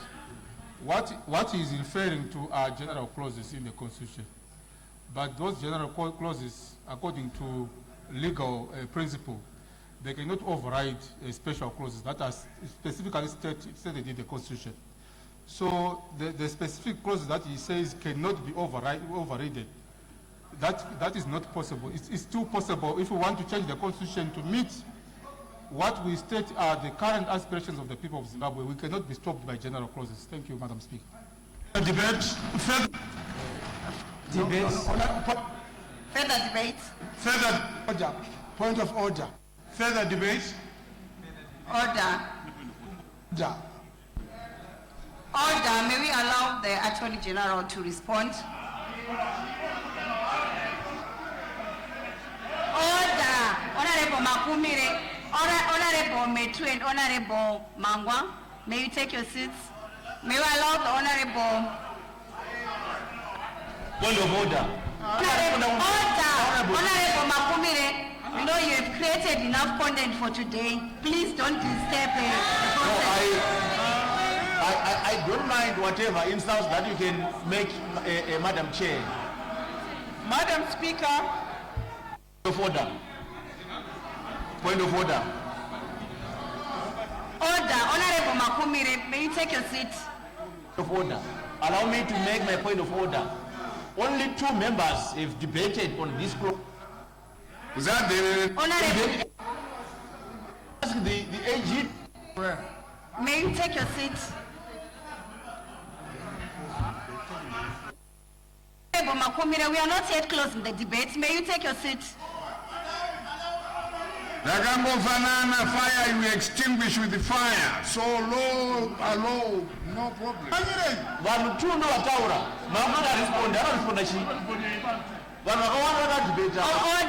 Honorable Makumire, I'm going to tell you for the last time, I'm the chairperson and I detect how I want it. May you take your seat?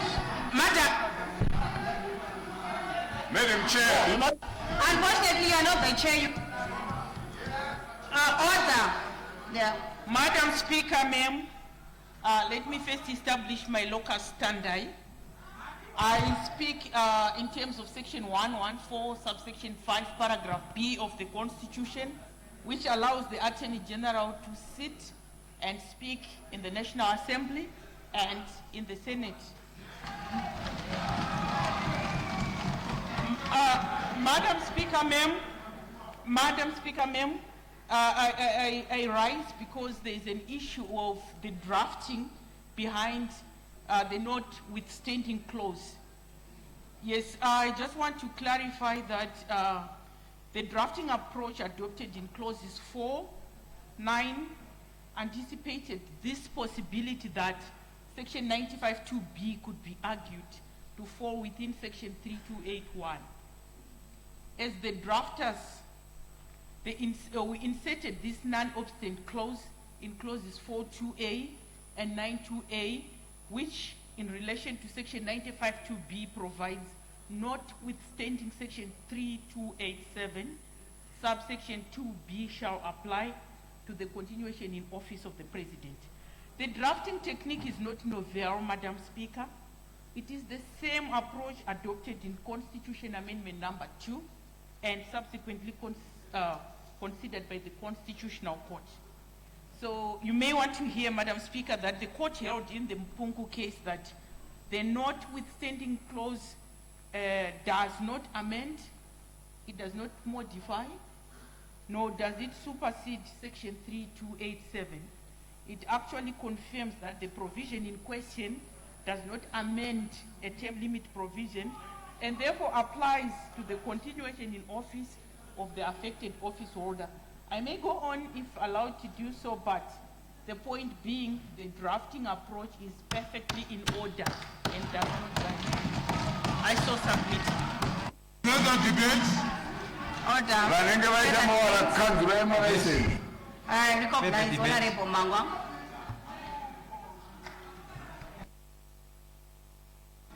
Thank you, Madam Speaker, ma'am. I stand in support of the deletion of this clause, not from a legal perspective. I'm on the clause. Madam, allow me. Honorable Mangwa. I need to be protected, Madam Speaker. Madam Chair. Yes, Honorable Mangwa, we have passed that stage. Teaching by clause. We have passed the proposal that had been proposed by Honorable Shoriwa. We passed the stage already. Minister, teaching by clause 4. The clause number 4, Madam Speaker, as the leader of government business was responding in the previous stage. Indeed, he used a lot of bounded rationality. Madam Speaker, a lot of impressions were given. But I want to give 2 quick statistics. Where, Madam Speaker, where Zimbabwe has roads equivalent to almost 100,000 kilometers. Zimbabwe has 97,000 kilometers. And it took us 8 years to do 600 kilometers from Harare to Beitbridge. And it's still not complete. I would want to assume that instead of saying we did 8 years on it, instead of assuming we did 8 kilometers on it. Order, Honorable Mangwa.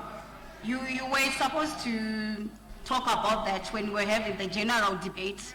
Now we are at the committee stage. Yes. I'm talking about the specific clause. May you please stick to what I'm on the specific clause. I'm very aware of the clause that I'm debating, and allow me to come with my angle on this clause. I'm within my. We can't allow everyone to go back to the general. It's specific to clause 4, and my logic is an engineering logic based on the pace at which you are saying we have so much progress that warrants us to continue with this direct trajectory. Honorable Chair, if you may allow me. Yes, Honorable Minister. Honorable Chair, when Honorable Gumbo was debating, he was speaking to the clause. In the committee stage, we don't open debate to give those examples. Speak to what you want deleted and justify in the manner that Honorable Gumbo was doing. What you are debating is completely okay if we are at the second reading stage. So if you can... I'm already justifying Honorable... No, that's not allowed by rules at this stage. I am Honorable Engineer Mangwa and our debaters and engineer not as... Allow me to justify this clause from... Madam Speaker, Madam Chair. Honorable Mangwa, I need to remind you that you cannot argue with the chair. Once you do that, I'm going to rule you out of order. And you're out of order right now. Madam Speaker, you have to sit down. Justify. Honorable Mangwa, I'm not giving you permission to proceed. Further debate, I recognize Honorable Metu. Chair, what is denying me the right? I'm the chair, you cannot argue with the chair. It's not an excuse good enough. Chair. Honorable Mangwa, may you take your seat? Honorable Metu, you may proceed. Maita zvenyu, Madam Chair. Iri contribution yangu idiki. Ndiri kukumbirawo deletion ye clause 4 nenyaya yekuti more than 80% yenyika dzemu Africa dzinotevedzera ma5 year presidential term.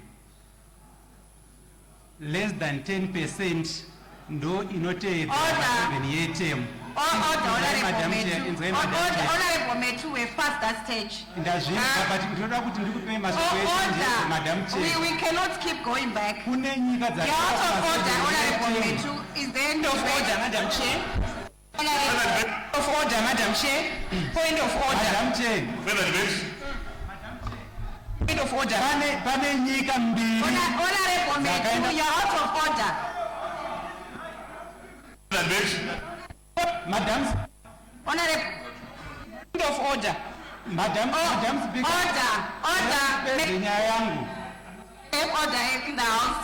Point of order. I want to put it on record that we have passed the stage whereby Honorable Shoriwa proposed amendment. Zaona kuti ma7 year term haiti hatingakopi penzi. Honorable Metu, take your seat. Honorable Matsanyika, I hope you do not want to take us back because we've passed that stage already. No, but it's only a point of order.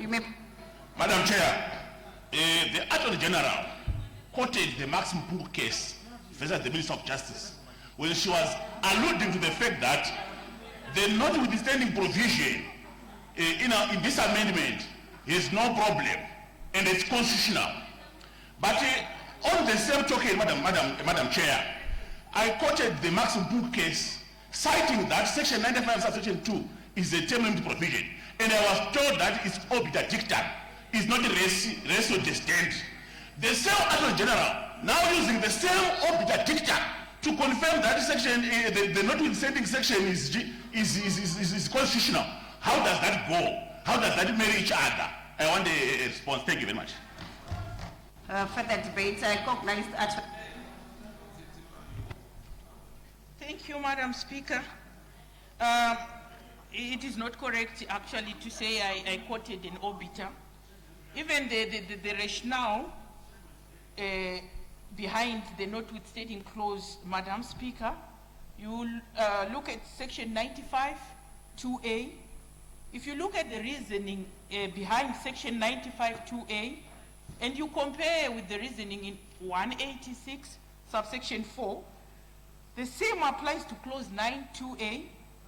So therefore, if Section 186, subsection 4 does not amount to an amendment of Section 328, as it does, neither do clauses 4.2a and 9.2a follow the same route if we are to use that argument. In any event, Madam Speaker, the Constitutional Court has already traversed this terrain, and the bill simply follows binding precedent, and it should be allowed. I submit. Is there an objection? Debate, Madam Chair. Further debate. Further debate, Madam Chair. I think it's very important. Honorable Matsanyika, there was no objection. I put clause Madam Chair, 5. there's not a debate. I put clause We 5. need the Honorable. clauses. No, Madam Chair, please allow us. The Attorney General is here. We want clarity from here. So that we go together, we understand each other. Madam Chair, I'm holding the judgment of Maxim Paul case. I'm holding the judgment. And the order, I have the order, which is ratio decidendi, as they call the lawyers. I'm not a lawyer by profession. But they actually said ratio decidendi is the one which matters. But on this order, given by on the Maxim Pung judgment, there is nothing like that what she's talking about. Yes. And surely, it must be consistent.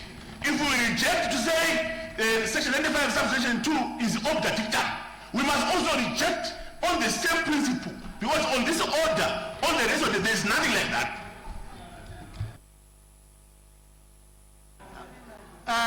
Honorable AG, you may clarify.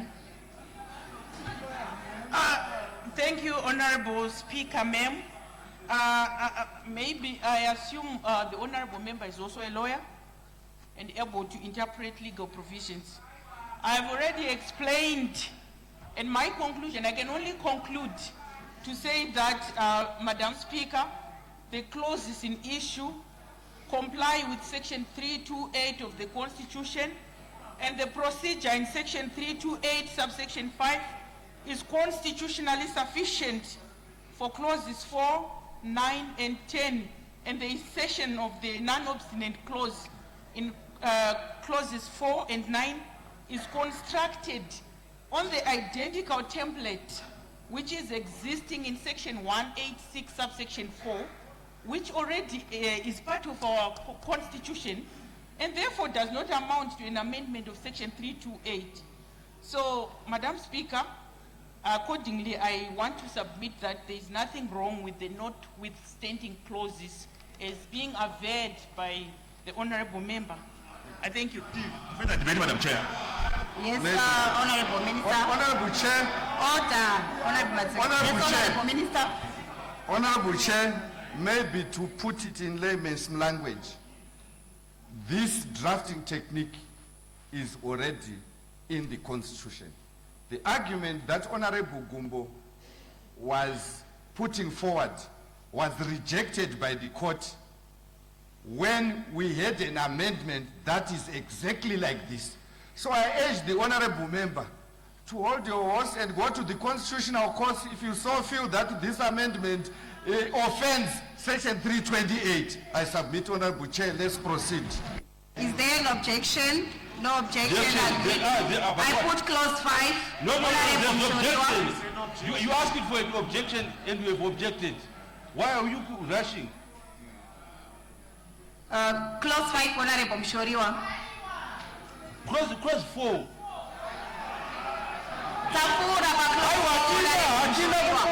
Hatina kupura. Because imagine right, that will divide their house. We cannot go. Let's divide the house. Clause 5, Honourable Mshoriwa. Divide the house. Divide the house. I put clause 5. Is there any debate? No. Clause 4. We are still on clause 4. On clause 4. Clause 4, madam. Is there an objection? Yes, there is an objection. Clause 4, please. Clause 4. We are still on clause 4. Put clause 6. Clause 4. The parliament. The parliament. Clause 4. Muskana now dancing wow. Is this too bad? But I know. Is this your parliament? Chuma Bozoka, Unoboa, Wabarish. Chairman, I'm chair.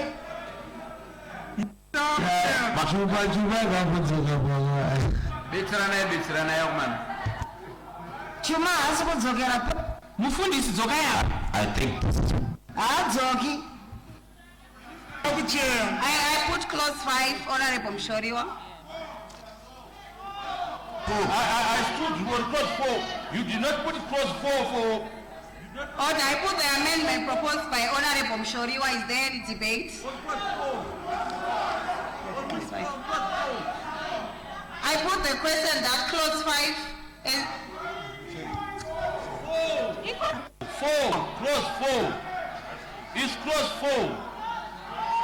It's clause 4. Honorable Mshoriwa, clause 4 has been adopted. No, They are now on clause 5. Is there any debate? That's good debate. So I adopted it.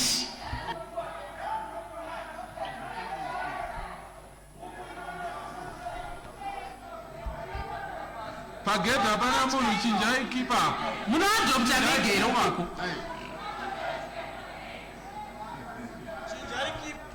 Uketa muri 3 koko.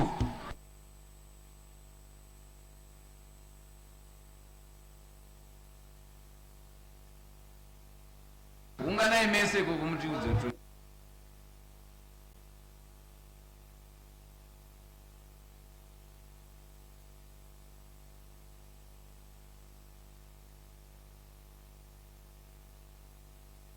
Adrisa epagedhi man.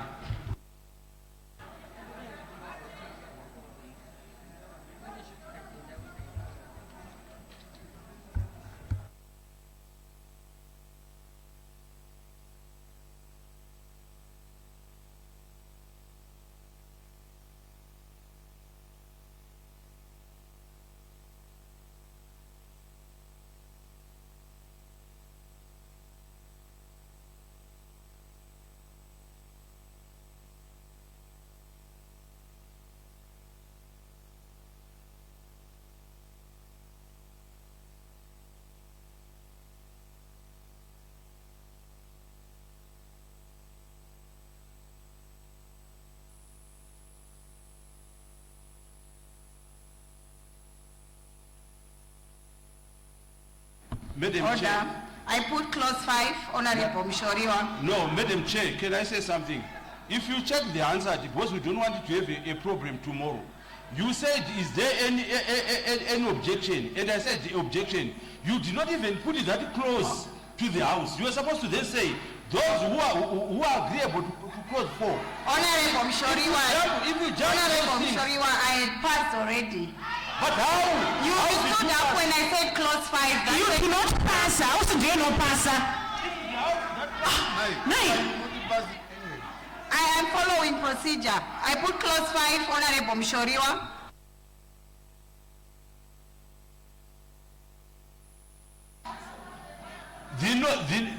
But Honorable Chair, I think Mr. Daniel should help you there. You did not call for you did not put a call for to the House. Point of privilege, Honorable Chair. Point of privilege. Honorable Chair, you are putting this whole House in danger. Yes, into dispute. People will sue us as the Parliament. You don't override procedures. You did not put...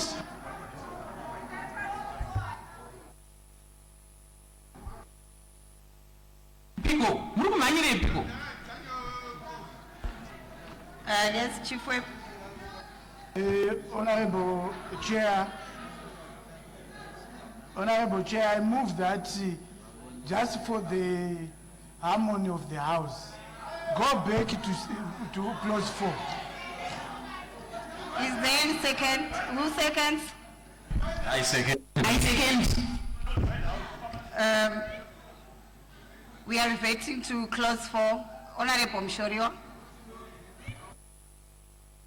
Thank you. Madam Chair, this This is just a clarification before the honorable member. All right, Honorable Minister, I may proceed. Has already indicated that he doesn't want this. I am not sure what else he wants to say, because his position has been clear. He put on the order paper and we voted to reject that. So if he is going to speak, he is going to speak to amending sections or issues in that rather than a general debate. I plead with you for him to do that. Thank you. Honorable Mshoriwa. Honorable Chair, you see, if you look at 5B, to a notwithstanding section through 3287, subsection 2B shall apply to the continuation in the office of the president. This is where I am actually coming into. And unlike the minister, the position, yes, I would really want you to see this. Honorable Chair, I think you need to rule on this. When Honorable Mangwa was arguing on this, I explained and said it's already in the Constitution. And what I said is we are not going to respond to this. He is at liberty to take it to the Constitutional Court if he so feels that it's not supposed to be in the Constitution, even though it's already there. So you must rule on this, that this debate, who is going to respond to what he is debating? Honorable Mushoriwa, precedent has already been set, so you cannot proceed. What does that mean, Madam Chair? What does that mean? Because if you tell that the MP for Zarasekwa should not continue, what are you saying to the people of Zarasekwa? Order. I put the question that clause 4B now adopted. Those who have that opinion who say aye. Those of the contrary opinion who say no. I think the ayes have it. The ayes have it. Divide the house. Affirmed. Divide the house. Divide the house. It's adopted. No, divide the house. Divide the house. I put clause 4. Divide the house. I put clause 5. Divide the house. Honorable Kachwayo. Divide the house. Divide the house.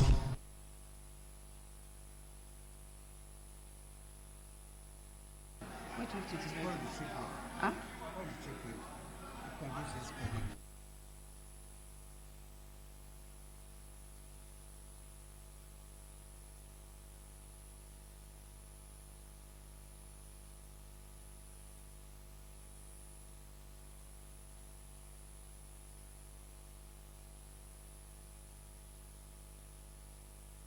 Ingo divide our house.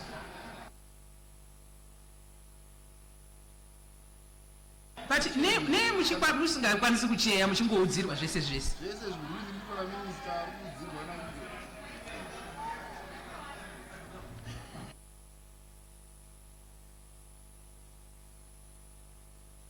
She's a woman, can't do that to her.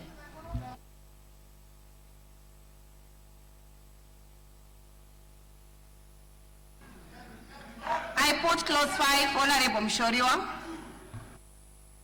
Madam Chair, I'm actually finding it difficult for us to continue in this route. Because when we ask you to divide the house, because it appears as if you just wanted to bully us into silence. Order, Honorable Mshoriwa. I want to refer you to the standing rules, clause 133, subsection 2. It clearly says if, however, the chair is of the opinion that a division is unnecessarily claimed or is an abuse of the rules or a misuse of the forms of the House, he or she must decline to direct that a division must take place and must immediately declare the resolution of the House or the committee, as the case may be. In this case, I see it fit that it's unnecessary. Let's move on. I put clause 5, Honorable Mshoriwa. Madam Chair, you are reading subsection 2 without going to subsection 1. Because how do you make that determination without even at one time? Honorable Mshoriwa, the decision is final. But if the decision is final, then what you are basically saying is that we should not debate. That's what you are basically doing. Yeah. Honorable Mshoriwa. No. I put clause 5. No, Madam Chair, the procedure is simple. Let's divide the order. Point of order, Madam Chair. Why should we continue? Point of order. Oh, what's the point of order? Thank you, Madam Chair. I'm guided by Rule 138, which has a peremptory provision that the chair must direct another division to take place. This takes precedence because it has a peremptory order provision. So it says in case of confusion or error occurring concerning the numbers reported which cannot otherwise be corrected, the chair must direct another division. There is confusion in this house. So for you to clear the confusion, Listen first, then. Be guided by this provision. Honorable, the same section is talking of confusion. Is it painful to divide the house? Is it painful? This does not apply. There is no confusion. It does not apply. Just divide the house. Simple. Clause 5. Madam Chair, with all due respect, I'm not taking that anymore. With all due respect, have you fully understood what is specified in this provision? Not clearly not. 138. Yes, I have actually applied it the way that I have understood. I put clause 5, Honorable Mshoriwa.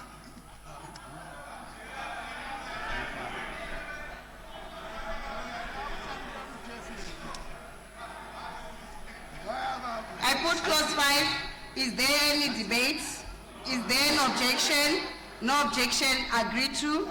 I put clause...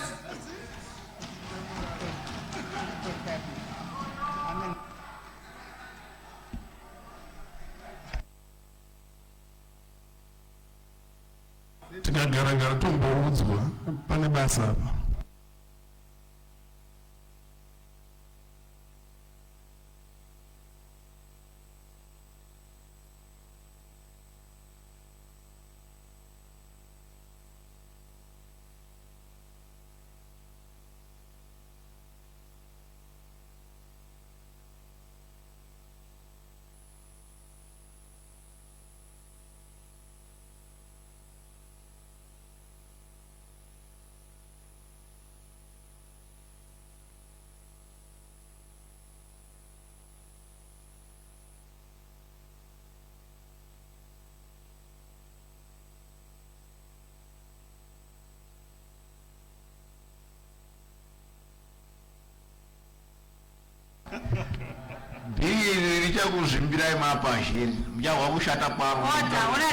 Honorable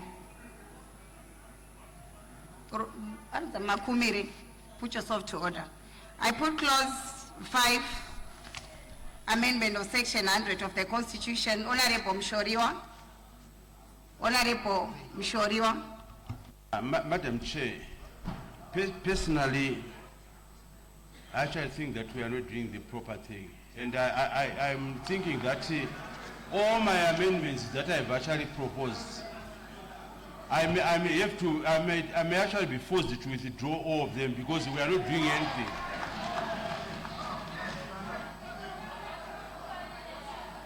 And I need to put it on record that I'm being forced to do that because the chair has taken a different way of chairing.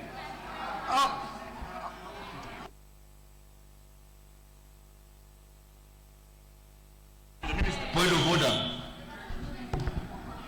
Point of order. Point of order. Gee, anything's looking out. Point of order. Ewa.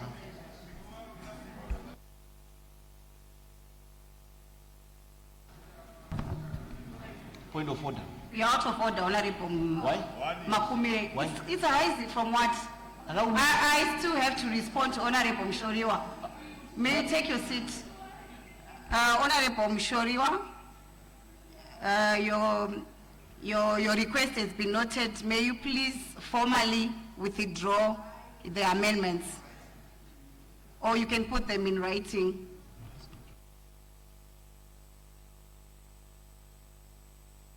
Madam Chair, I'm also sure why you are saying I put them in writing. I've already pointed out that the reasons that, Madam Chair, given the trajectory we are moving in, where I believe that you no longer want us to actually debate. It is no use for me to continuously bring my amendments. Because you see, Madam Chair, We as MPs, we are paid to debate. And that's what the people out there want us to do.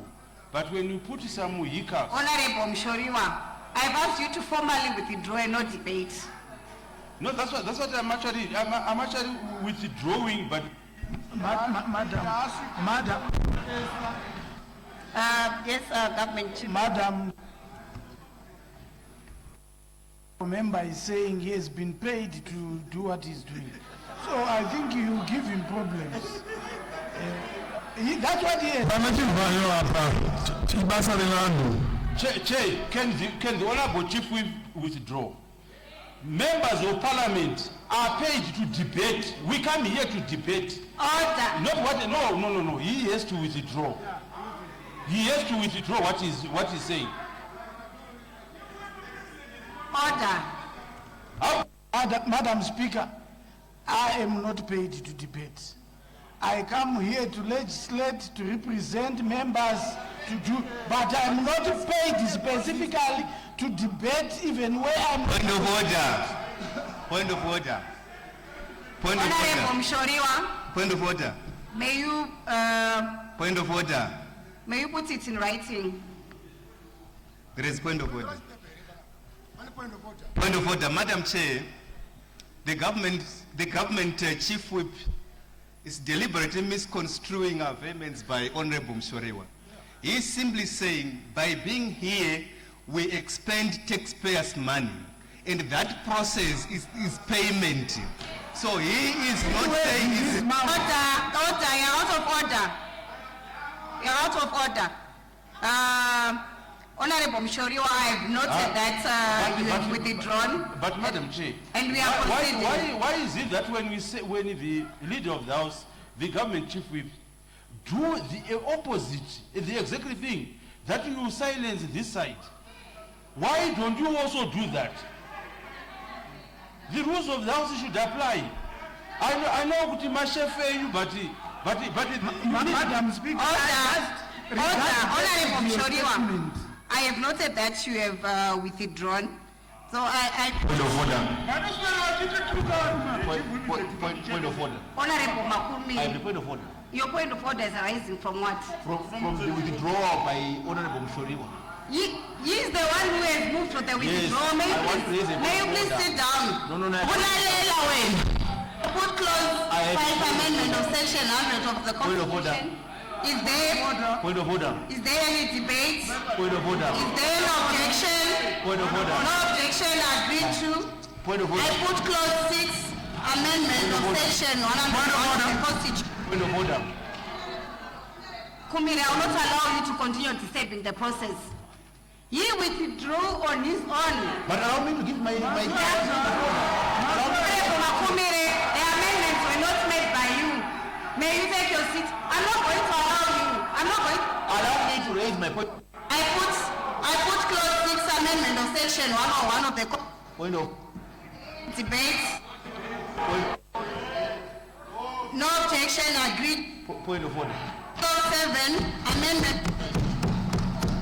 Is there any debate? Is there no objection? No objection agreed to. I put clause 8 amendment of section 120 of the Constitution. Is there any debate? Debate. Is this parliament? Is this parliament or is something else? Debate. Parliament.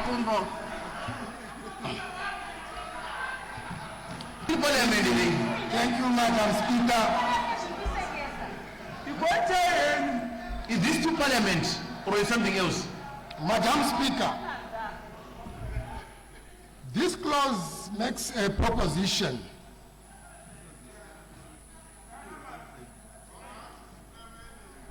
of amending the Constitution by deleting the word 80 and substituting it with the word 90, and by implication giving power to the President to appoint 10 additional senators to the Senate. Madam Speaker, the challenge that we have with this clause is not merely about a contestation of the argument on expertise that has been advanced by the proponents of the bill, but it goes to the very constitutional architecture of separation of powers, which this constitution clearly envisages. Senate, Madam Chair, exists as a second chamber of parliament. It is a legislative body of the state. And the very character of separation of powers is such that parliament exercises not only a legislative role, but also a role of oversight over the executive, which is led by the president. So by appointing an additional 10 senators, the president is effectively gaining an unfair advantage over the very same body which must exercise oversight over his policies as leading his government. So, Madam Speaker, we must be cautious that an amendment that we make to the Constitution must not amend fundamental basic principles of constitutionalism, basic structure of the Constitution, except that separation of powers must be adhered to. The president already has 7 ministers that he appoints who are non-constituents. Already the president has extended his tentacles into the arm of government which exercises oversight, 7 ministers. An additional 10 is unnecessary overreach of the executive in the function of the legislature. And Madam Speaker, because of that, we must, as a House, and in the interest of the greater good of our country, and in the interest of the future of this country, resist this amendment and delete this amendment from the bill. I so move. Is there any debate? Honorable Committee. Thank you, Honorable Chair. Honorable Chair, I move that Clause 8 be amended by deleting the words 10 appointed by the President and substituting them with 5 persons of recognized professional competence nominated by the President and approved by Parliament. I think that this is a compromise that we can come up with for the following reasons, Madam Speaker. First of all,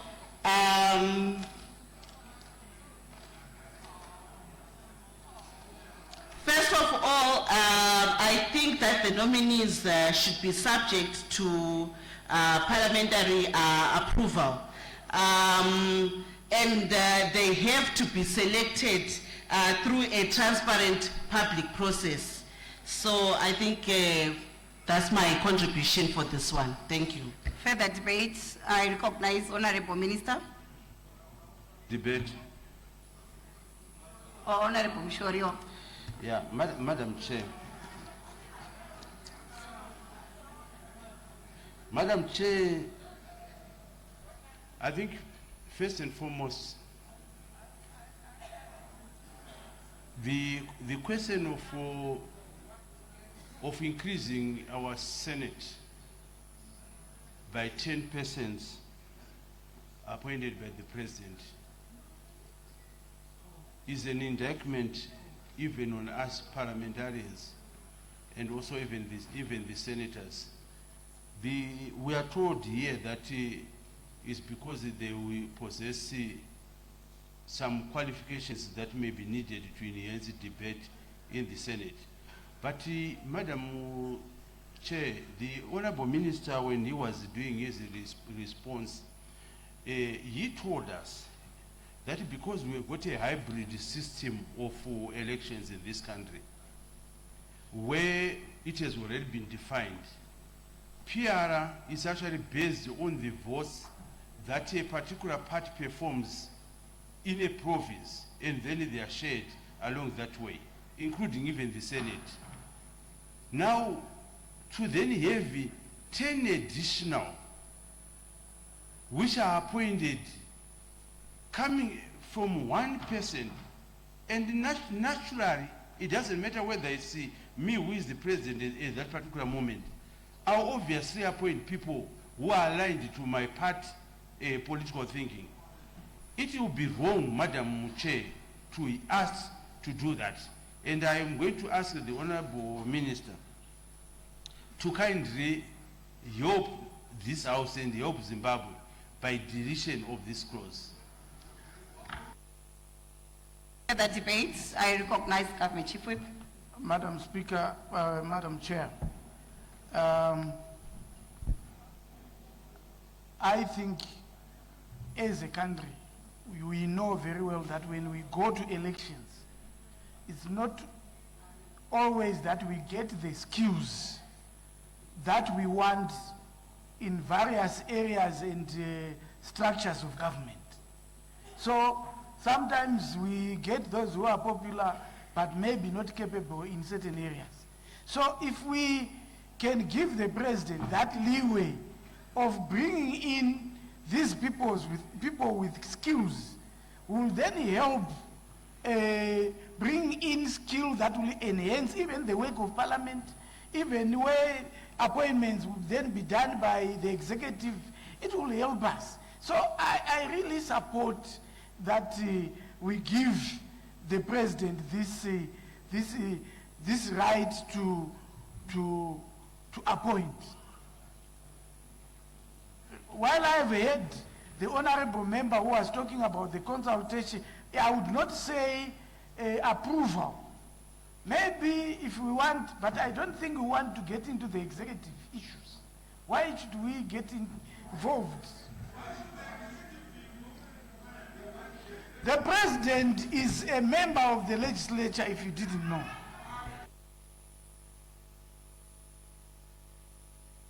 Further debates? Debate, yes. Debate. Debate. Recognize Honorable Mtsami. Mashuma, Madam Chair. Madam Chair, inini ngondo dzangu ngenyaya yekutonda vantu. Chekutanga ngechekuti anditi zvinezvi mutemo utoripo ngekuti president vane mukana wekutondera vantu 7 vakafunda vakadini vanoziya zvavanoziya vanononga vantu 7, then taakuti pavantu 7 towedzera 10. Saka tisati taenda kuelection nekureketa kwamunoita vasati vavhoterwa bato rinenge richizoenda kowina rinonga ritori nevantu 17 vasati vatombodini vakatobekwa kare. Inini pfungwa dzangu ngedzekuti namba ye17 yakawandisa, vanhu 17 vari kuapoindwa vakawandisa. Ngatipetudze namba iende pa7, then mabato anoenda kuma-elections, bato rakarongeka rinoronza zvekuti kumaseneta CV tikuda chakati anditi CV tikuda chakati ndo chetiri kuda. Kune avo vasikadi kuenda paCV vouyazve kuma-MP kwavanoshandisa popular vote yekuti unokona kuemba kana kuti unokona kureketa kana kuti unokona kwemabhuku kusenate kunoshandiswa PR toshandisa maCV 17 vantu vanondotondwa akaata mumbatso mwake. Amaona kuti tiri kunyanya here kumana. Isusu ngatitodhanawo kuti tingapa simba kumunhu umwe kuti anonge vantu 17 ngekuti pari kuzi 10 apa hatisi kujekeserwa kuti patori nemasimba aripo kare ekunonga 7, then mwakuti pa7 wedzera yangu 10 kuita 17 yetakachicha kare waitonda 20 mdarabobu 20 isusu taapa 17 mungamundishora hengu kuti washaisha kureketa, asi ndakaningirana nenyika yeZimbabwe 17 pamuntu umwe akawandisa. Ngatiite zvaingapo kare zve7 Mashuma. Further debate. I recognize Honorable Mapiki. Aiwa maita basa bato chigaro. Nyaya tikuronga munyika muno haisi ma-elections. Tikuronga nyaya yekuti tiite development, tiite basa, nyika ibudirire. Saka vanhu vazhinji vari kutya nyaya dzokuti tikaenda kusarudzo ndo panoita matambudziko. 17 ngavasimba wakadaro, 10 vacho ngavaite president vasarudze, plus vamwe vanosadza 7 voita 17. Nyika ine iende mberi panyaya dzebudiriro. Pane mbiru dzinoziva mabasa akasiyana siyana. Ndozatikuda kuti dzitiyamure seZimbabwe tiende mberi, kwete kusimba tichitya ma-elections. Makore mairi matatu ini semuprofita kuchake kusina zvanyaya dzema-opposition, tinenge takungoita nyaya dzedevelopment chete chienda mberi maita basa.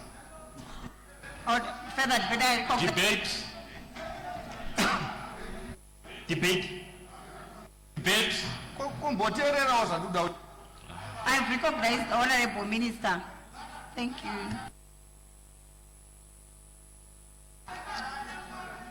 Honorable Chair, I listened. That's Honorable.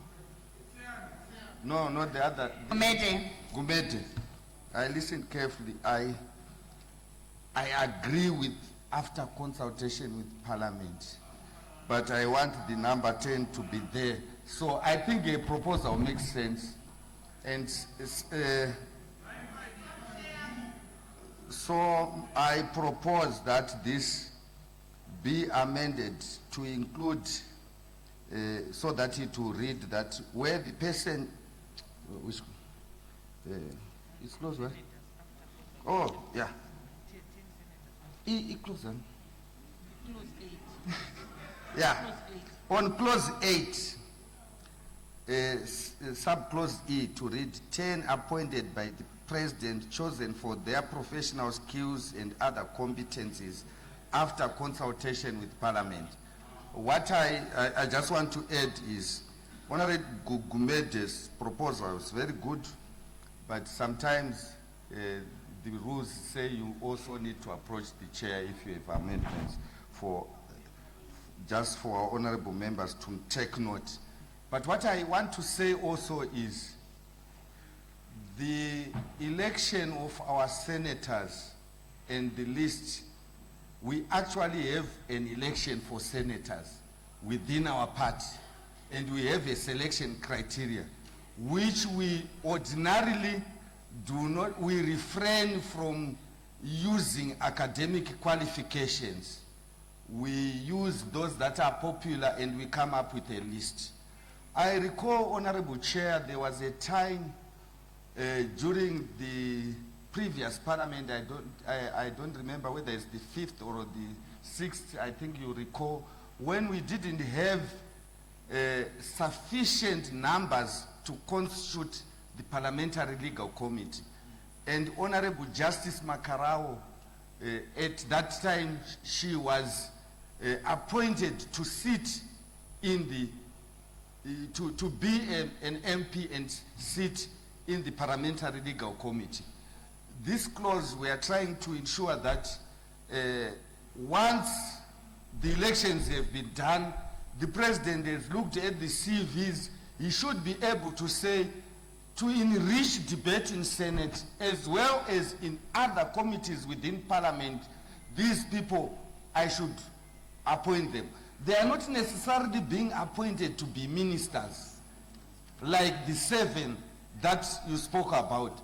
So I tend to gravitate and support what Honorable Gumede said, save to say that I respectfully submit that the number 10 should be left as it is, and I'm proposing that amendment. I submit, Honorable Chair.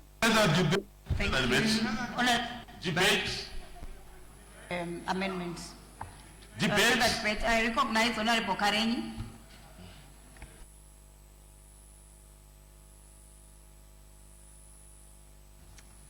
Thank you, Madam Speaker. Thank you, Madam Chair.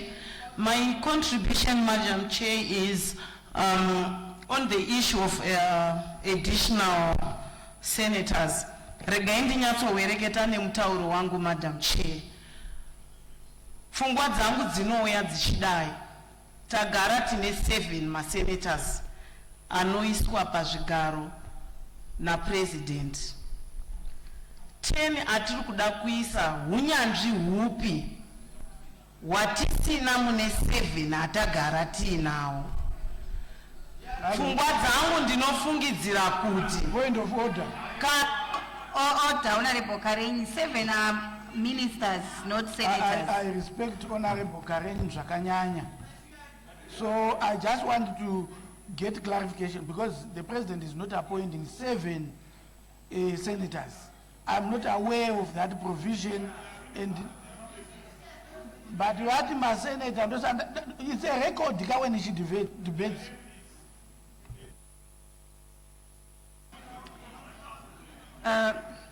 Honorable Karen, let's avoid repetition also. Madam Chair, ndingangoda kudzokorera kuti 7 acho iwayo agara achitoappoindwa nekuti unyanzvi hwatiri kuda kuti hubve pavanhu 10 aya ndehwekuti nyika yedu iende mberi vachishandisa zvavakadzidza kana kuti zvavane unyanzvi nazvo. Pfungwa yangu inoti pane 7 atagara tiinawo, nyika yedu isusu muzivire wangu mari itori inonzi inonetsa kuwanika. Tadirei kuwedzera imwe burden pahurumende, taxpayers money kuti tiwedzere vamwe 10. Pfungwa dzangu dzanga dziri dzekuti minister zvanga zvakadii kuti 7 iwawawa wagara waripo sezvo ari yekuti tinokona kuti kuti vashanda vachibviswa kana vasiri kushanda zvakanaka. Tinokwanisa kungotenderedza ipapo pa7 aya anenge asiri kupefoma tomubvisa toisa umwe nekuti havaziri vakavhoterwa ndevanenge vangonzi vanoappoindwa. Nyaya yangu iri yekuti tikwanisewo kusaremedza hurumende. 7 vasiri kushanda vaya toisa kavanoshanda toregedza kuisa 10 vanowedzera. Ipfungwa dzangu Madam Chair. Thank you. Further debate. Honorable Bajila. Thank you, Madam Chair. I have heard the minister's argument, but I need some form of clarity. The earlier clauses extend the election of the president to include Senate. But you have some senators that will not be in place at the time the president is to be elected. This therefore means that Senate will not be fully constituted at the time it elects the president. It will be some senators, not Senate as a whole. So how do we intend to deal with that? Because Senate needs to be fully constituted for it to conduct its work. But in this case, some of the work of the Senate gets to be done before it is fully constituted, because some of the senators then get to be appointed by the president later. I thank you. Further debate, I hope like Further debate. Thank you, Madam Speaker, ma'am. Regai nditi nini ndinoda kuwirirana nezvagara zviripo zvanzi 10. Nekuti petakafamba kumahearing kwese, vanhu vanga vachiteerera vachinyatsonzwisisa zvakataurwa. Hakuna kana 1 pendakanzwa achichinja namba iyoyo. Vaingoramba vachiti tinoda 10 ivavo, tinoda 10 ivavo. Saka it was supported by more than 94%. Saka ini ndiri kuti chido chezvido zvevanhu kunyanya vedu we. The voice of the people is the voice of God. Further debate. Further debate. Honorable Molokweli. Thank you so much, Honorable Chair. I have a suggestion. Honorable Minister Ziambi, I have a suggestion that I think is a solution. I have a suggestion. Instead of vesting the authority in the office of the president to appoint the 10 extra senators, we have a true and tried-tested method in this country. My alternative is simple. Before the elections, each province is going to be allocated 1 extra senator. The provinces are 10. So each province is going to be allocated a fully prescribed senator who will be a special skilled senator. Because we do that for PRA for women, we do that for PRA for youths. So we can actually say before the elections, we will have an extra senator for each province, and that senator will be a special skills senate. That is how we will create extra 10 senators who have got special skills from each and every one of the 10 provinces. And then the president will appoint from those special skills who will come through the political party list. That way we divest authority from a single person, we take it to the political party, we take it to the voters, we take it to the electorate, we take it to the party members. So I am proposing that before the elections, each of the 10 provinces has one extra senator who will be fully prescribed as a special skills senate. I so submit. Thank you. To debate. Honorable B. James.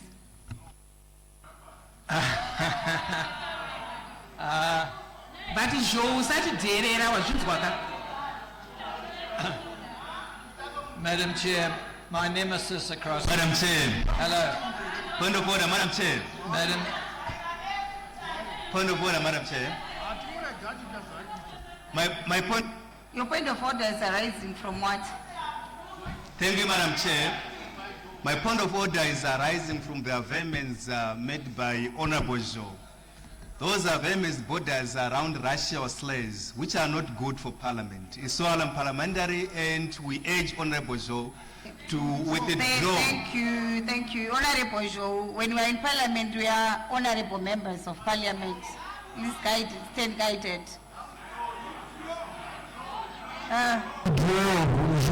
Withdraw. Madam Chair, with all due respect, Madam Chair, kapano famba anongonzi murungu, askana wachinja. In this house.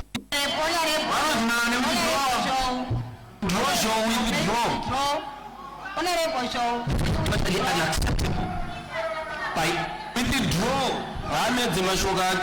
Madam Chair, ndiri withdraw ati murungu asi murungu.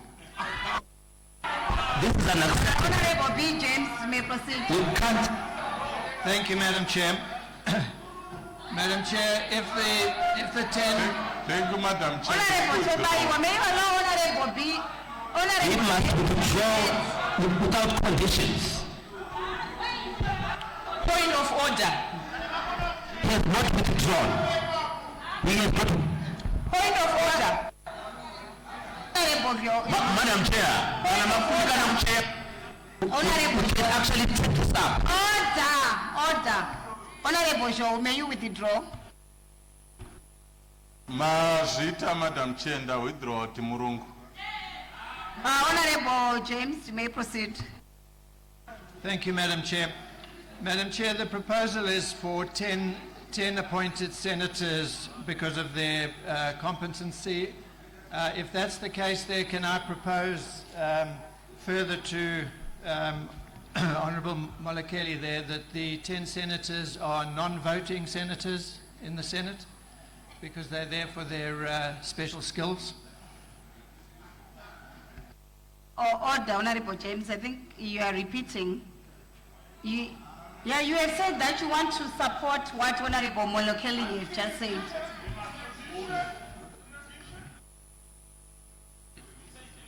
In addition, Madam Chair, that the 10 senators be non-voting senators because they'll be appointed for their special skills.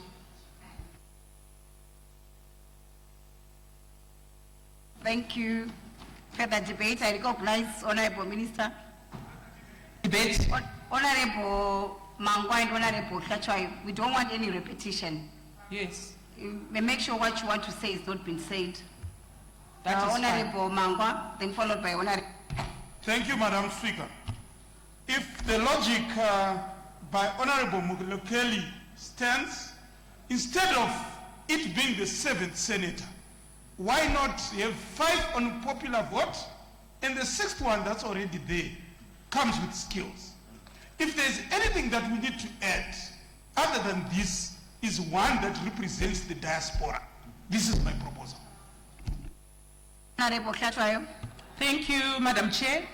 Madam Chair, I listened carefully to the Honorable Minister when he was explaining and motivating why it is important for us to have these 10 senators. and he spoke about his own internal party processes from his political party. I wanted to say, Madam Speaker, it is important for us to maintain what we had on the basis that we cannot take the problems that we have as political parties to then become national issues. I think that the Honorable Minister, I'm sure he's the Secretary for Legal Affairs, if I'm correct, for his political party, he must simply ensure that, they come up with a remedy that is internal and stop nationalizing, political party issues to bring them to the House. I so submit. I recognize Honorable Minister.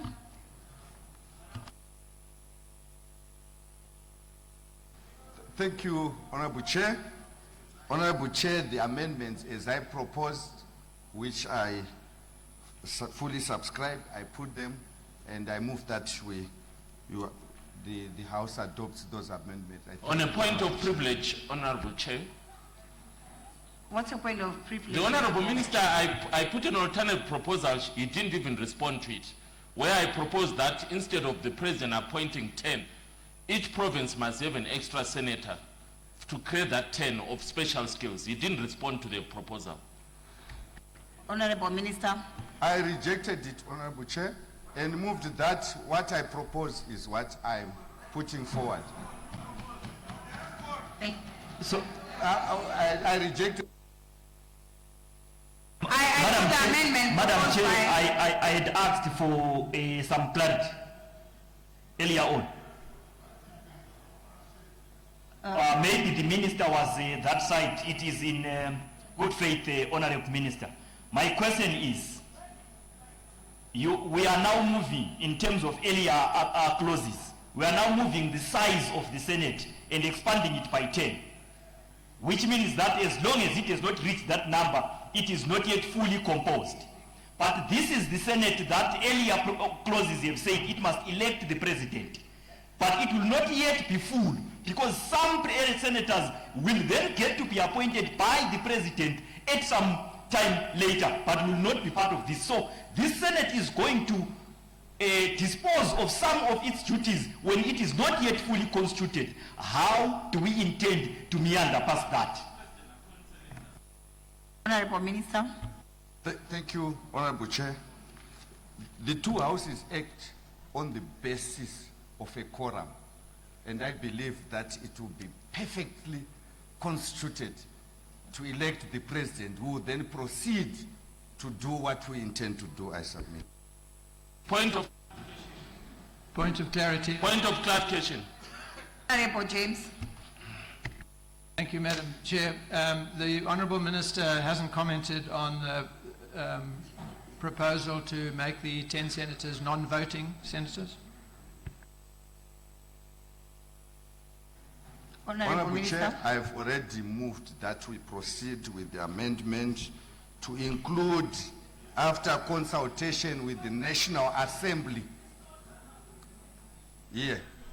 In fact, maybe to answer him, the Senate will not vote on this, but the National Assembly, since the votes that are coming, that allowed the Senate to be properly constituted, are derived from votes that were aggregate votes for members of this National Assembly. So once the National Assembly is properly constituted, I want to correct what I said earlier on, just to maybe to support his view, is that this Honorable House, which gave the Senate the votes, will then be consulted, vote for the president, and this is the House that will also be consulted by the president to have the 10 senators. And we cannot say these are non-voting, because these are not executive appointments to ministries. These are members of parliament to execute duties within parliament, exactly the same like what proportional representation MP does, like what the youth quota does. They are full members of parliament with full voting rights, bringing in whatever their expertise that the president, His Excellency, would have identified are necessary for the proper legislative function of both houses. I submit. Point of clarification. On a point of clarification, Madam. Point of clarification. Point of clarification. Order. The minister has clarified all issues.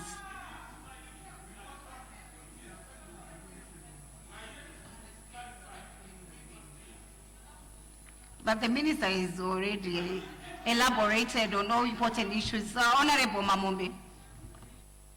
Thank you, Madam Speaker, ma'am, for allowing me to move to a point of clarification. Honorable Minister, we have heard what you have said, but the 10 senators, as what Honorable Bajila has highlighted, that they will not be present during the voting process of the president.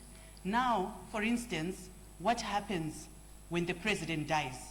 Do these senators still vote because already they have not been involved during the process of voting for the president? Then now we have a situation where maybe the president dies. What then happens to these 10 senators? So this is what we want to, to understand, because the arithmetic is not balancing here.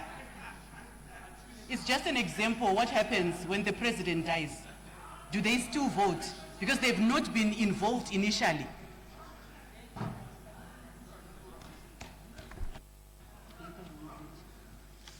Honorable Minister. Before he stands up, I also want to raise something. I wanted the Honorable Minister to explain the sequence of this bill, where it talks of Parliament, and the proposal that you have put talks of the National Assembly. And I'm also sure the rationale to say that because the vote that matters comes from the National Assembly, that splitting aspect will probably create a problem. It's either you have to say Parliament or we remove it in total, rather than to then split Parliament to then say National Assembly.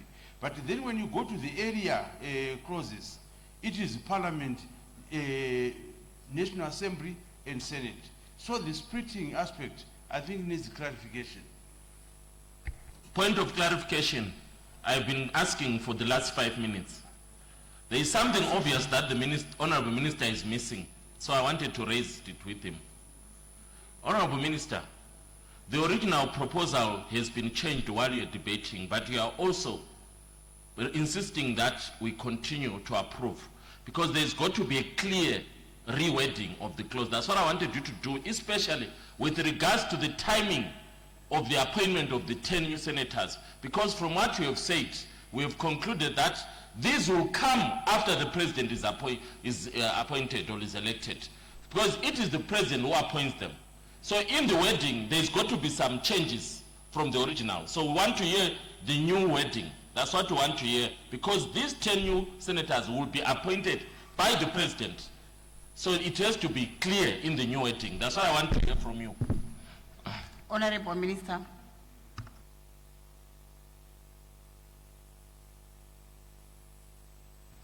Honorable Chair, we are going in circles. I indicated that 10 appointed by the President and chosen for their professional skills and competencies after consultation with the National Assembly. So the President must be elected first. When he is elected, then he will choose the 10 senators, write to the Speaker, then for the consultation process. Then once they are elected, then they are senators with full voting rights. Even if the president dies, they are senators until another president is elected, because they belong to his party, he has the power to recall. So that is still proper because those are people that have been chosen by the same institution. So there is no problem there. I submit, Honorable. Thank you. I put the amendment proposed by the Honorable Point Minister. of clarity. Is there any Point of debate? clarity. Point of clarity. He just said something that. Honorable Chikumbe and Honorable Molokeli. No, it's the a point of clarity. The minister is very clear. No, he's not. Explained in layman terms. No, he's not clear. What he has explained is very clear. Please allow us to proceed. I have got a point of clarity. Honorable No, it's Chikumbe. going to help us. I put the amendment proposed by the Honorable Minister is there. Madam Chair. I have got a point of clarity that I want him to clarify. Honorable Chikumbu. Preventing him from presenting. No, I allowed to ask him a point of clarity. I want him to.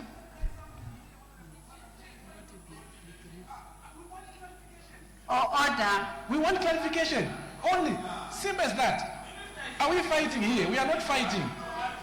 We are not fighting. Order. We want clarification on something that he said. May you be brief? Okay. Minister vari kutaura kuti the president ndo vane mvumo yekuzoita recall maseneta aya because ndo vanenge vava appointer, but vataura pamashure kuti vanozoappointwa in consultation neparliament. Chinonzi parliament now inenge ine mapata akaita sei akasiyana.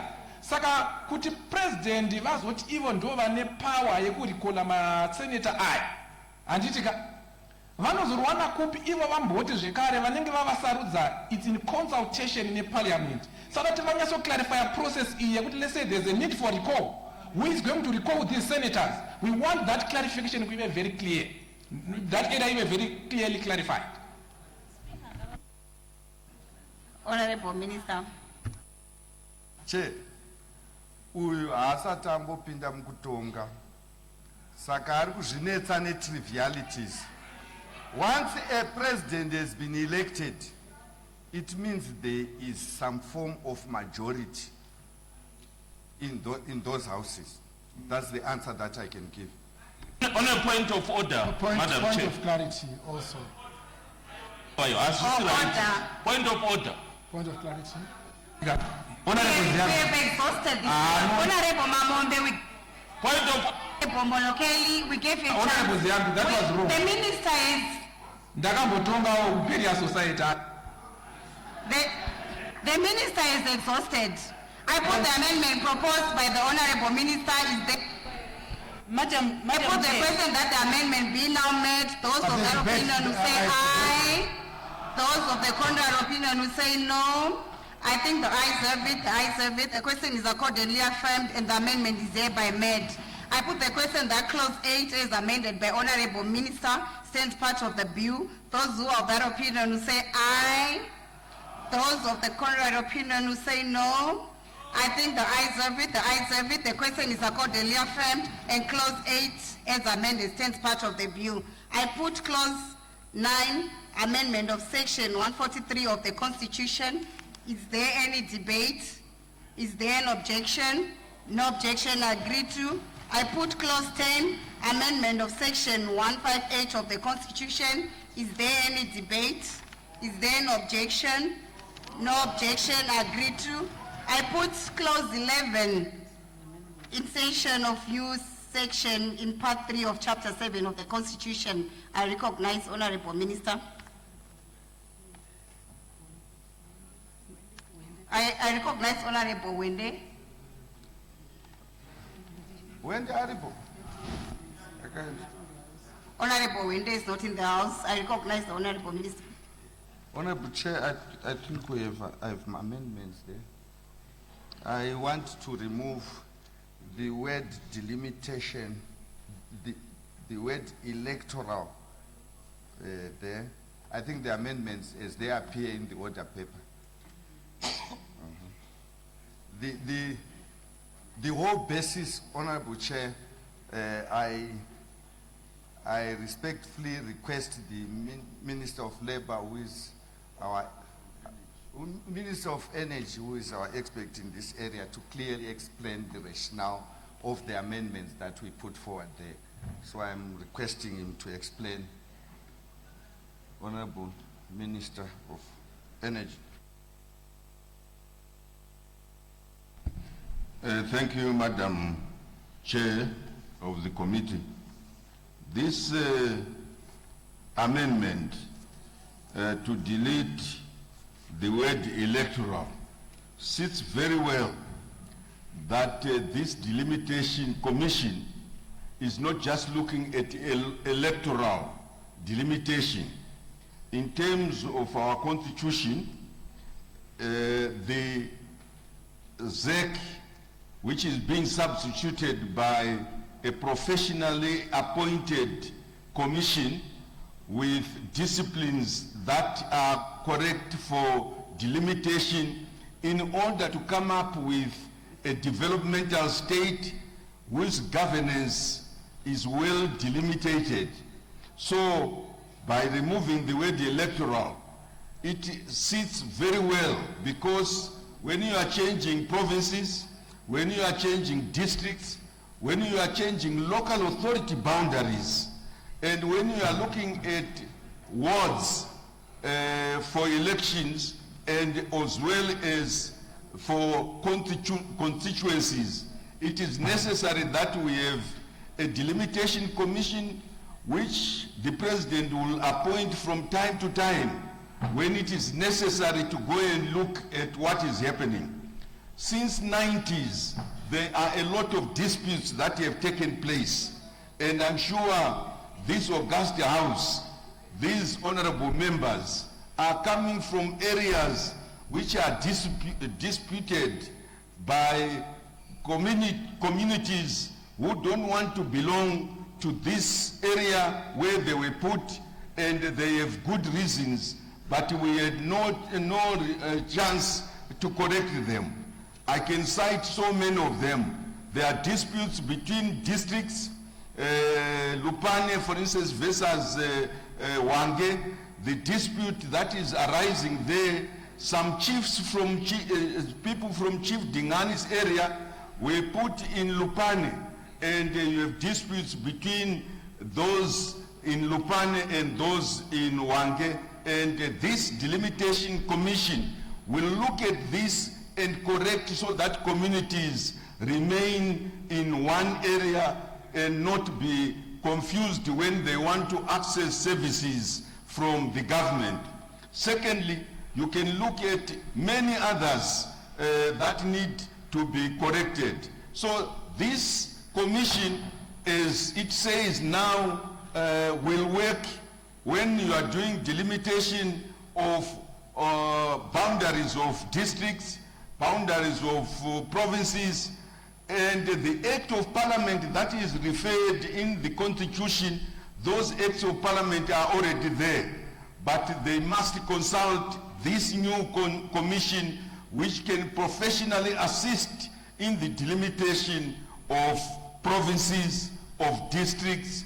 And I dare say, this country, when we were just looking at communal areas alone, each chief knew the area by description, described by cartographers and with pegs, so that when there was a dispute between chiefs, you could go and analyze it from a statutory instrument that will have been given. And now that we have emplaced chieftainships in the commercial farming area, because of the land revolution that took place in this country, the delimitation of the boundaries have not been done, and we expect that this commission, which is professionals again, that's why you have governance people in that commission, that's why you have demographic people in that commission, that's why you have cartographers in that commission. We believe that we can now do proper delimitation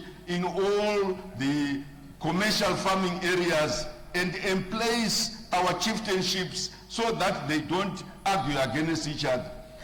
Delimitation for electoral is done after a census, but a census must put people in their rightful geographical locations of chieftainships, of wards, so that when that delimitation takes place, they know exactly where to move people from, so that you don't divide people from each chief and they put them in several wards. So that's why we support the elimination. Honorable Minister. Honorable Kombo, may you allow the Honorable Minister to finish? No, but he's going off rail. He's going off rail. Allow me to make my point, and then he can clarify.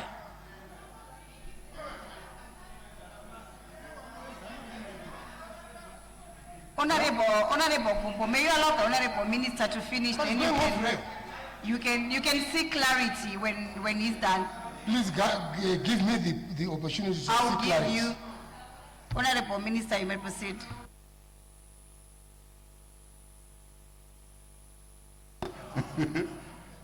Thank you, Madam Chair.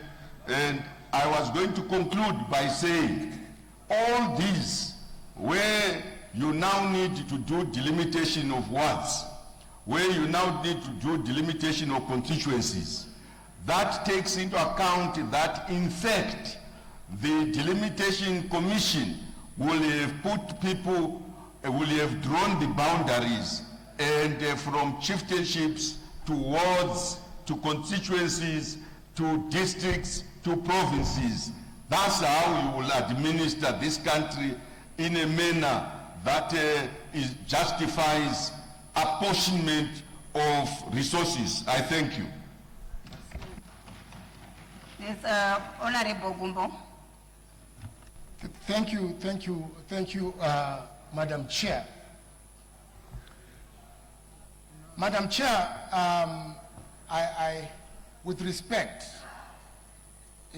our process must follow a drafting discipline.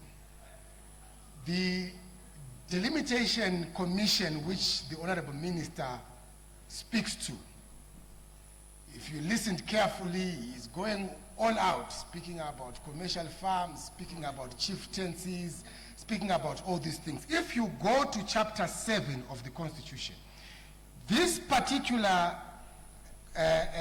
clause seeks to amend chapter 7 of the Constitution.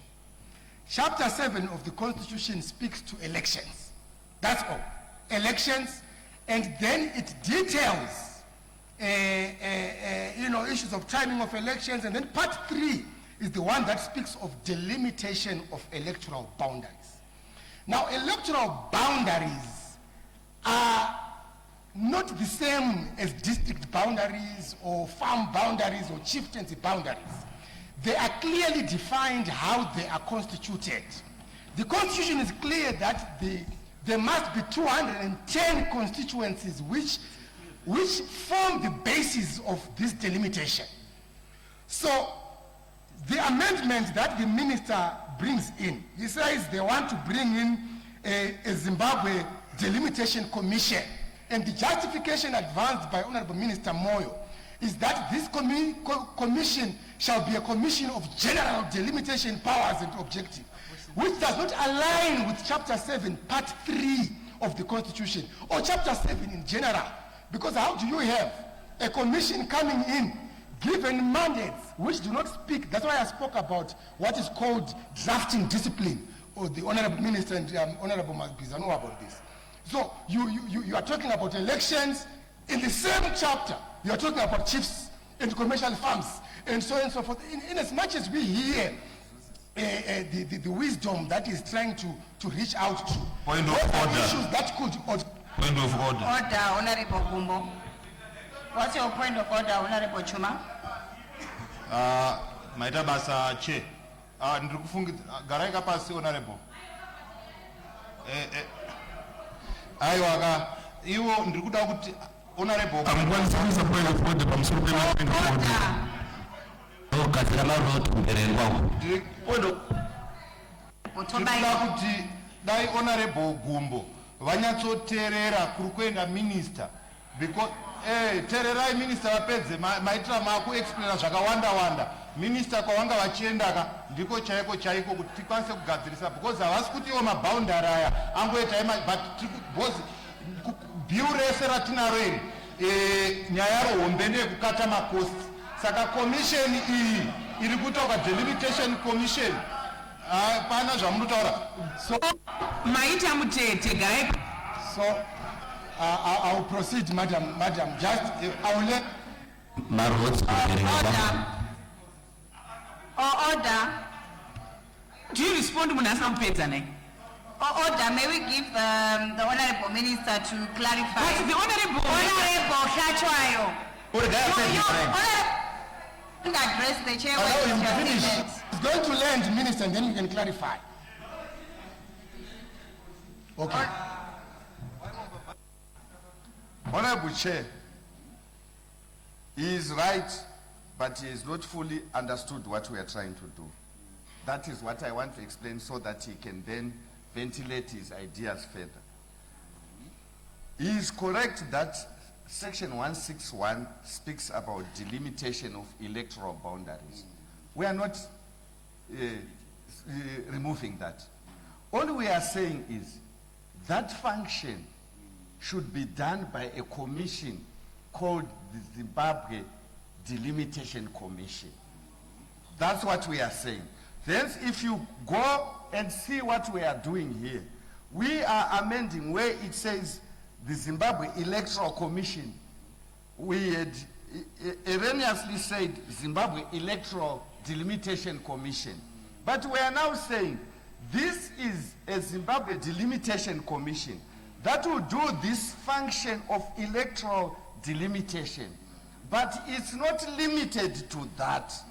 An act of parliament would then be made to give effect to this Zimbabwe Delimitation Commission coming into effect.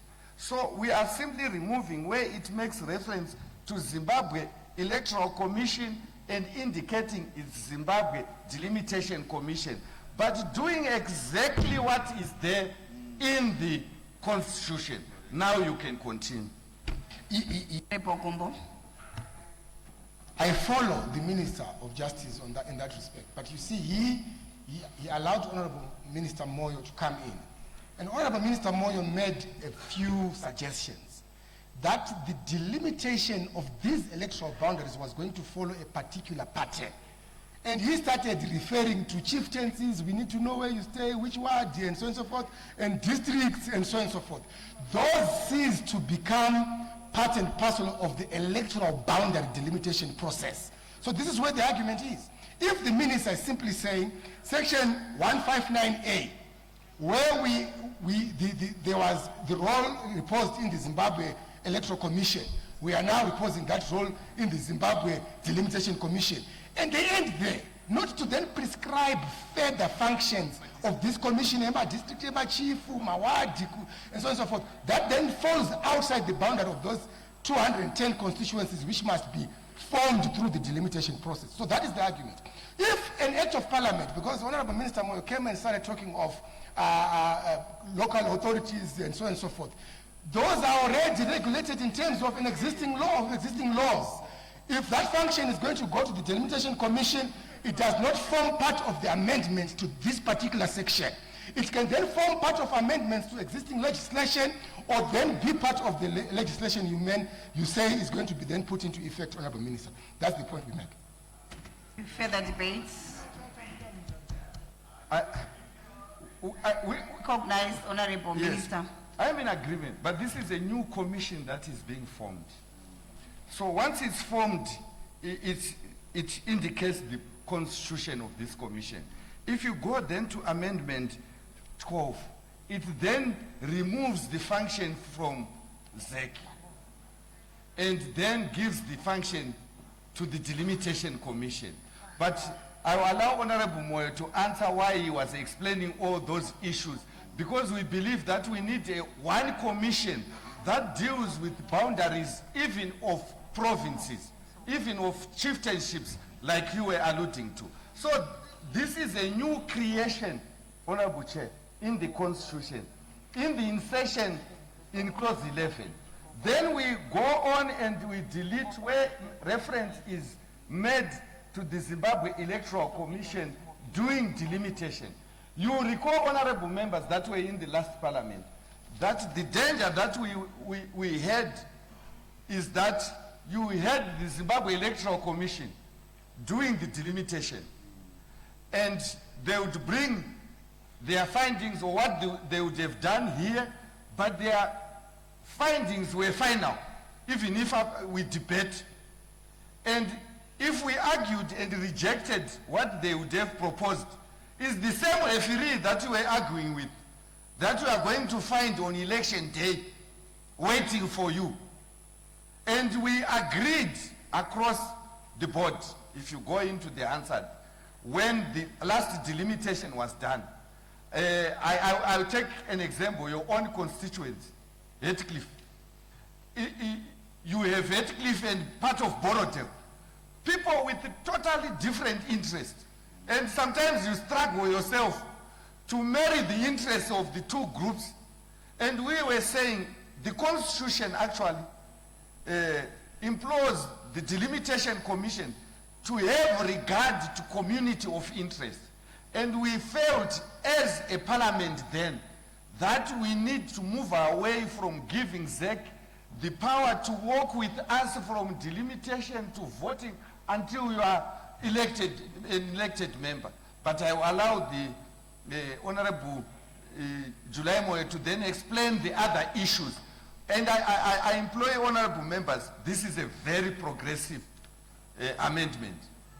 In fact, I believe it's one of the best in here because there was a lacuna in terms of boundaries for provinces, who was going to do it, and now we are going to give proper legal effect and have a body with professionals, even doing our own constituency delimitation, and leave the Zimbabwe Electoral Commission to do what they know best, conduct elections. With your permission, Honorable Chair, I want Minister Moyo to explain further, then you can have your interventions. Honorable Minister Moyo. Thank you, Madam Speaker. The reason why we go beyond just electoral boundaries is because in the Constitution, our present Constitution, remember we are saying Delimitation Commission, which is taking the work that used to be done by ZEC. In the Urban Councils Act, Chapter 29:15, it says, whenever the President considers it desirable, he may, subject to this act by proclamation in the Gazette, after any local authority concerned has been consulted, establish a municipality or a town, and shall establish a municipality or a town, as the case may be, shall fix an area of municipality or town. That is a delimitation. Shall assign a name to that municipality or town. May, after consultation with ZEC. So we are saying ZEC was already given these powers in the acts of local authorities, in the Provincial and Administration Act, but consulting ZEC.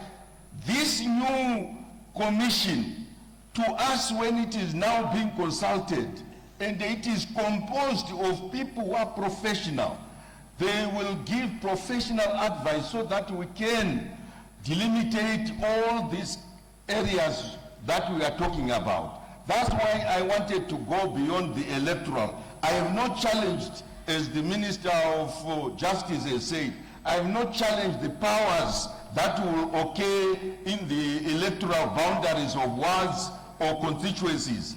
But I'm going further because the ZEC was already given powers which are in other acts, and these powers now will remain, and this professional organization, I think, will do a better job than what was happening right now.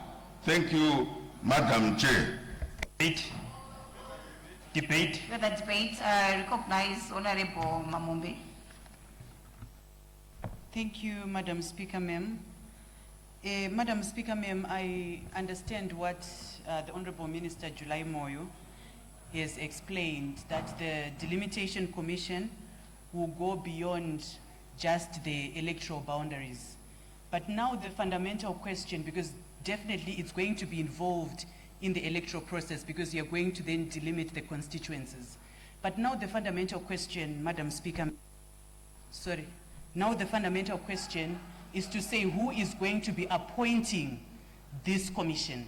Because according to the clause 11 that was presented by the Honorable Minister of Justice, he said that the Delimitation Commission will be appointed by the President, which again brings back to the issue of influence of the electoral processes with the executive. So I think for me, the proposal would be to say, if you want the Delimitation Commission to stay, to remain in this amendment, then can we then propose that this commission becomes independent so that at least, we have confidence that this is an independent commission, then it can be added on the chapter 12 independent commissions. I thank you, Madam Speaker. Further debate, Honorable Bajila. Thank you so much, Madam Chair. My first issue, which I find problematic, is the seeming conclusion by both Minister Moyo and Minister Ziambi that it is not possible for the Electoral Commission to employ professionals who are experts in delimitation and have them. The framing of the argument is such that professionals can only be engaged if a different commission has to exist. But I pursue an argument that says it is possible for professionals in delimitation to be employed by ZEC itself and they do this job without the need to establish a separate commission. Secondly, the Minister of Home Affairs and Cultural Heritage, when he was here, he made reference to the fact that there are some things that we are sending them back to where they were before.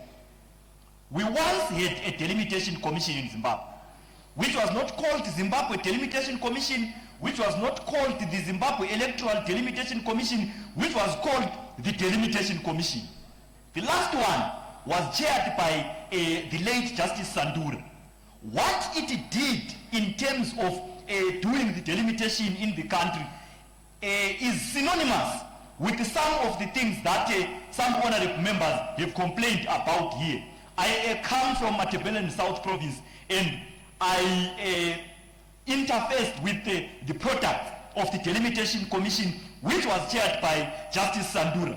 The entire Masugu chieftaincy of Gwanda North and parts of Matema chieftaincy of the same Gwanda North thrown into Umzingwane constituency, another ward in Umzingwane constituency thrown into Matobo constituency, parts of Bulilima thrown into Mangwe, and so forth and so forth. There was all that, and this was a commission called a Delimitation Commission. And this commission was supposed to have an expert and all this stuff.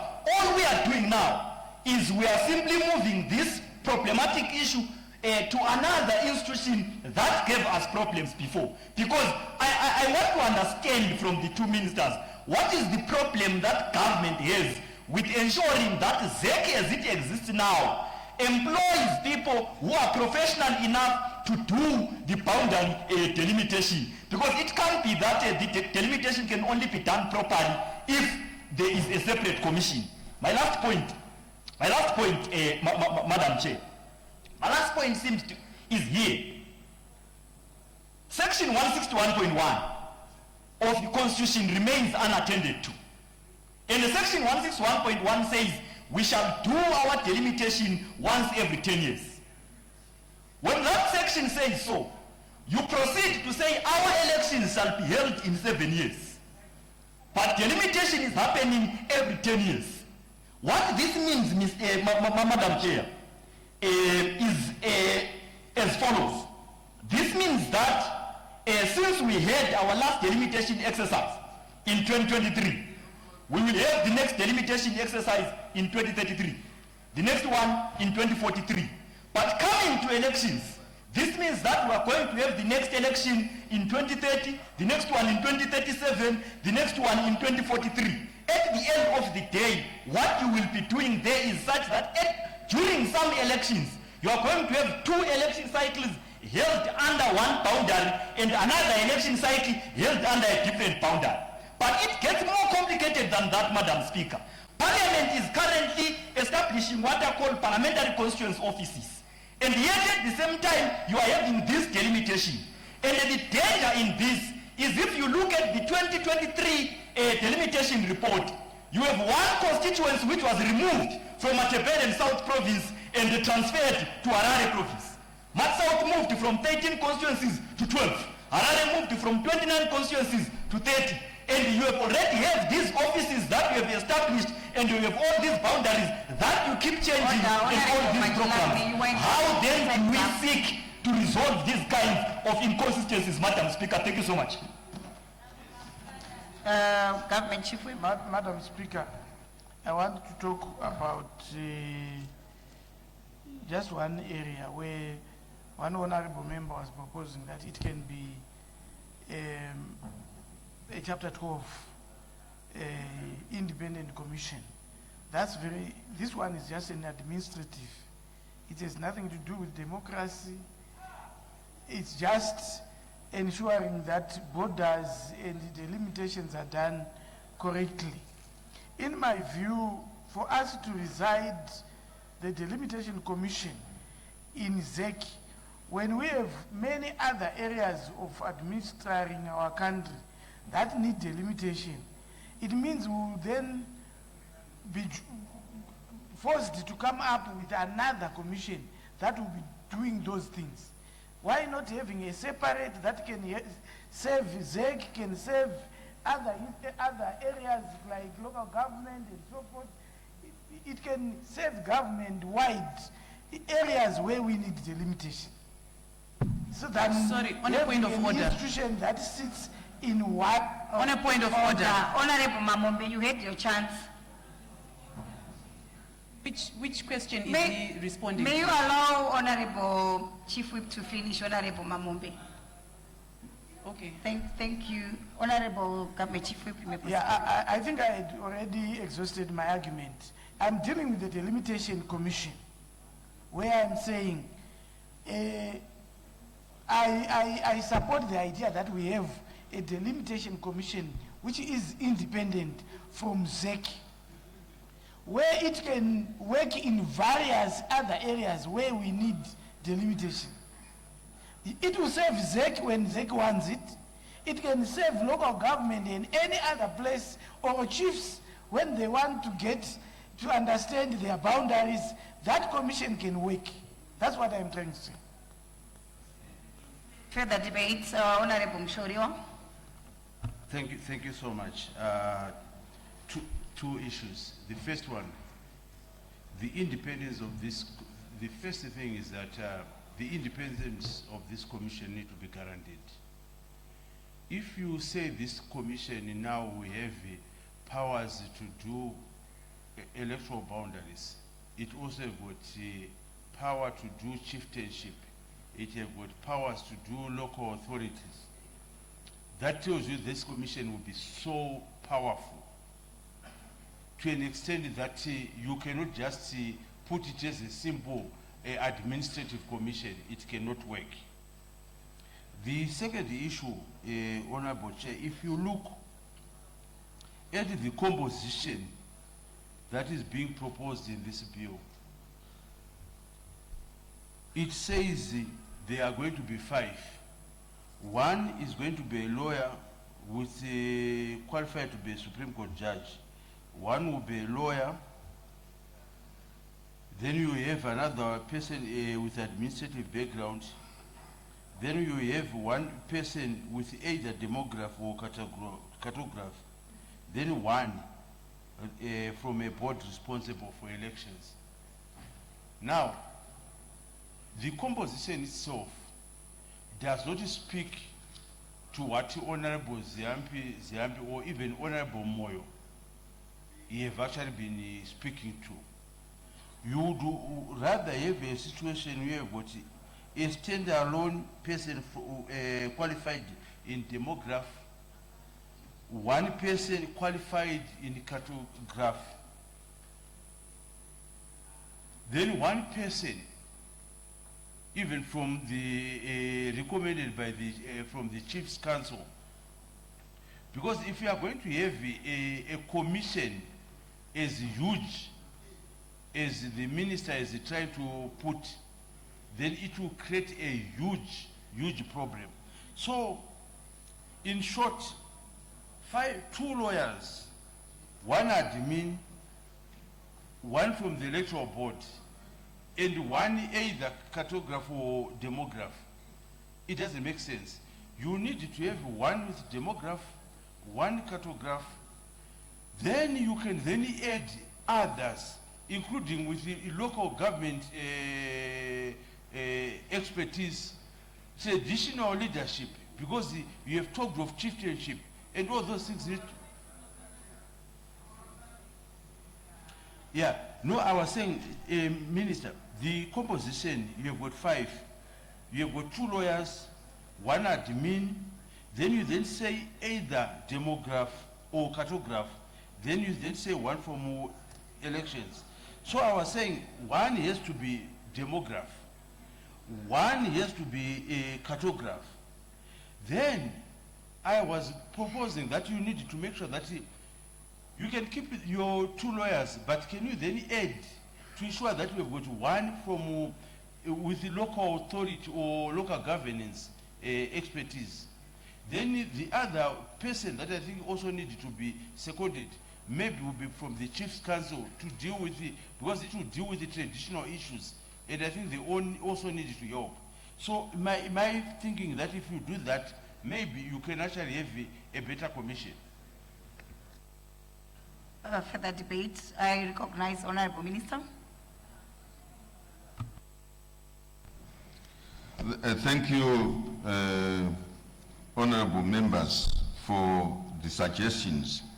Definitely we need to strengthen this commission, and I must say Honorable Bajira's comments, he has been making us reflect.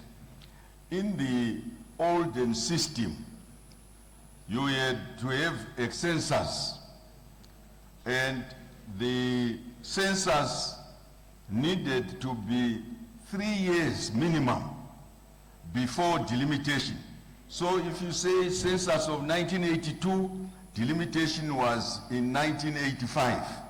Census of 1992, delimitation was in 95, and the rolling was exactly like that. Then this parliament passed a constitutional amendment which brought in the 2008 harmonized elections.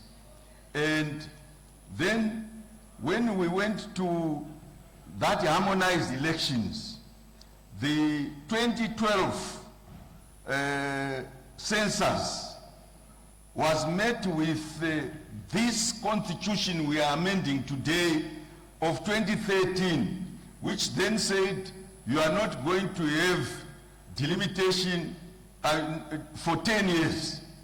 That puts it to 2023, when census came in 2022. That's why, again, we cannot blame anyone.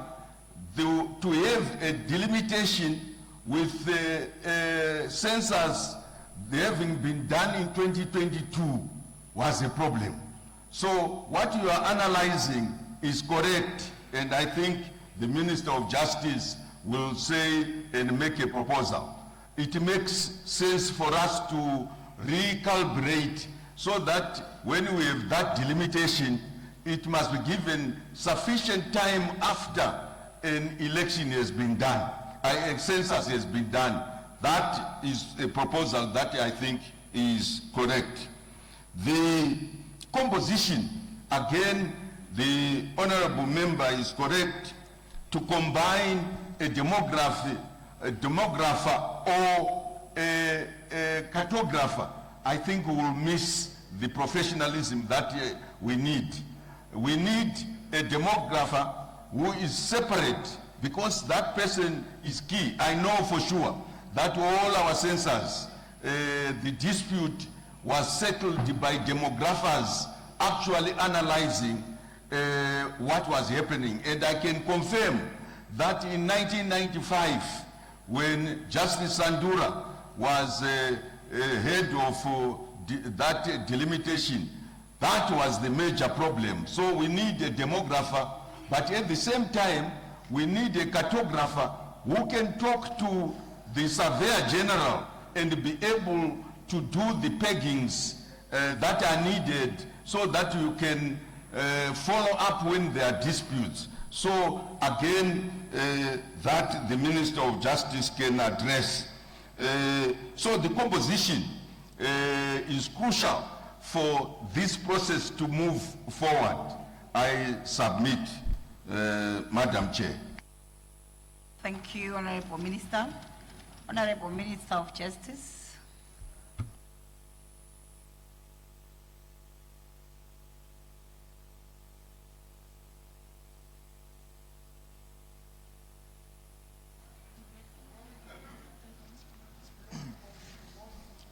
Chairman, Minister, I have my own amendment there. Maybe we can deal with it.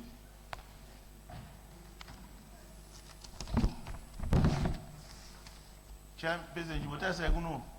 As Minister of Justice, most ndikakupindura ndikatotambisa voice rangu. Honorable Chair.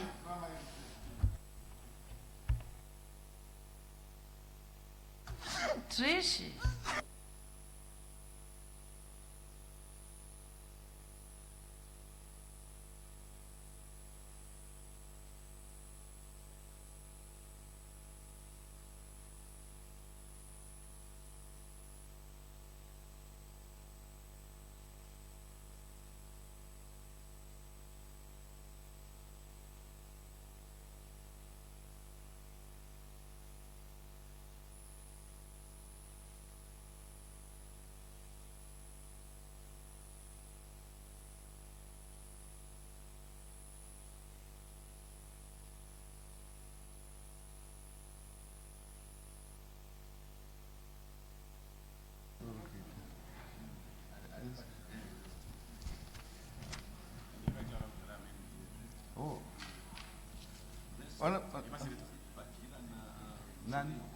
Honorable Chair,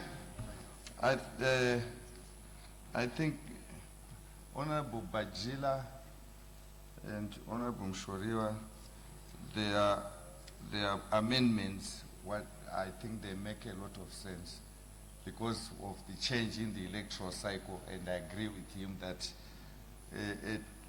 once every 10 years will no longer make sense. So I'm proposing that we have an amendment to indicate that in the Constitution, where is the Constitution? So that it reads. Where's the Constitution now?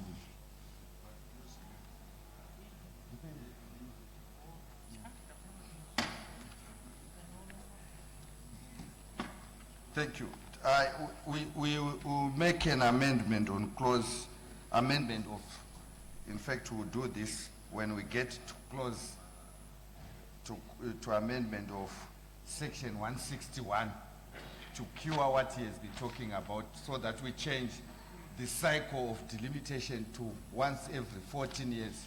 It will only make sense to do that. And then on Honorable Mshoriwa, I think these, Honorable Chair, we can make them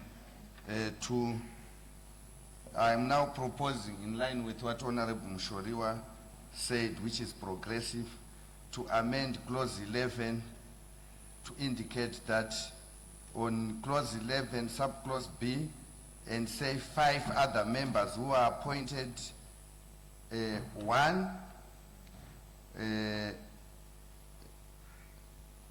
would then be at least one must be qualified in demography, and then 2, we leave it as it is.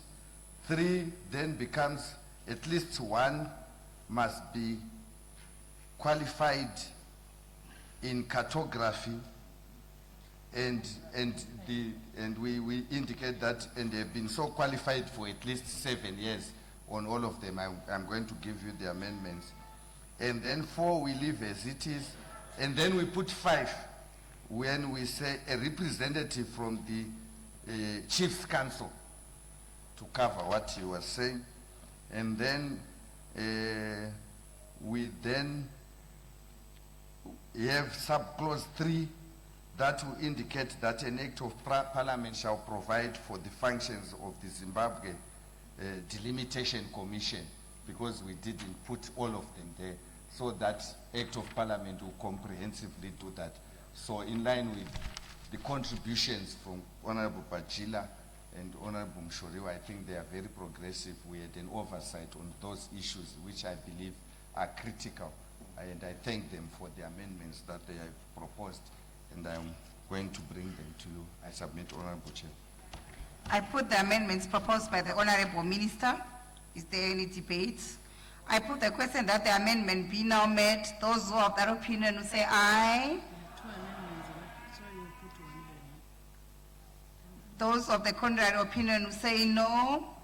I think the ayes have it, the ayes have it. The question is accordingly affirmed and the amendment is hereby met.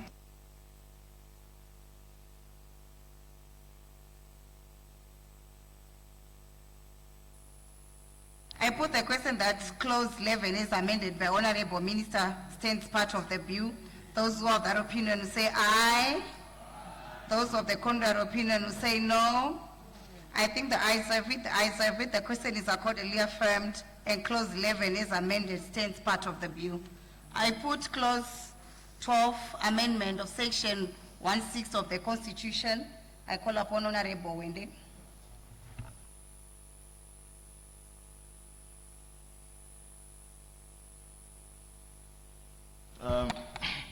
Thank you very much, Honorable Chair. I think on clause 12, what we are asking the minister to consider, the minister is not listening, so maybe I'll wait for him to.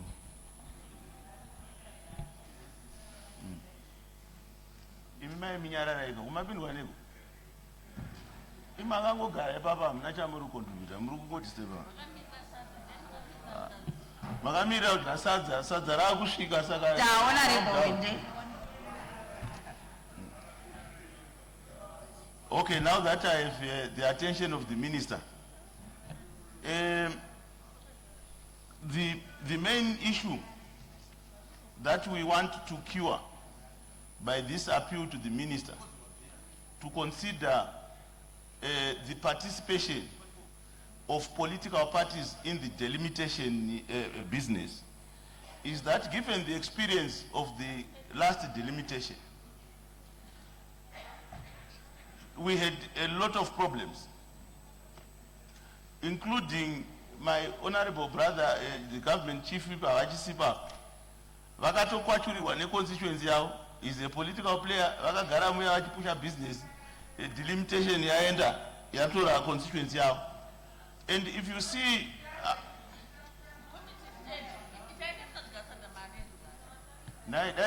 kana muri vemapirisi dai mabuda manodya sadza rave ikoko. Honorable Wende. Aiwa kavari kundidisturb, you are not protecting me. But you are not protecting me, she's disturbing me. This is a very important matter that we are I was about to ask them to lower their voices. If we leave the process of delimitation, it's not involvement, you must stakeholders who are political parties. It's problematic, Honorable Minister. Mukaona, the way the last delimitation was carried out, I will state it here, that it has made it difficult for any other political party other than ZANU-PF to win any election, because there are 96s that were gerrymandered in such a way that it's impossible to win. So a role for political parties, the main stakeholders must be considered. And this is an issue that has been raised by several election observers, that this process of delimitation is not transparent and fair. So my appeal is that the minister must consider a role for political party consultation by whatever body that is going to do delimitation, so that when we go to elections, everyone is happy and satisfied. I want to commend you for bringing Honorable July Moy. Isusu munano zibabasarage hatinesari naye. He is an expert in this issue, and I'm sure the issues that I'm raising, he's going to, when he responds, speak to it. So for purposes of one, making sure that we satisfy and answer to issues that observers that we have invited to this country to observe our processes have raised, I'm appealing for the minister to consider consultations of political parties by the Delimitation Commission. So that is the basis of my proposal. Thank you very much, Honorable Chair. Honorable Minister.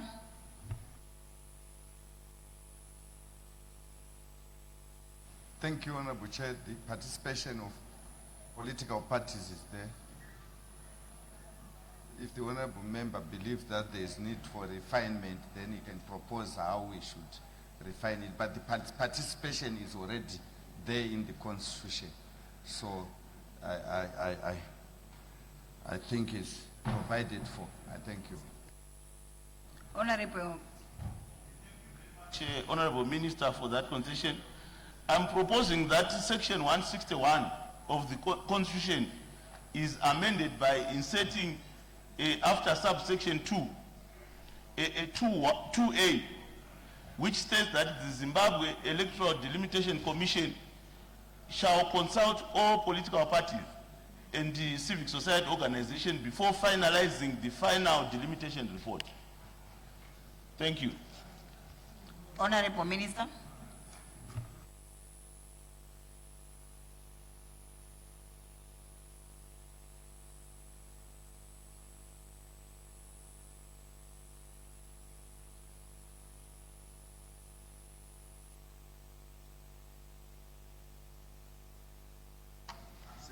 Honorable Chair, this clause as it is will create, this proposal will create, is extremely problematic because it says all political parties and civil society will not end the delimitation. So I think the way it is, we can find ways when we do the actual act to cure what you are speaking about without necessarily putting it in the Constitution. Because if we put it in the Constitution like that, the Honorable Attorney General will be in trouble with court applications. I will just form my own civic society organization and go to court that I was never consulted. The amount of litigation will be enormous. I think we need to, when we do the Electoral Act, when we do the Delimitation Act that will give effect and functions to this commission, we can then interrogate that and say, how do we want to do it in an act? But the way it is now in the Constitution, I think it's very proper. I submit.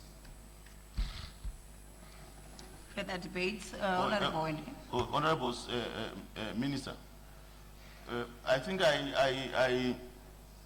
what if I amend it to, instead of saying all political parties, we then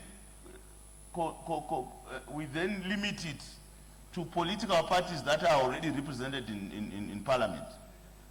Then we remove the civic society, because I also acknowledge where you are coming from.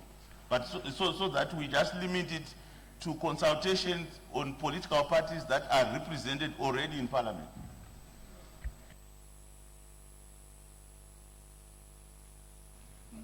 Honorable Amoson. Thank you, Honorable Chair. Honorable Minister, I wanted to ask the Honorable Minister how a certain kind of lacuna that we faced in urban areas will be addressed by this delimitation commission. Because in urban areas, the last delimitation commission, their work resulted in too many problems, whereby, for instance, constituents like Warren Park, you would find that it affected people who are being serviced by one district office but belonging to two different constituencies.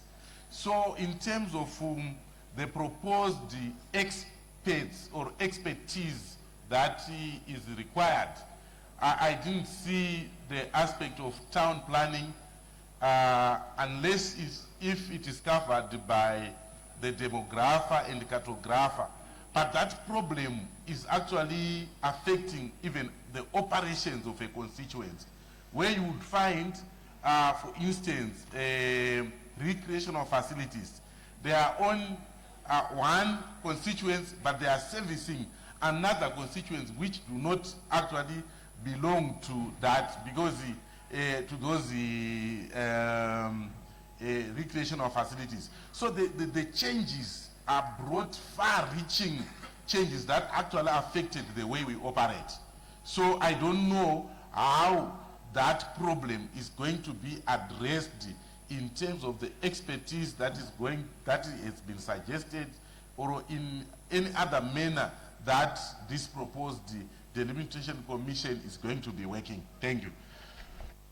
Honorable Minister. Thank you, Madam Chair.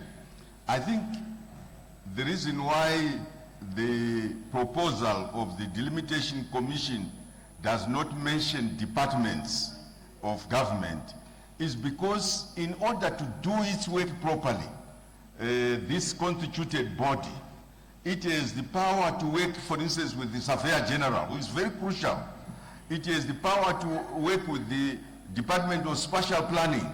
It has the power to work with those in the councils who deal with localized areas that are administrative, say in an urban area where you have a district that run, say, Mfakose. So all those consultations will be done.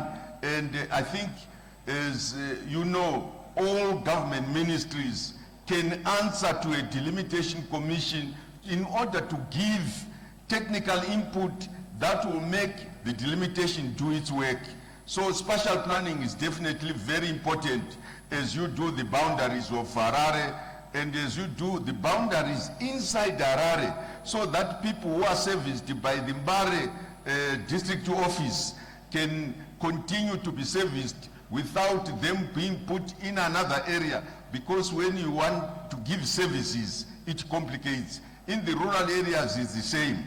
And people will be consulted so that we take care of the service delivery. That's why, as the leader of government business, they say, this is really a transformative proposal where we have our eye on servicing our people properly in localized areas that are well delimited, and in making sure that those people have some privileges and they know each other, and they can attest that we belong to this area, we belong to this community. That's what the Constitution says about delimitation. I thank you, Madam.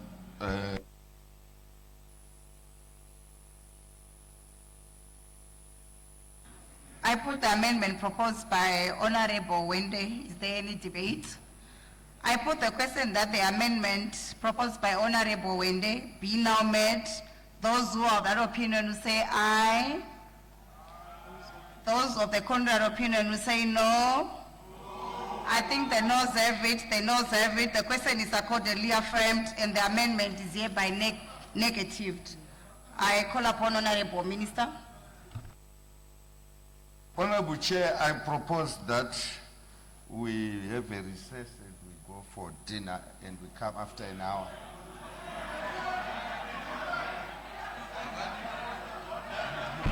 Tatodzoka, Minister.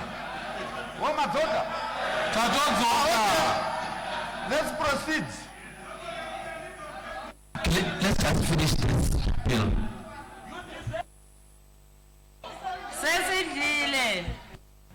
Pardon? Yeah, so let's proceed. It's okay. Proceed with the next one. Huh?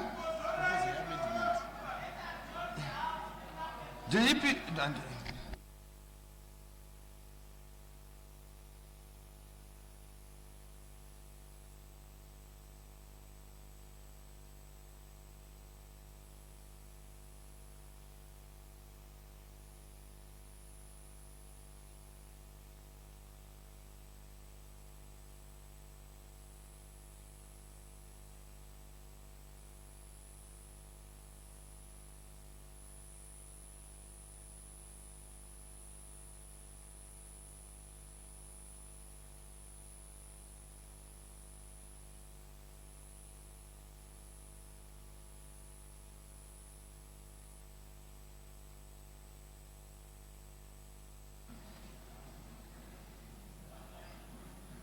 Honorable Chair, I move amendments standing in my name as they fully appear in today's order paper, where I'm proposing the deletion of Zimbabwe electoral so that it reads Zimbabwe Delimitation Commission. I submit, Honorable Chair. I put the amendment proposed by the Honorable Minister. Is there any debate? I put the question that the amendment be now met. Those who have that opinion will say aye. Those of the contrary opinion will say no. I think the ayes have it, the ayes have it. The question is accordingly affirmed and the amendment is hereby met. I put the question that clause 12 as amended by Minister stands part of the bill. Those of that opinion will say aye. Those of the contrary opinion will say no. I think the ayes have it, the ayes have it. The question is accordingly affirmed and clause 11 as amended stands part of the bill. Clause 12 as amended stands part of the bill. I put clause 13, Honorable Wende. I'm not sure whether we are making progress, whether we must continue with our proposals, because of all the proposals that we are making, there's not even a single one that the minister has agreed to. No, I want to be honest, because I thought I thought. Point of order. Honorable Wende, what's your point of order, Honorable Mtumi? Honorable Wende is not being honest in this house, because just now the Honorable Minister acknowledged the contribution from Honorable Bajila and Honorable Mshoriwa. So if he say there is nothing, he's not being truthful to himself and to the House as well. I thank you. Honorable Wende, you may proceed with your amendments. Next time you must only allow proper point of order. Not people who are hijacking. Order, Honorable Wende. May you proceed with your amendments?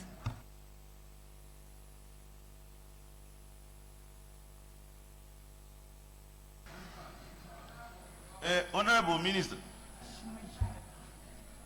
nyaya tiri kutaura panapa yeconstitution, obviously there are things that we have that will differ, but things that international observers that we have invited have recommended that you guys, you always have disputed elections. And Gadzirisai A, B, C, D. Then we bring them here, and you don't even consider even one. You know, it's problematic. We want to build this country. We want to have elections that are not disputed. We have all suffered from disputed elections. We have all suffered from disputed elections. So my appeal, before I read my submission, Honorable Minister, is please, these are not my own proposals, but these are proposals that everyone, political parties, international observers, have also recognized, could consider these things, maybe our elections will be undisputed. So that's my appeal. But I'll go and motivate my amendments. I'm proposing that section 161 of the Constitution is further amended by adding that 2B, the commission, which is the delimitation commission, shall publish all electoral boundaries, maps, and polling station coordinates in an open, machine-readable format. Because what happened last time, Vaga issue a report, is that mu pickup truck, and they dump it on opposition parties. A few days before my process is attacked, we have no capacity to analyze my maps. We have no capacity to make use of the data. It's a box ticking exercise. But if you give us, and the Constitution mandates that commission to give us machine readable maps, we are able to go on a machine and analyze and see where we have problems, see where we should do campaign. Because the end of my election, my boundaries are changed. We don't even know what. This is my appeal, that the Constitution itself must mandate the Delimitation Commission to issue machine-readable, formatted maps to opposition parties and other players that will be participating in the election. That's my amendment that I'm moving, Honorable Chair. Honorable Minister.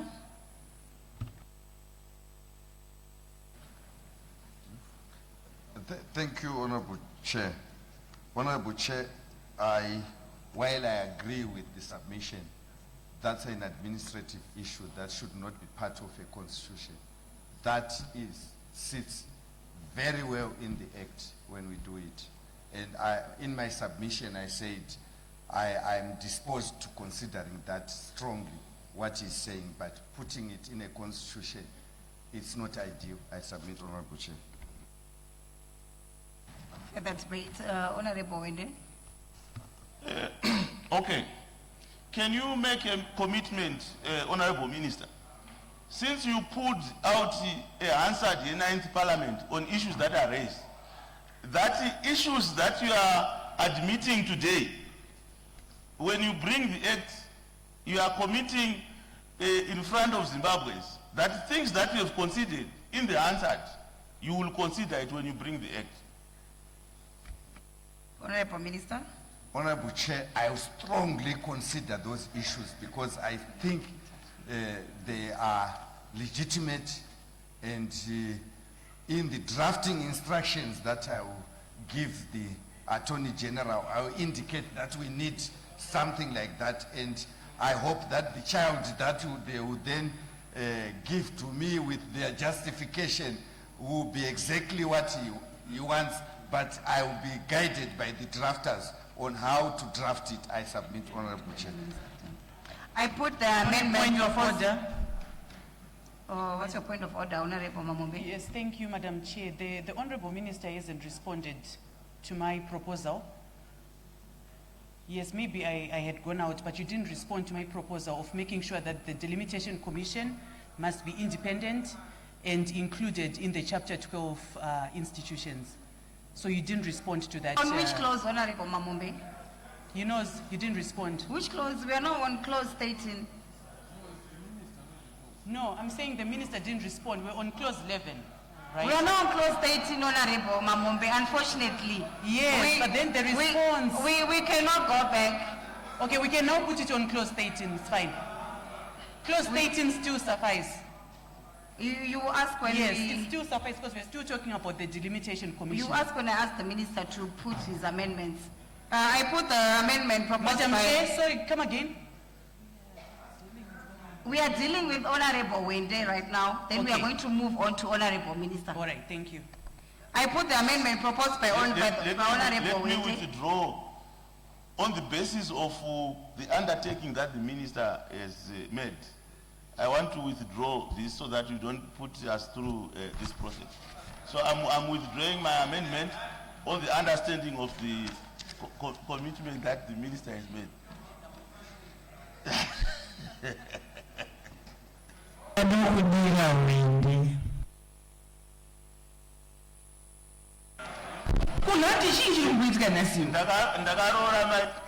I recognize Honorable Minister. Honorable Minister, your amendments. Your amendments on clause 18. Thank you, Honorable Chair. I put amendments in my name on clause 13 as they fully appear in the order paper, just a legal scrubbing issue to delete Zimbabwe electoral and substitute with Zimbabwe Delimitation Commission. I submit to Honorable Chair. I put the amendment proposed by the Honorable Minister. Is there any debate? I put the question that the amendment be now made. Those of that opinion who say aye. Those of the contrary opinion who say no. I think the ayes have it, ayes have it. The question is accordingly affirmed and the amendment is hereby made. I put the question that clause 18 is amended by Minister stands part of the bill. Those of that opinion who say aye. Those of the contrary opinion who say no. I think the ayes have it, the ayes have it. The question is accordingly affirmed and clause 18 is amended, stands part of the bill. I put insertion of new clauses after clause 18, Honorable Minister. Thank you, Honorable Chair.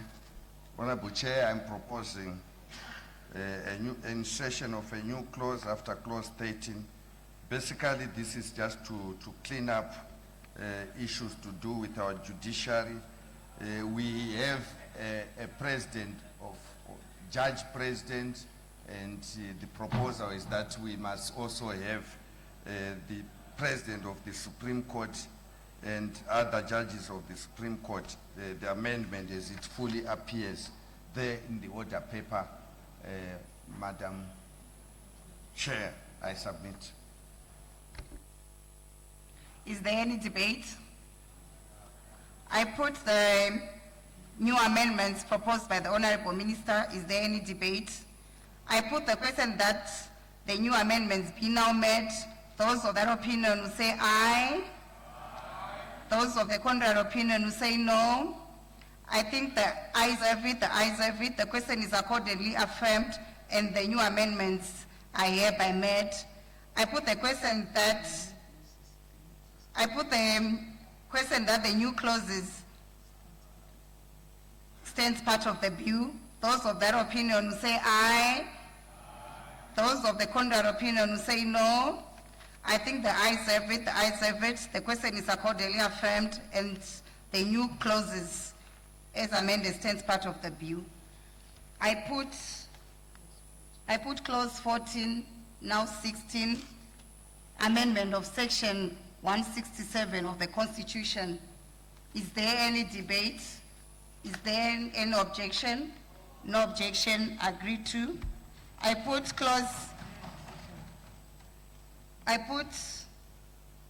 new insertion of clauses after clause 14, Honorable Minister.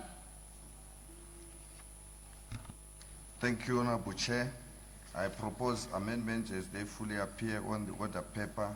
Again, this deals with our superior courts to just indicate that the Supreme Court is a superior court of record consisting of the judge president of the Supreme Court and no fewer than 2 other judges of the Supreme Court and any additional judges appointed under subsection 2.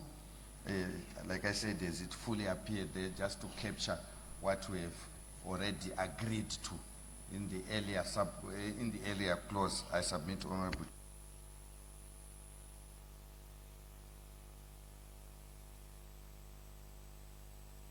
Any debate?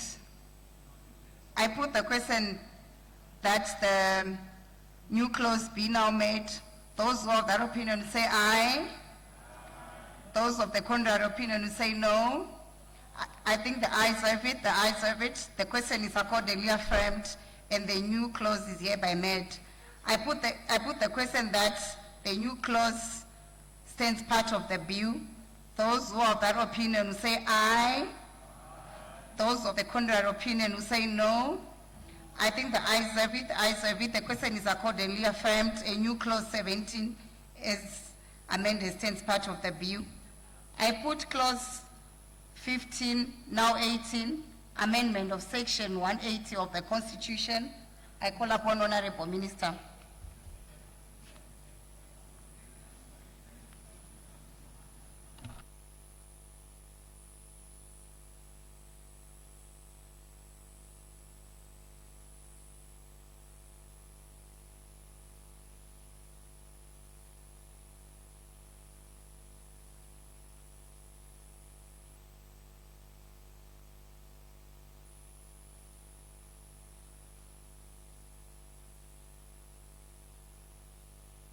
Chair, I propose amendments as they fully appear on page 1715 of today's order paper, where I propose insertion of new clause after clause 15, and then we.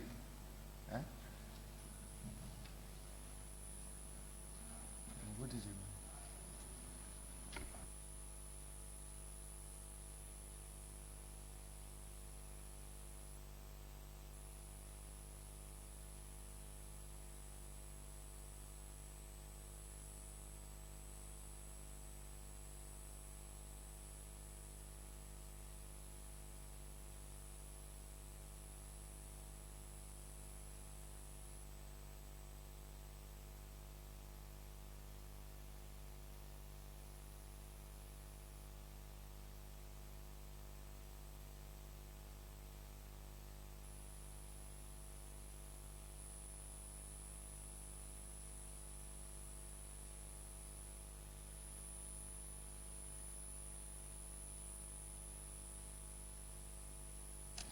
Sorry, Honorable Chair. Honorable Chair, I propose amendment standing in my name on page 1715, clause 15,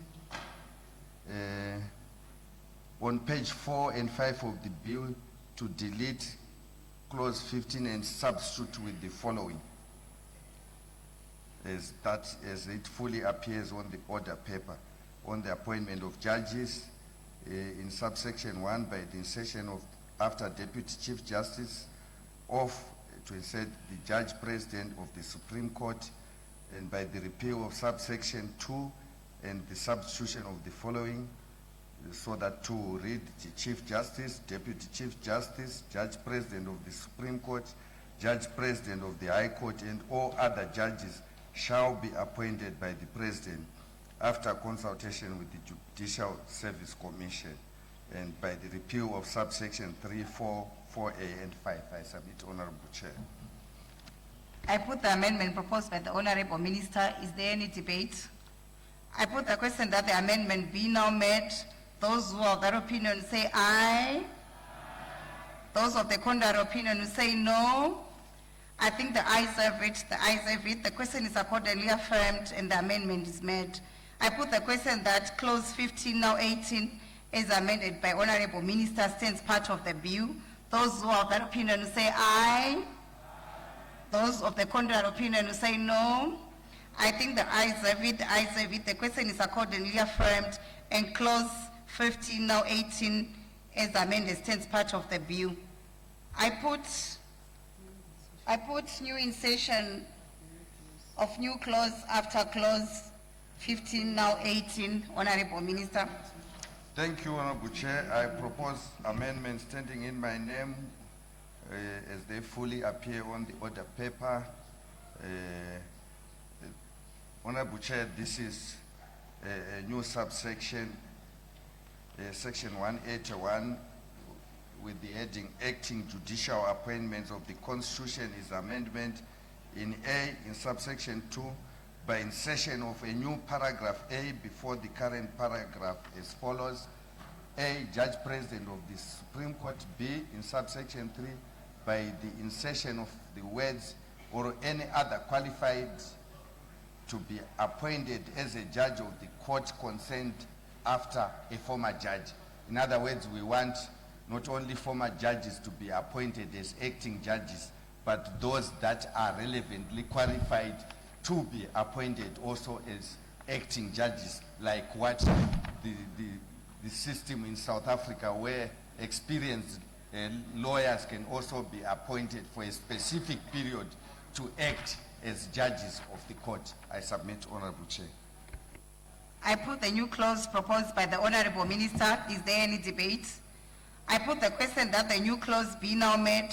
Those who have that opinion say aye. Those of the contrary opinion say no.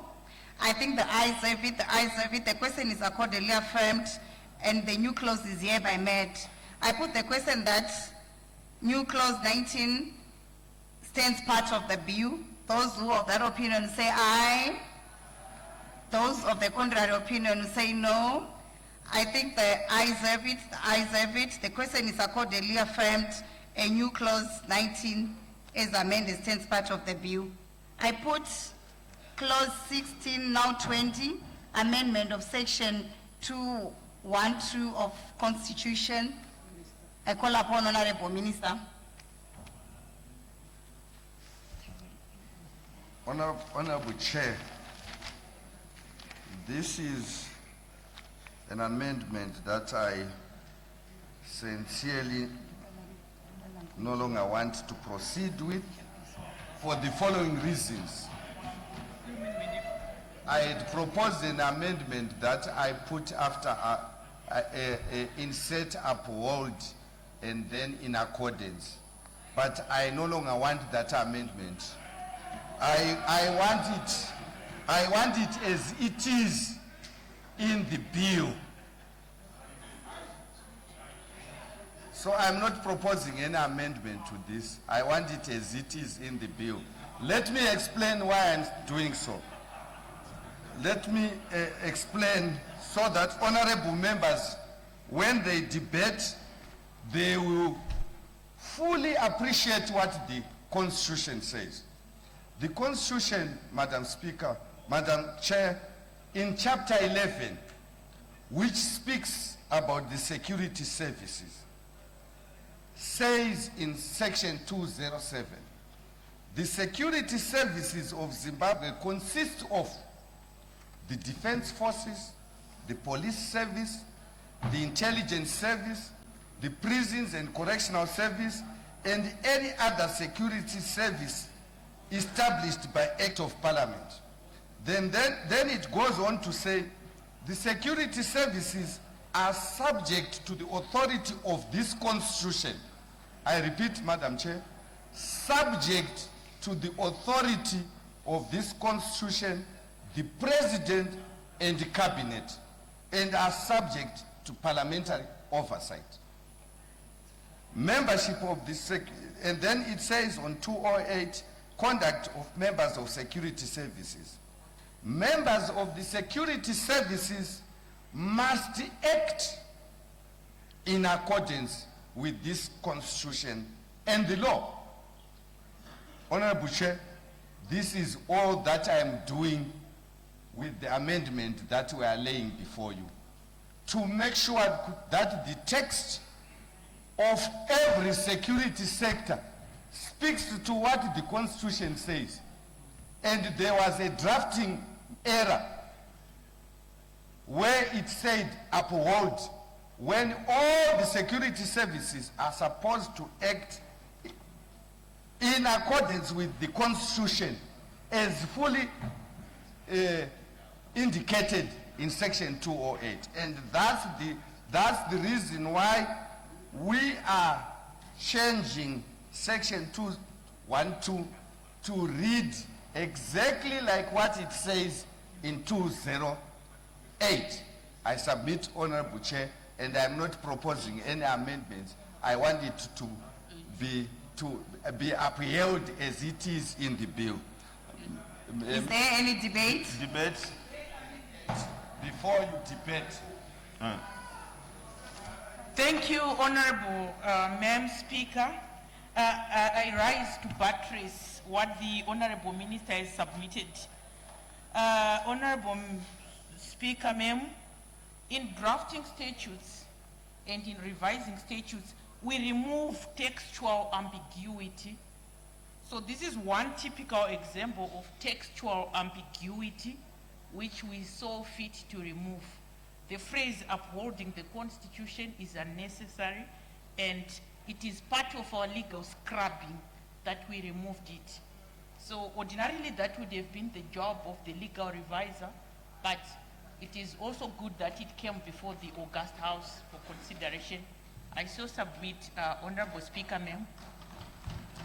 Any debates? Honorable Wende. You, to the Honorable Minister, is kuti kana pasina chanetsa apa daitangosiya zvakadaro zvinhu zviri sezviri muconstitution. Gore riya takazoverenga news tiri pamwe chete tiri mapolitician, zvinhu zvashata, zvinhu zvemasoja daitangosiya zvakadaro kana pasina chanetsa.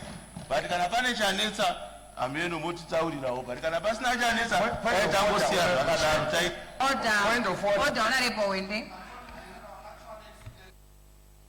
And the Honorable is not even speaking to the text. We explained what is happening, that we are, in fact, it is our duty to ensure that we clean up the statutes, we look at areas where there are ambiguities. The Honorable Member should then tell us how do we then reconcile Section 208, which speaks about all the security sector, and Section 212. Moreover, Honorable Chair, let me explain this. This Constitution does not allow, when there is no war, for the military to act without the authority of the police. They are required by this Constitution. If the police need them, they go and they then fall under the command of the police force. So there are several inconsistencies. When they are deployed to assist, then they fall under the civilian authority. So when they are required to go and do other duties, if they are assisting the police, then they have to be under the command of the police. So the Honorable Member must then debate why he thinks things must be left, because he thinks otherwise. We are not bound by his thinking, but by what must be done. Further debate. The Honorable Minister has responded to you, to what you had asked. The Honorable Minister, together with the Attorney General, were very clear. The law is not supposed to be ambiguous. It's supposed to be understood by anyone. But he has invited me to suggest. He has invited me. You may proceed. Okay. Inini, Honorable Minister, we will stand guided by what you have said. Kana musina yenyu dambudziko, we will stand guided. Tangoti se vanhu vari kutamba vese tiri muno tirambe chitamba tese zvakanaka. But kana pasina dambudziko, we stand guided, and I withdraw. Further debate. Thank you, Madam Chair. Madam Chair, I've got two issues. Madam Chair, I've got two issues. The first one, I want the Honorable Minister to explain the difference between upholding and acting in accordance. I think that is very important for him to explain the distinction. Secondly, I heard the Honorable Minister say that the army can only intervene when it is called by the police to do so. Was that the case in November 2017? I thank you. Thank you, Honorable Chairperson. There is a difference between the term acting in accordance with the Constitution and being expressly required to uphold the Constitution. The current term which exists right now imposes a positive constitutional duty according to my interpretation. And the one which is imposed appears to place an emphasis on compliance. So where there is uncertainty, I believe maybe Parliament should prefer stronger constitutional language rather than weaker language. So I would actually advocate for the current clause to remain as it is. The current sentence should remain as it is. Thank you. Further debate, Honorable Mshoriwa. Thank you, Madam Chair. Madam Chair, I've got three issues that I wanted to raise. The first thing, the current reading of 212, to me, sound better, because remember, we brought this text, notwithstanding the ambiguity which the Minister and Attorney General refers to. Deliberately in 2013, we inserted 212 as it is. We wanted our defense force to uphold the Constitution. And what does uphold means? It means to defend, protect, preserve. And Madam Chair, the Honorable Minister, only a few days ago, made a submission on the order paper, which I'm actually asking the Honorable Minister to reconsider and make sure that we bring it back. His proposal was to then say to uphold and act in accordance with the Constitution. And we are going to be agreeable, Honorable Minister, with such an amendment. But I think the backtracking that we are doing now does not serve us, Honorable Chair.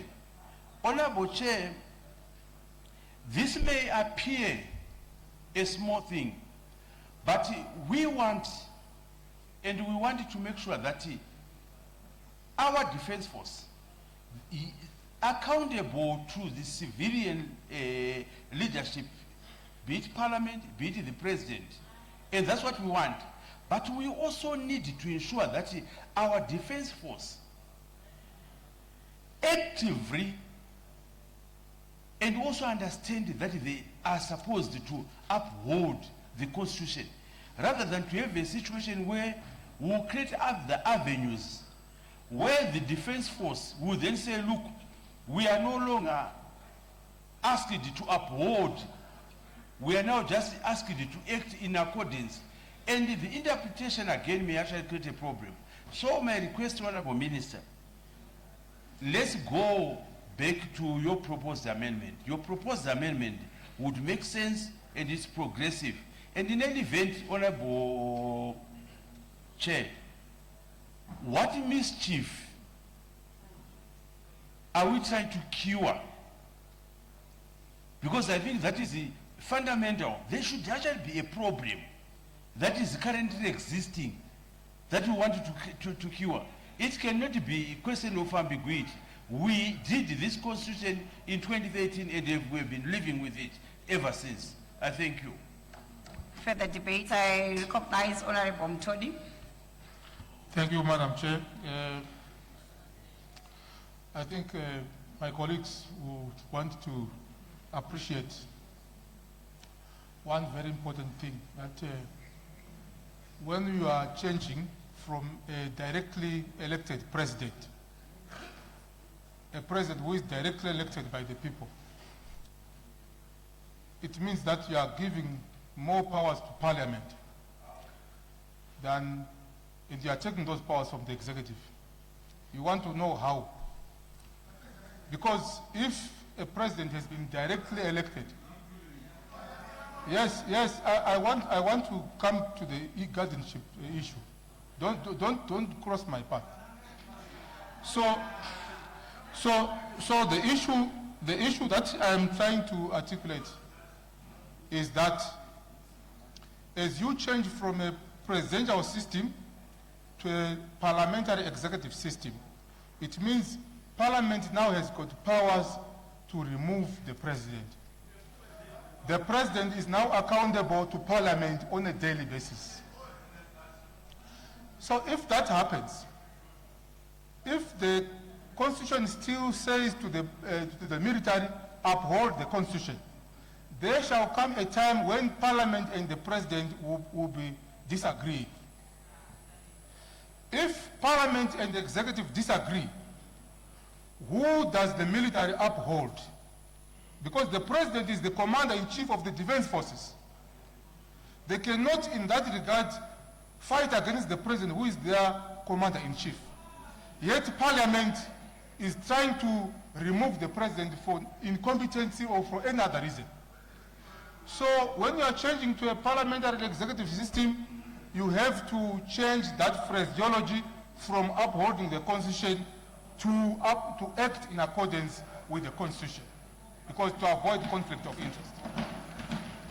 So this clause specifically is supposed to remove the guardianship role, the guardianship loophole. And it's not only Zimbabwe which is doing this. If you go to Canada, they've shifted from upholding to acting in accordance with the Constitution. You go to the UK, it's the same thing. So once we agree that we are changing from a directly elected president to a president elected by Parliament, it means we are giving Parliament supremacy over the executive. And that phraseology has to change automatically. Thank you very much. The debate, Honorable Amoso. Madam Chair, I want to raise about three things. Honorable Minister, when he was responding to us to the debate, he actually said that context is everything. And I think there's a context in which the Honorable Minister brought this amendment, which we said, which I am in belief that it must be maybe parked for now. Because that context, I am sure it needs more of some kind of negotiation than the way we are currently doing. Because the minister referred to other liberation movements like in Angola, and now that they are in transition. So when you are doing that, like even what Honorable Mtodi said, that there is a transition, it has to be smooth. If it creates some problems, I understand, Honorable Minister, in many work that we have done in Parliament, we have decided to pack some amendments, even including the amendment of the elections that you referred to. There is no harm. There is no harm, Honorable Minister. You have nothing to worry. You have highlighted the section you have read, that there is a civilian leadership to the military. You also said the military is accountable, or the defense forces, they are accountable to cabinet. They are also accountable to Parliament, because we have a committee on defense and home affairs. Then there is also the power that we use as Parliament. That is the power of the purse against the power of the sword. So because we have that power of the purse where we control the budget. So for now, because there is a context which we may not want to go too much into detail, but because of that, if there is no harm, if there is no mischief, I appeal to you, Honorable Minister, with your wisdom, to pack this clause and leave it as it is. As you say, that Constitution is a living document. We will have more time to refine this as the people who agree. Because what is more important is consensus building, where even from one side, even your side, everyone is saying, yes, I see. What Honorable Minister was saying, there was ambiguity. So the ambiguity that you have highlighted today, there is need to communicate that to the other people who have fears. And we can't ignore those fears that the people will have. So this is my submission.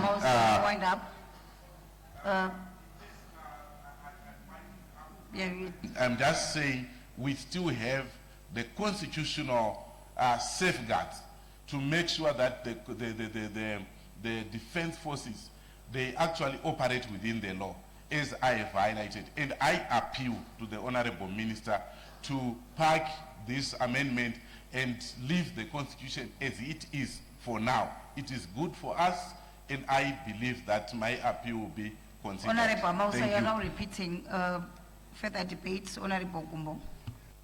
Thank you, Honorable Chair.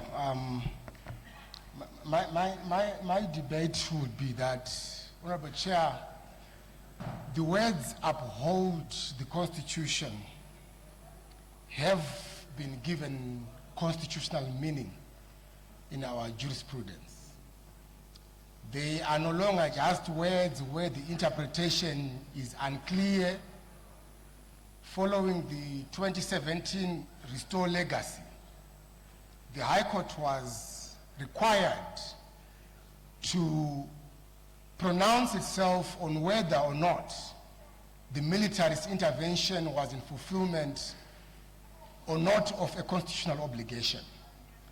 And the Court of the Land clearly determined that Operation Restore Legacy was executed in accordance with the Constitution, and an interpretation was then given of what it means to uphold the Constitution.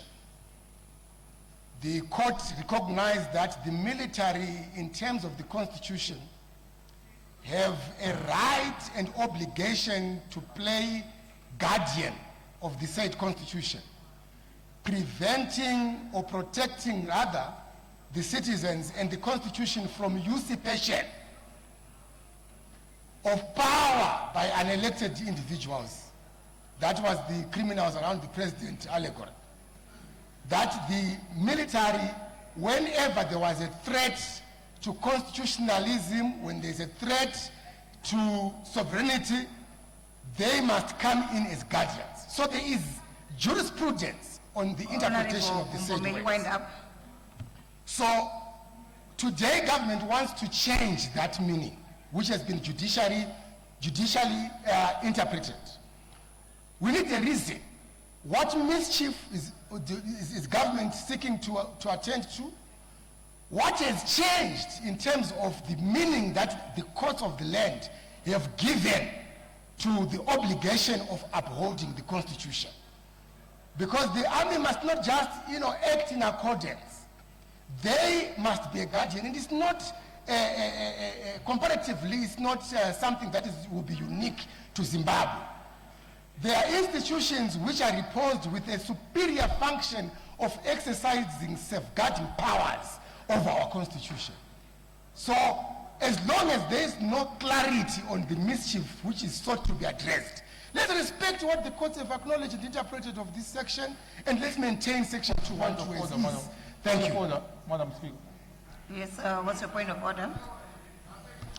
Madam Speaker, the Honorable Advocate is trying to give a blind eye to the material effects that he knows are there in the Constitution. He knows that the guardianship of the Constitution is left to the Constitutional Court under Section 167 of the Constitution.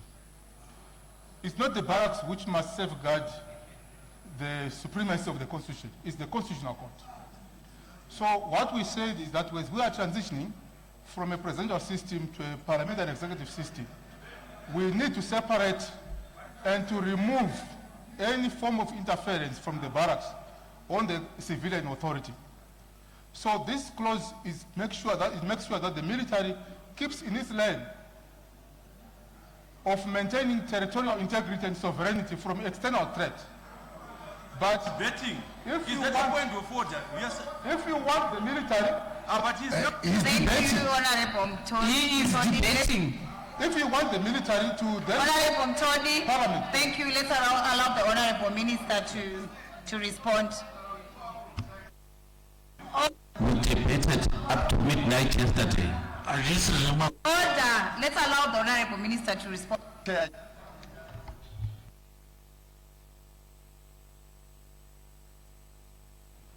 I'm following the debate. I tend to agree with Honorable Mshoriwa, but I just want Honorable Gumbo to give me comparisons of constitutions that have this kind of section in them. I think it's very good when we compare, when we do comparative analysis, so you can give me, and then we can use that, because he said it's not unique what we have there. But I believe that there is no way you can uphold something that you are not acting in accordance with. That's why I said what Honorable Mshoriwa said makes sense, that I can as well return it as it is in the amendment that I proposed. But so that we are all clear, because we are here to improve our law, not to say that why are we doing this? When we see something and we believe that there is need for improvement, we can do that. Perhaps Honorable Gumbo can give me comparisons so that we can proceed. Further debate? Further debate. Order.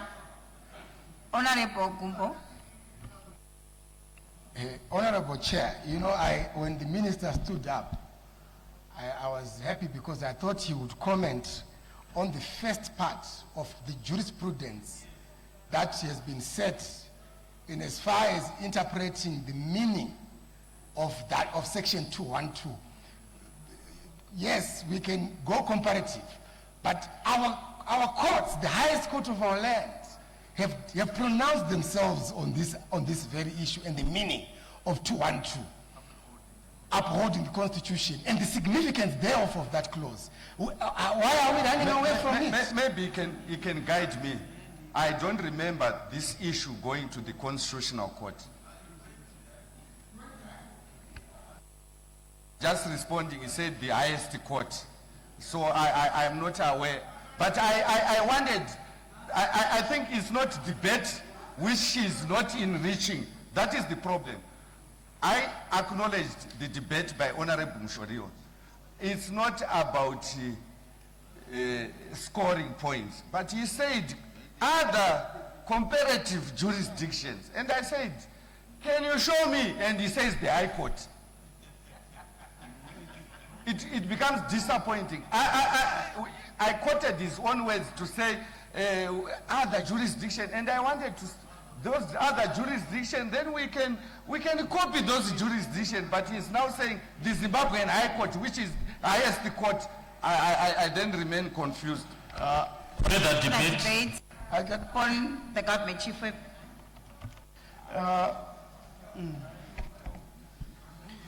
No, thank you, Madam Chair. Madam Chair, I'm of the opinion that we can still find a common ground and send the same message. There's somebody, honorable member, who is distracting the chair, the minister.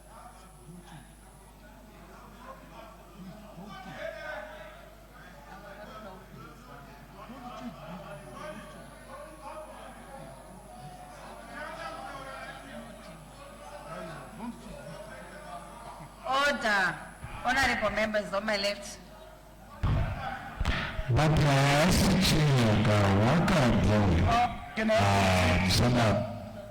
You may proceed. Madam Chair, if I look at section 207 and with the upholding that we would want to change, I propose maybe to the minister that we can carry both and include the upholding and also in accordance to the Constitution.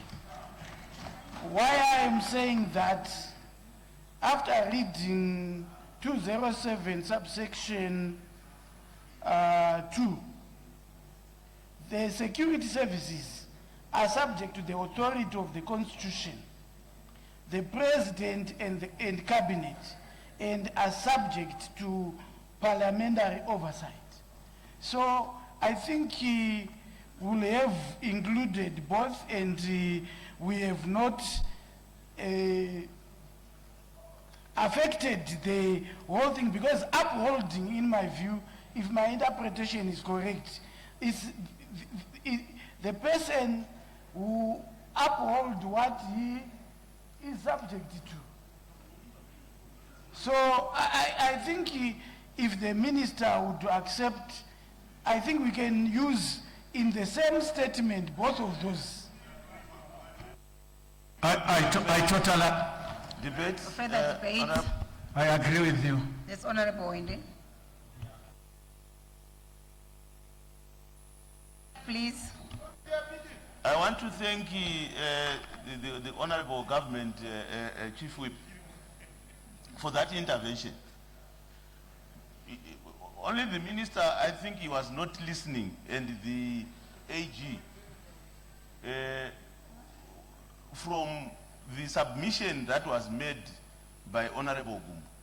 Because in Timima lawyer, kana isuta gutika nao isusu ma bush lawyer, imimi mata za kubata unyanzi wataurwa na Honorable Gumbo. But it's a problem. Because Honorable Gumbo is very clear. We all know that this case has been before the courts after 2017. Order, Honorable Wendy. Order A. You are now repeating what is. No. I'm reaching. Buffet, do chichi nai. Honorable Hachwayo. Mangoli mashedera magana. Ayo, but see, man, what debate kanai? Order, Honorable Hachwayo.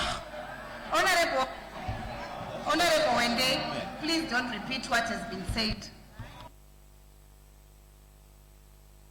All right. Anyway, my point is this.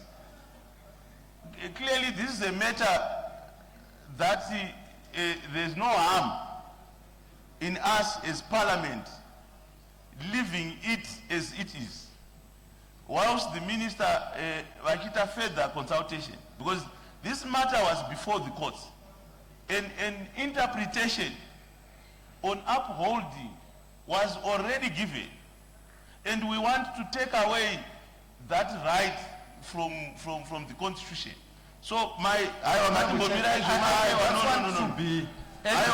But all the court cases from Honorable Gumbo on your behalf. No, I just want to be educated so that I can respond. Honorable Gumbo can also educate me because he was interjected when he was still talking. Yeah. I had 2 points that I wanted from Honorable Gumbo. Comparative jurisdictions that have this.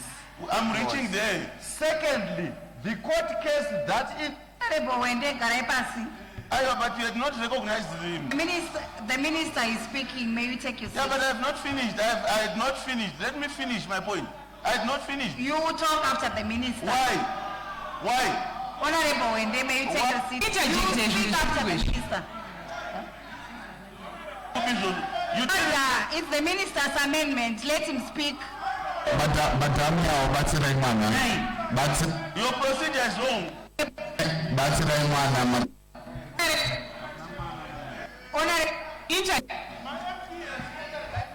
And I've also asked you to take your seat. When the minister clarify, then you proceed. I have not stopped you from debating, but I just want the minister to clarify. You come after I've finished. I've not finished speaking. Honorable Wendy, are you not arguing with me? Yes, I'm arguing. I will not allow you to argue with the chair.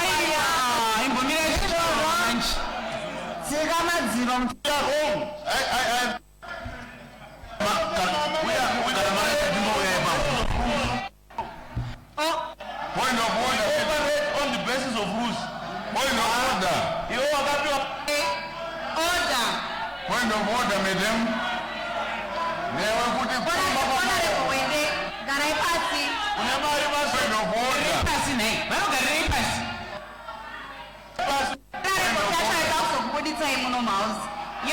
You have been talking. I'm not sure what Point of order. Point of order.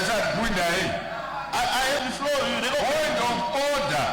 I've got a point of order.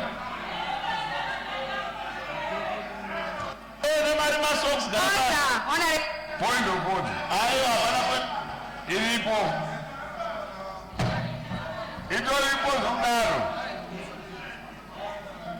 Thank you, Madam Honorable Minister. Go and see Victor. You must go and see Victor. Order. You are not supposed to be in this parliament. Matangira is compromised.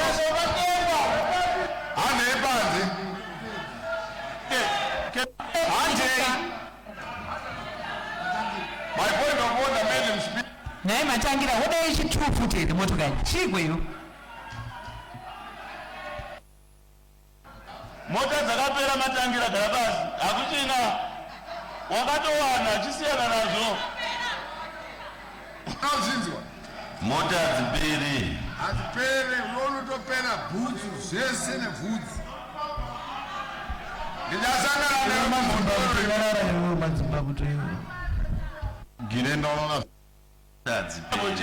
Let me Matangira. Inga uri munhu wokunyarara. I finish my point. Please. There is a point of order. Madam Chair, they mambo chika chikafu. Pambo ya mbozorora. Thank you very much. Honorable Makumire, you're out of order. Ukana ndiri kutsanya, haundimanikidzi kudya. Honorable Wende, you may proceed. Thank you very much. Thank you very much, Honorable Chair.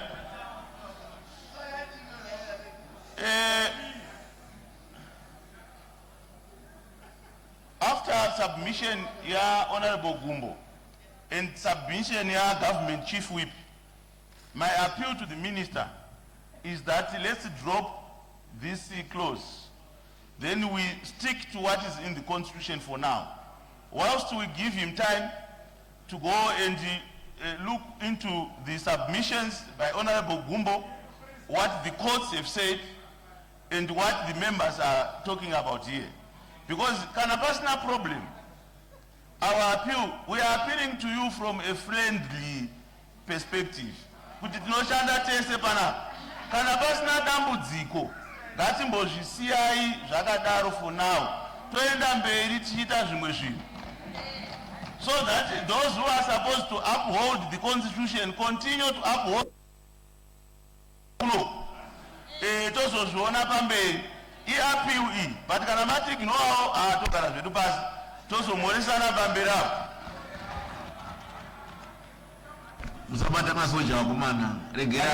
Madam Speaker, Madam Chair, in a point of order. Pandaisa submission yangu and abunzwa minister vachipindura. Order, Honorable Mangwa, may you lower your voice? Pandaisa submission yangu. Ndani chitaura kuti minister vapindure kuti pane kupfupikira here kwezviga zviri mubumbiro remutemo zvinopa parliamendi ino masimba ekuti aongorore kushanda kunoita masoja nevamwe vedefense forces uyezve nekushandisa simba rebudget kwatinoita uye nekuti kune ministry kune zvakare portfolio committee yedefense. Minister wangu asina kupindura izvozvo kuti hazvina kukwana here zviri kupfupikira papi zvose zviga izvozvo zviri mubumbiro remutemo sezvo tichiona kuti kunyange neconstitution chaiyo inoti munhu wose anogona kusamonwa. Honorable Amoswa, the minister is yet to respond.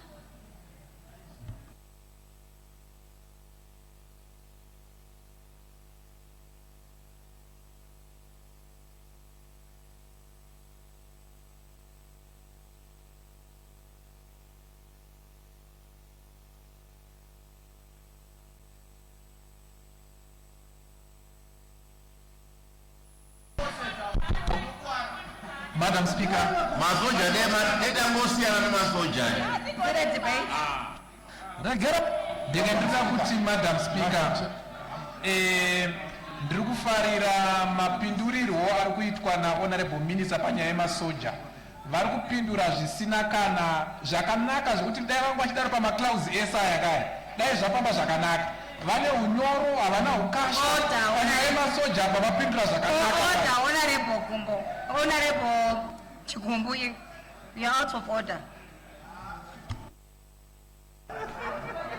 Imbopai Honorable Zvaipa tinzi kuti vari kuti kudii.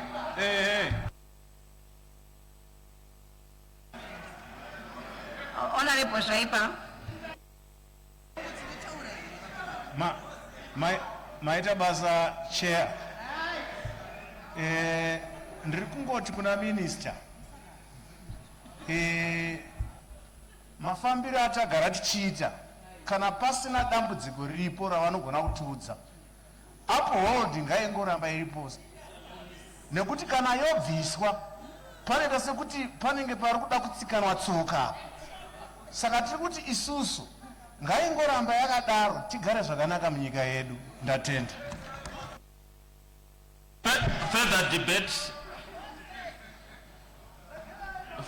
Next one, Honorable Molokeli. Thank you, Madam Chair. I know that my honorable colleague, Honorable Gumbe, had requested the Honorable Minister to shed more light on the alleged mischief that has occasioned this proposed change, and up to now he has not yet done that. But I would suggest that from the precedent set in 2017 and the subsequent change of leadership in this country, that is the mischief that is being addressed. It is a preventive strike to avoid a repetition of what happened in November 2017, which in my view is an exercise in futility. The Honorable Minister must be informed that the National Army, with or without changing this specific part of the Constitution, will still reserve its right to intervene for the best interests of the people of Zimbabwe, because ultimately it is accountable to the people of Zimbabwe. So to the extent that it is an exercise in futility, the Honorable Minister may be advised to maintain the original text and at the very least take the compromise offer from our Honorable Chief Whip, who in his wisdom has already proposed an alternative that joins the two options, and we move to the next clause. If we adopt what the Honorable Chief Whip has said, I think it's fair enough. Let's move to the next clause. Thank you. Further debate? Further debate? Honorable at the back. Oh, thank you. My name is Honorable Sachs. Right. Honorable Chair, what's the worst that can happen to our country if we just leave that term upheld? What's the worst that can happen to us? I thank you.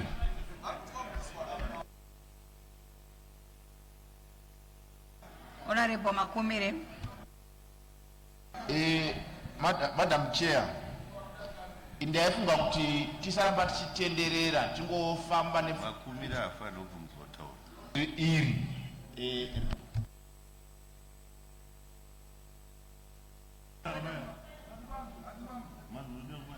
close iri mubato wechigaro ndaiona sokuti dei tango nokuti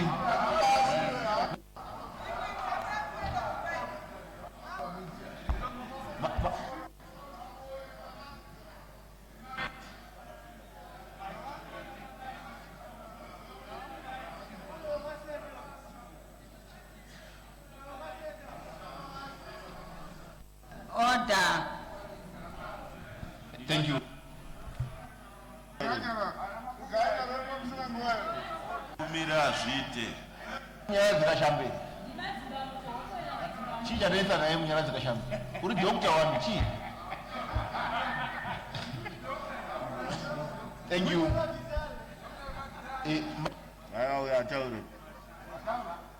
Point yangu ndeyekuti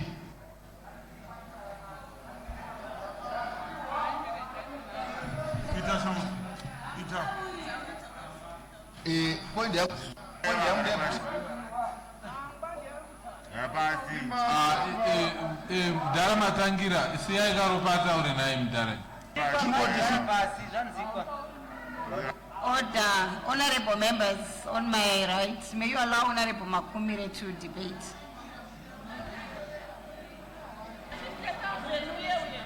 Tribute Isuzu, Kanamaso Jasna.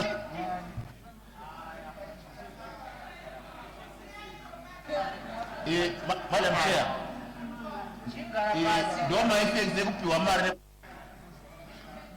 Was down a local debater. Makumire, murukuratidza kuti hamuna zvokutaura. You must protect me.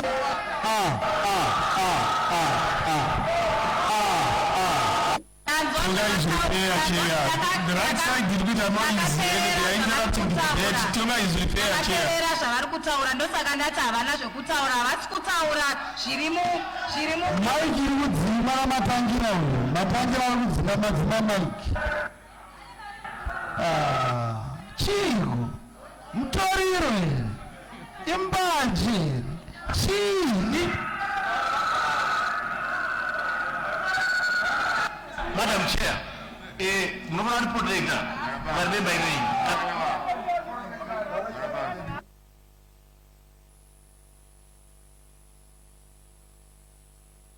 Matangira Chigo, mutoriro here, iguga here.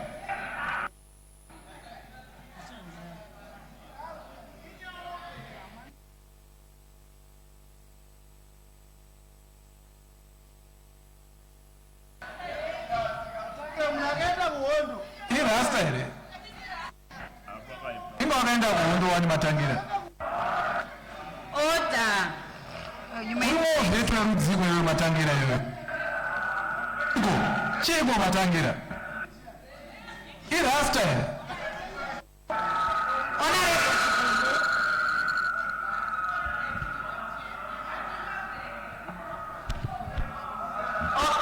You may debate. Debate, Madam Chair, but I think honorable members from both sides should respect the sanctity of this house. You know, it's now around 10 o'clock. We stay very far. Thank you.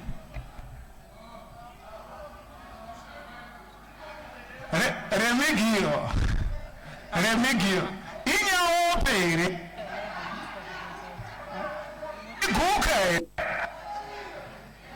Let me allow them.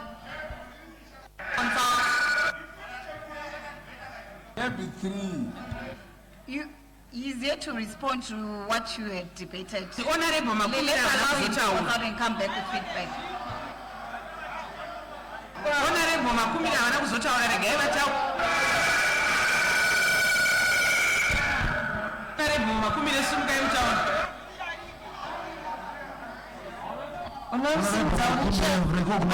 Baona vachiungana kudai pakashata.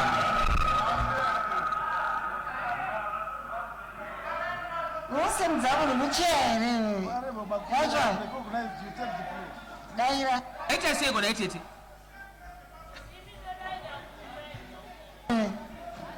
Nyararo. Honorable Makumira, Matangira, Matangira. Auna kumbobvere. Tokuvhere. Honorable Makumira. Masoja aitu zvichiwaiwa izvi. Mushake. Mafudzimiswa. Gerai vakomana. Regerai vakomana.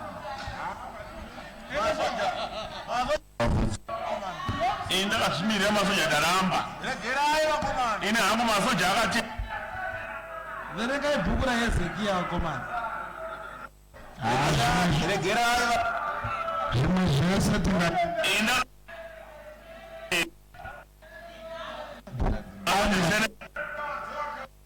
Amen. Bhuku verengai. Ana Hezekia. Ana ine dzungu. As masoja afari kuita faucet. Kuridza. Dzangoma nedemba.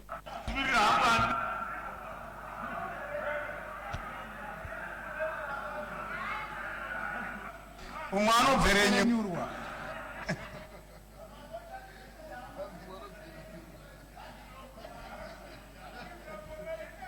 apa nyaya masoja inandipako mani.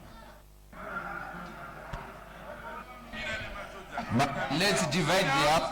Let's divide the house on this issue. matangira unobverenyurwa To divide the house pamasoja.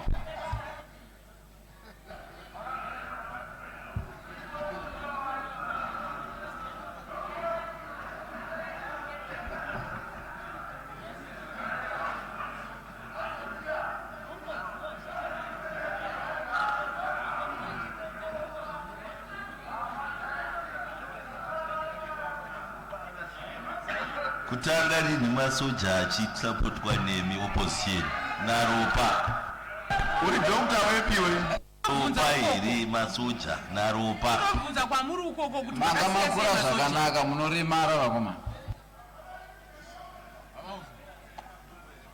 masoja arambozvidere zveubvanzi masoja adi ubvanzi isi kwatabva mushe but tarisawo nemaunganiro aite vakomana masoja.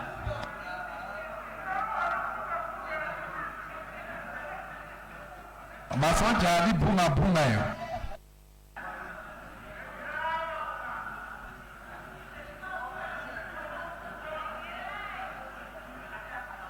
kashambi kumba kwako kuna kusema konapo ndo timu yedu kwenda ku FIFA World Cup. mutodi tiri sefe musakanganwa nzira dzemasoja vakomana. matangira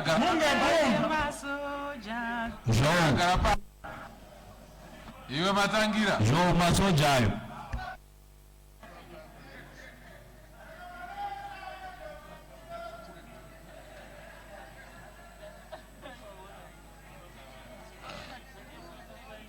zvikoro zvinosiyana masako munosvika uku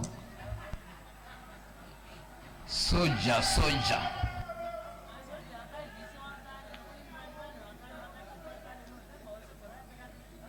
Gumbo wako pia. mdara mapiki tera iwo kumsoro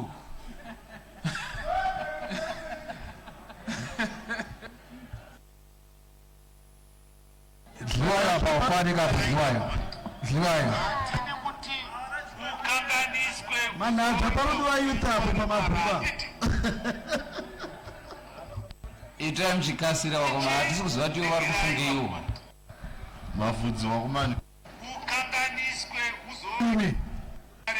mavhudzi kumanchester